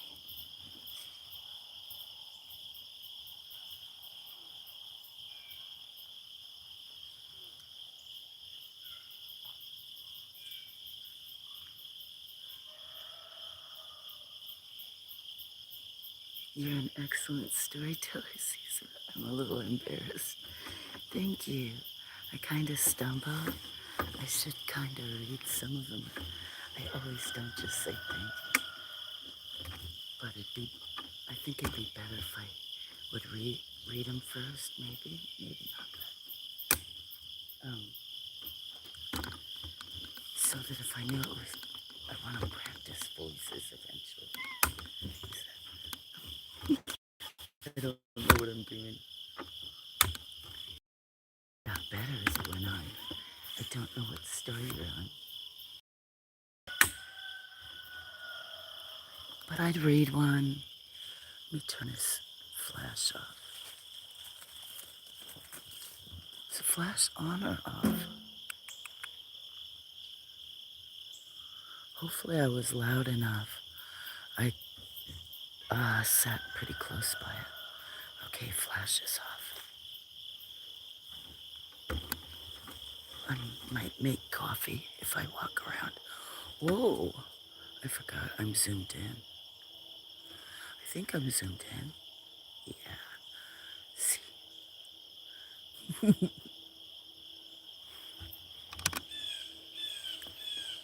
Yeah, Judas wanted scary stories and a couple other people, and they fell asleep early, so hope they enjoy it if they listen later. I'd like to learn how to edit it so I could separate each story because they were short. That was a long freight train. And when I stopped in between it, one of the stories, there was an ambulance went by. I'm watching Raccoon. Oh, cool.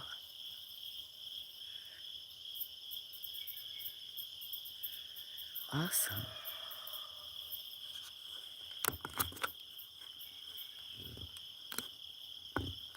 Good morning, my friend.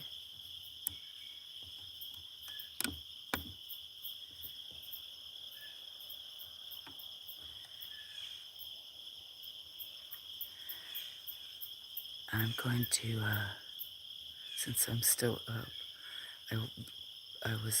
need to take meds at 8. I'm gonna walk around a little. I'm gonna go ahead and feed cats in the background, make some more coffee. I might pop in once in a while. Let's see if the birds come. I'll tell you what, the raccoon last night made a mess, but they were still full. Anyway, I'm glad you're enjoying it. I might read tonight because I had bought 3 books, and the other, it was ghost stories the first time.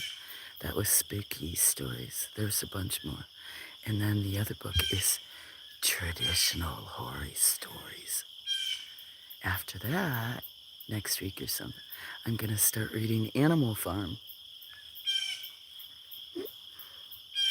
If people want to hear it. Anyway. Okay. Going to feed cat. Come on. I know you're all waiting. I'm coming.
Did I lose connection?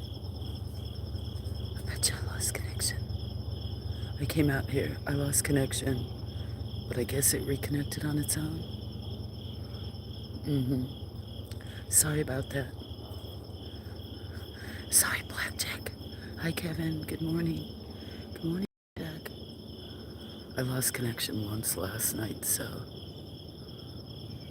But let me show you. I'll pull one of these plants. Where's one that's flowering?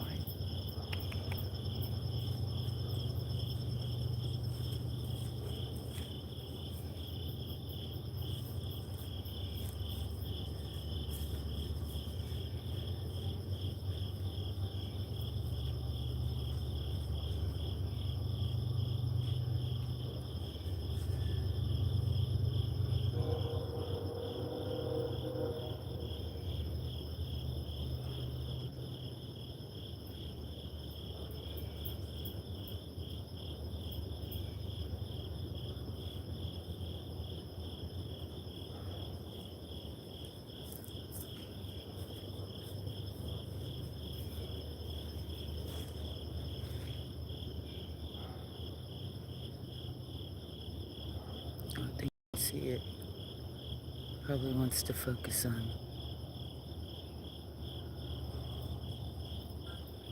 I'm trying to touch the camera, I haven't ever missed. Anyway, it has these little pinkish white flowers on them that are starting.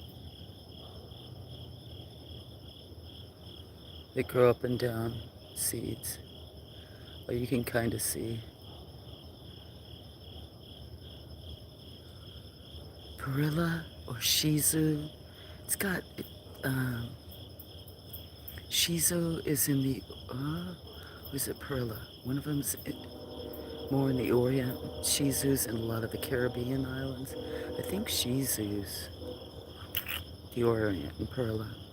You have a really good, one of my favorite herb companies up there called Richter's, Richtrs. They have great seeds, some plants. Those blue jays are getting fat. That's a cat on the tripod. I'm gonna go make some more coffee. Sorry about the disconnect. Okay, guys, going back in. Come on, Chloe. Come on, Chloe.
Hello, good morning.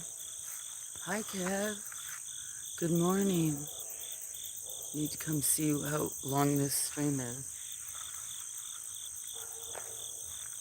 What are you eating, little girl? What are you eating? You silly. I don't know if this one kitty's eating, if Meow Meow's eating a bug. Good morning, Kevin, and whoever else is listening. Let's see. 10 hours and 43 minutes. So I can't go over an hour more. If you go 12 hours, it did. And I haven't been to sleep yet, but I'm kind of awake now. I might clean the building up some.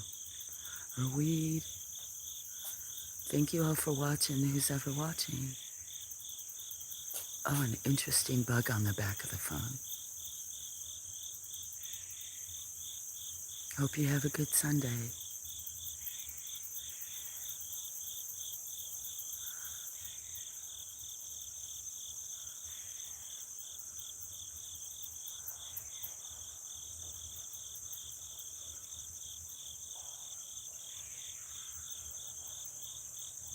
Okay, well, I wanted to come see the time.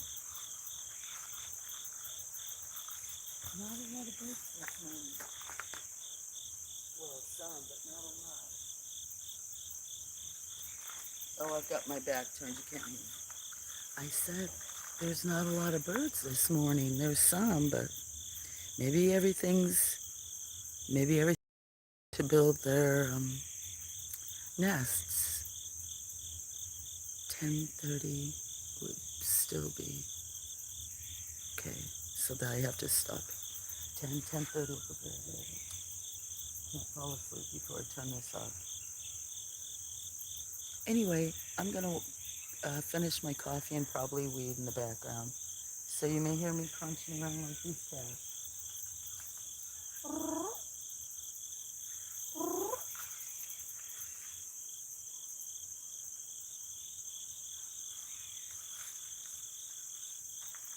Oh, what time is it? 9:24.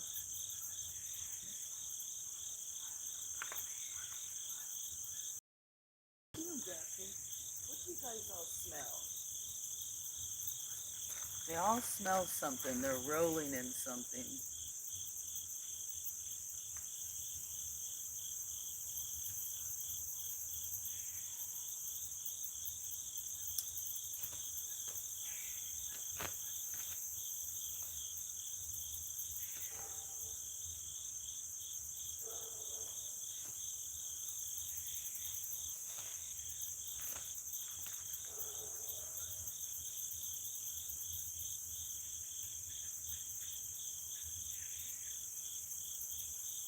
What are you doing, Snoopy Pete?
am okay. Did I not sound okay?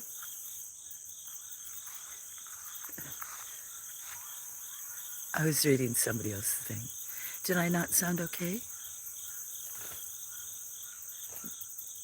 Distracted some by cats. Maybe I was talking to cats. I was talking to you. I did say hello. Did I make a funny noise? I'm confused. I don't know when you typed that, Kev, so I wasn't looking.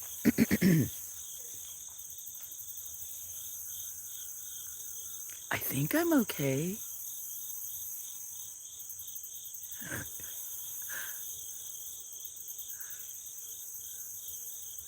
Maybe you're talking about when I need to stop the stream, because it's just about 11 hours, so I have to... No, if it's 11 hours, 10:52, I'd have to stop it right at an hour, which would be 10:30. I need to stop at 10:15. Half an hour, people. I appreciate everybody watching, and it's still 9. I can always set a stream up later if people let me leave me a comment and want to. But I do, I'm not tired right now, so I'll probably do a few chores. There's Lola. It's Meow Meow. What do you guys all smell, huh? There's the raccoons. Last night, Raccoon made a mess, didn't it? What else do you guys smell?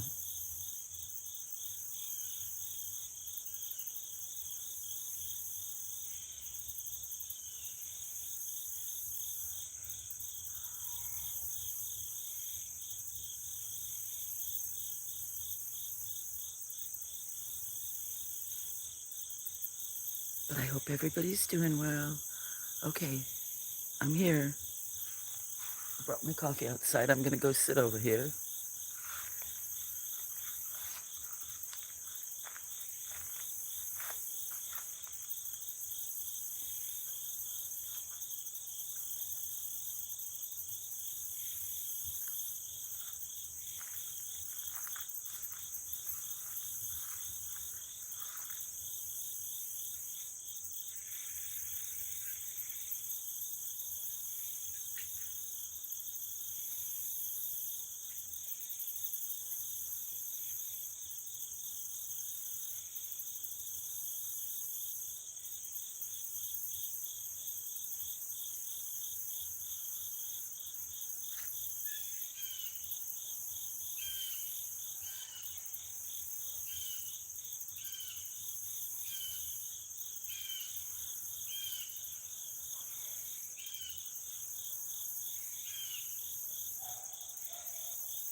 I was gonna still go a little while. Everybody, I think I'm gonna go like another 15 minutes and turn this off. It sounds like it's getting loud in the neighborhood, and I have some other chores I can do.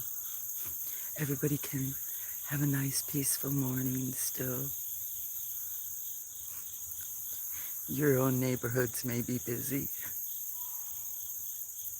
because she's yelling in Russian now, so that means it's serious, or kind of. So,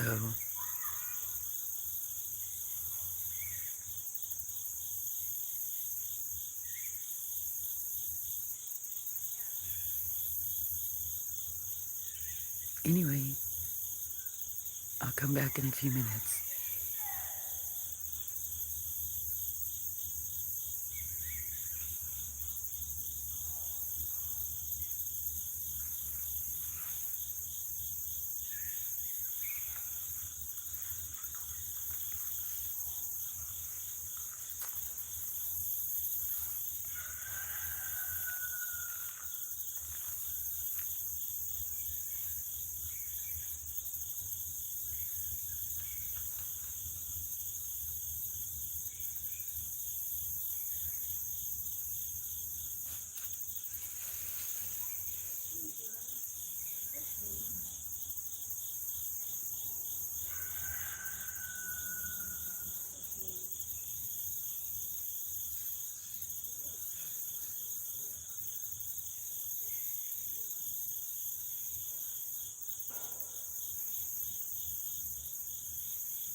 What are you doing, sweet girl?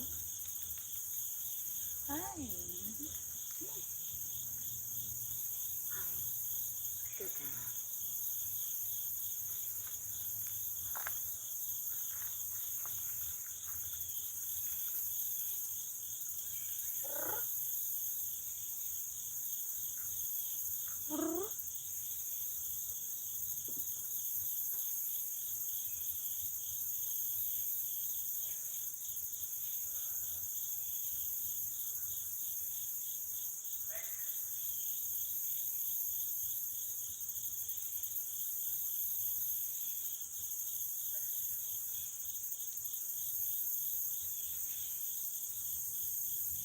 Who's that coming back, Daphne? I see ya. Get off my sweater. I don't need for you to claw this sweater. Hmm?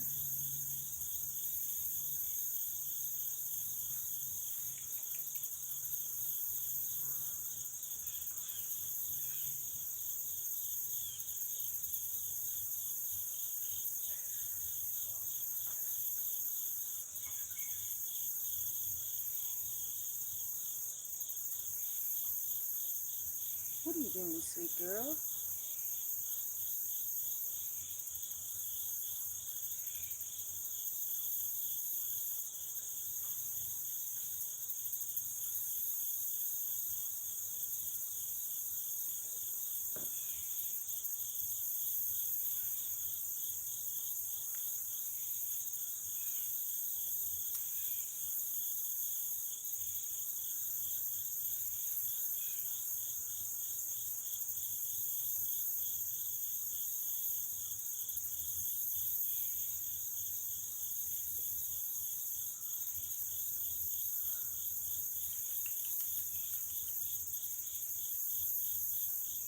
Little meow meow.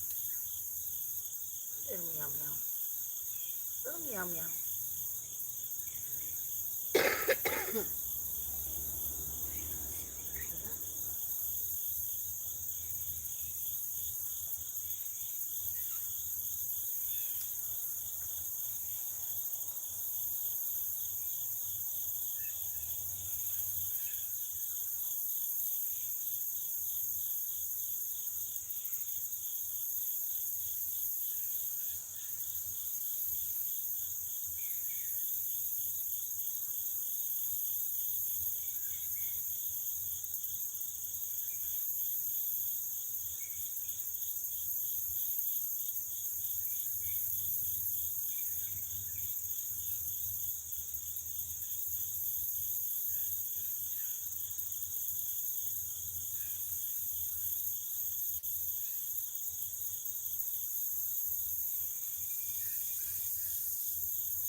energy.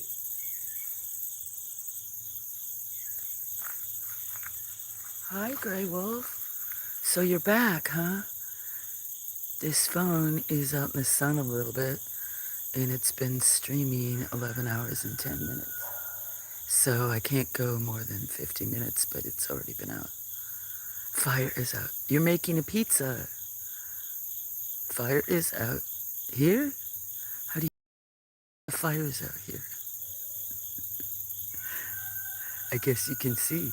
Oh, you're a closer neighbor than I thought, huh? Get some sleep. I will. I'm still, I don't like fire. Fire's not out. No, you don't know these neighbors.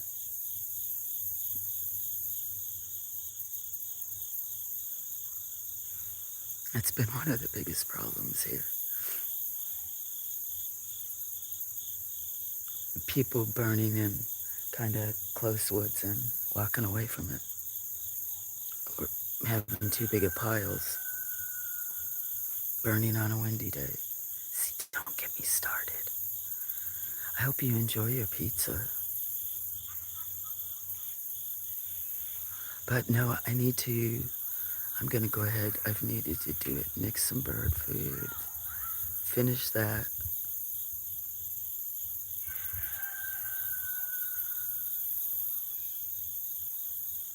Maybe shop vac.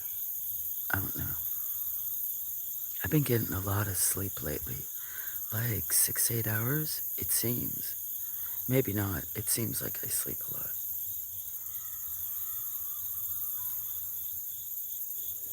I'll sleep soon though, thank you. You burnt your pizza. I just saw that. You burnt your pizza.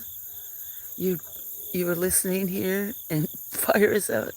I don't want to laugh at you, Gray. You're making pizza and you burn it? Aww. Are you going to eat it anyway? Is it edible?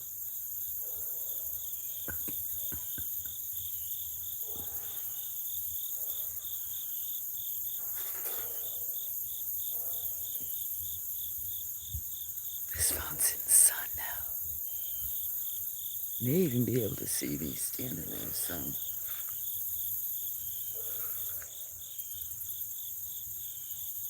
Yeah, you can see my arm. It's like a puppet shadow. I have winter clothes on. I have layers on. Last night it was chilly. Maybe I should move it back some since you can see me doing puppet moves. Yeah, because I was gonna turn it off now, but I can still talk to you. You have to see what you're gonna do about pizza.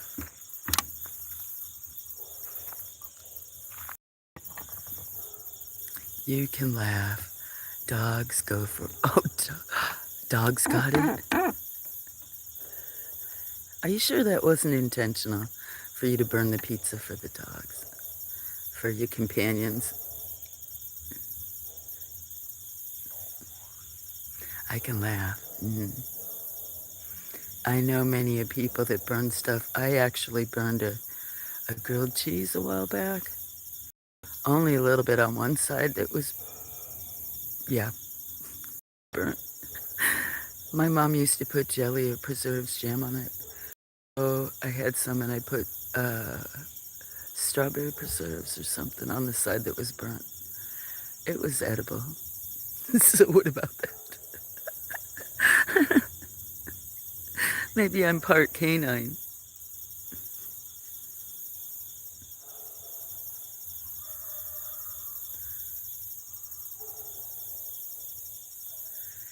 He's not the neighbor yelling. He is kind of a neighbor, Kevin. He lives in the same state.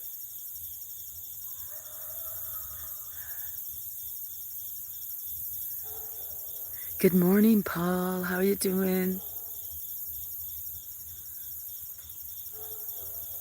Just to let you know, I can only stream 45 minutes, 40 minutes. I can stay like 15, 30 minutes. I was already going to turn it off, but I'll stay a little bit. If I stream 12 hours, it shuts off. So, 30 minutes. Good morning, Paul. Day for you, I hope.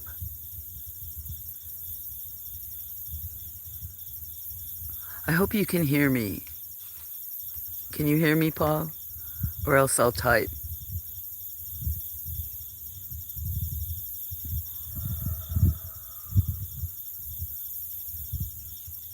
That is not me crowing. Not this time.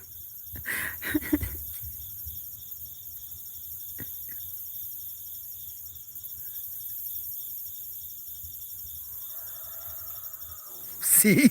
I need to talk when the rooster crows so you would think.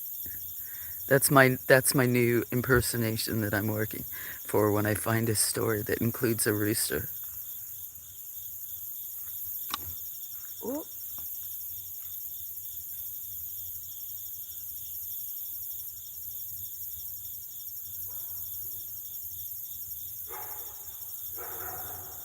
oh, did I really bounce it? I did. Oh, I don't have the handle. Thing. Oh, something landed on the girl's face. Maybe I need to type. Maybe he can't hear me good.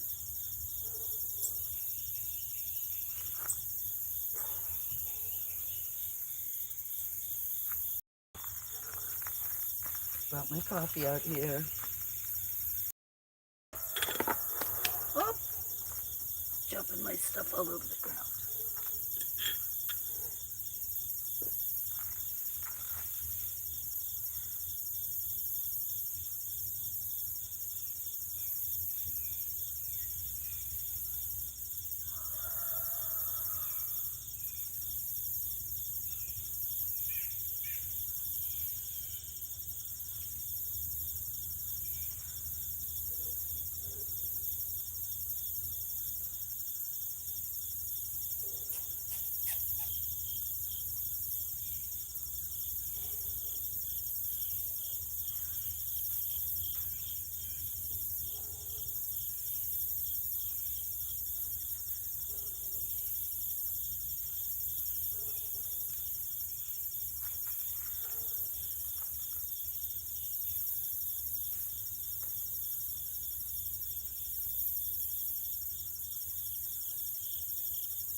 Gray, what you cooking now?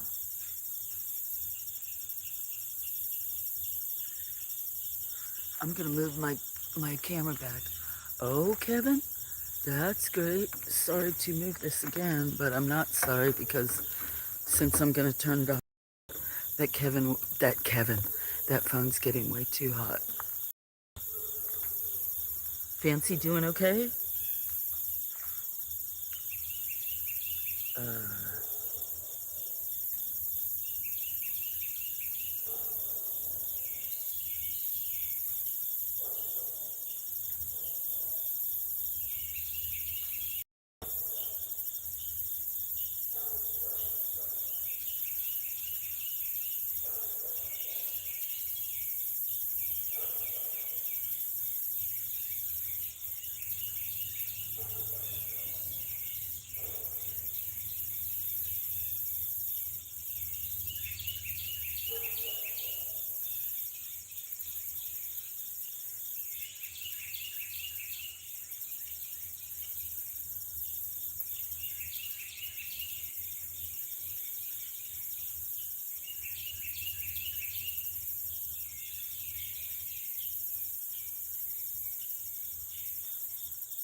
Gray, what you cooking?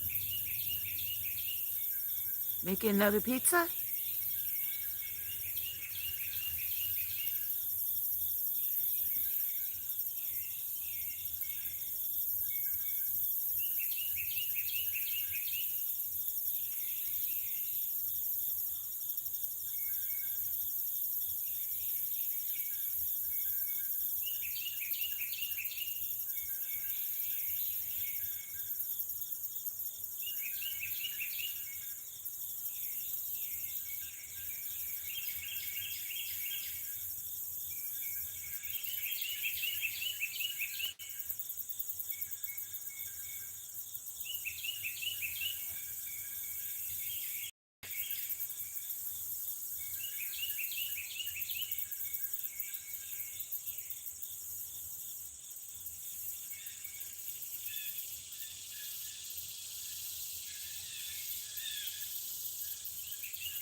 Lovely northern female cardinal. Yes, I'm talking to you.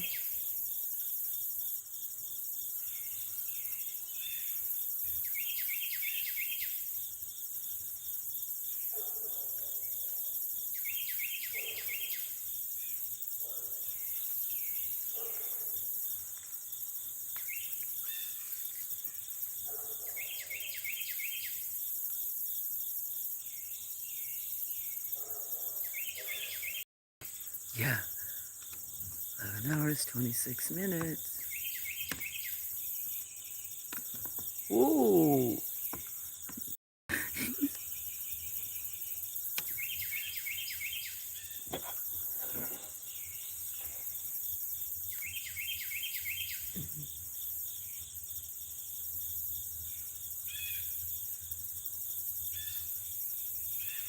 Right, little girl? Right? Yeah. So, yeah, that means 27, 33 minutes I can go. I can only go a few more minutes, guys.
who's ever here still listening. I really appreciate you guys hanging out, coming by this morning, maybe listening to birds. Maybe some of you were here last night, listening to stories. I'll be here for like another 5 minutes in case somebody's cooking, or a few minutes extra. I hear fire, smell fire. You'll ever find your blue phone? I did not. Did not.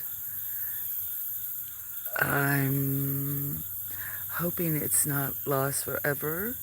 I don't think it is. No, just another thing in my life that I'm going with the flow, and I'm hoping the flow comes to me. Maybe that's not a good way to be. Mm.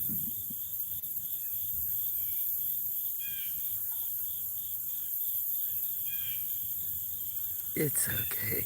Because I bought another one for $40. And after that, I bought another one for $40. Because my red one that has my phone number is about to blow up.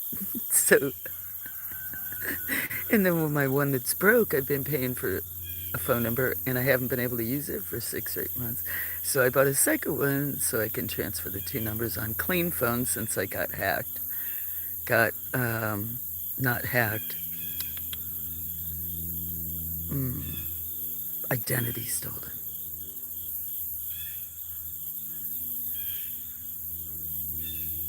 So, for those listening, I hope you have a great day and can rest some or do whatever, can enjoy some things. I'll put out posts if I decide to stream, if I rest and decide to stream some today. Or if I'm going to stream tonight. It doesn't seem to work when I try to set it up ahead of time and schedule it. Because then when I go to turn it, you set it up, but then it defaults so that it's forward-facing camera and starts with me, and I have to stop the stream. There's only been a couple boo-boos.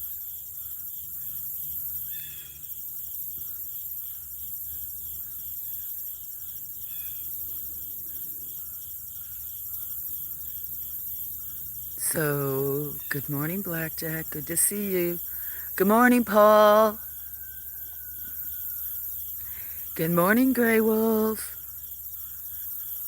Somebody else is on. It says 5 people, right?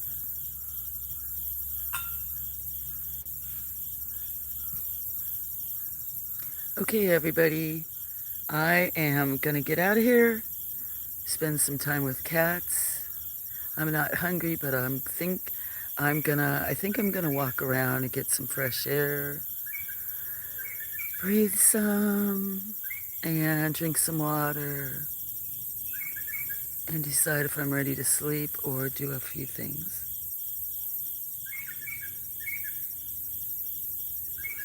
And as soon as I turn off the camera and walk away, there'll be more birds, but hopefully we'll see them another day. Okay, enough blabbering. It's 10:15. 11 hours and 36 minutes. I think the other night that was the most was like 11:45 or 11:30. Anyway, 11 hours and 36 minutes. Oh, here comes some more blue jays. Okay, so peace and love. Yep, from the farm, everybody. I really appreciate you all and that you are interested in what goes on here. Overwhelmed by all your guys' support. Thanks again. I'll see you soon. You can, if there's something that you do want to request, leave me a comment. I don't say that, but if there's if there's a story or you do want me to try to stream, just let me know. Reach out and I will try. Okay, again, bye.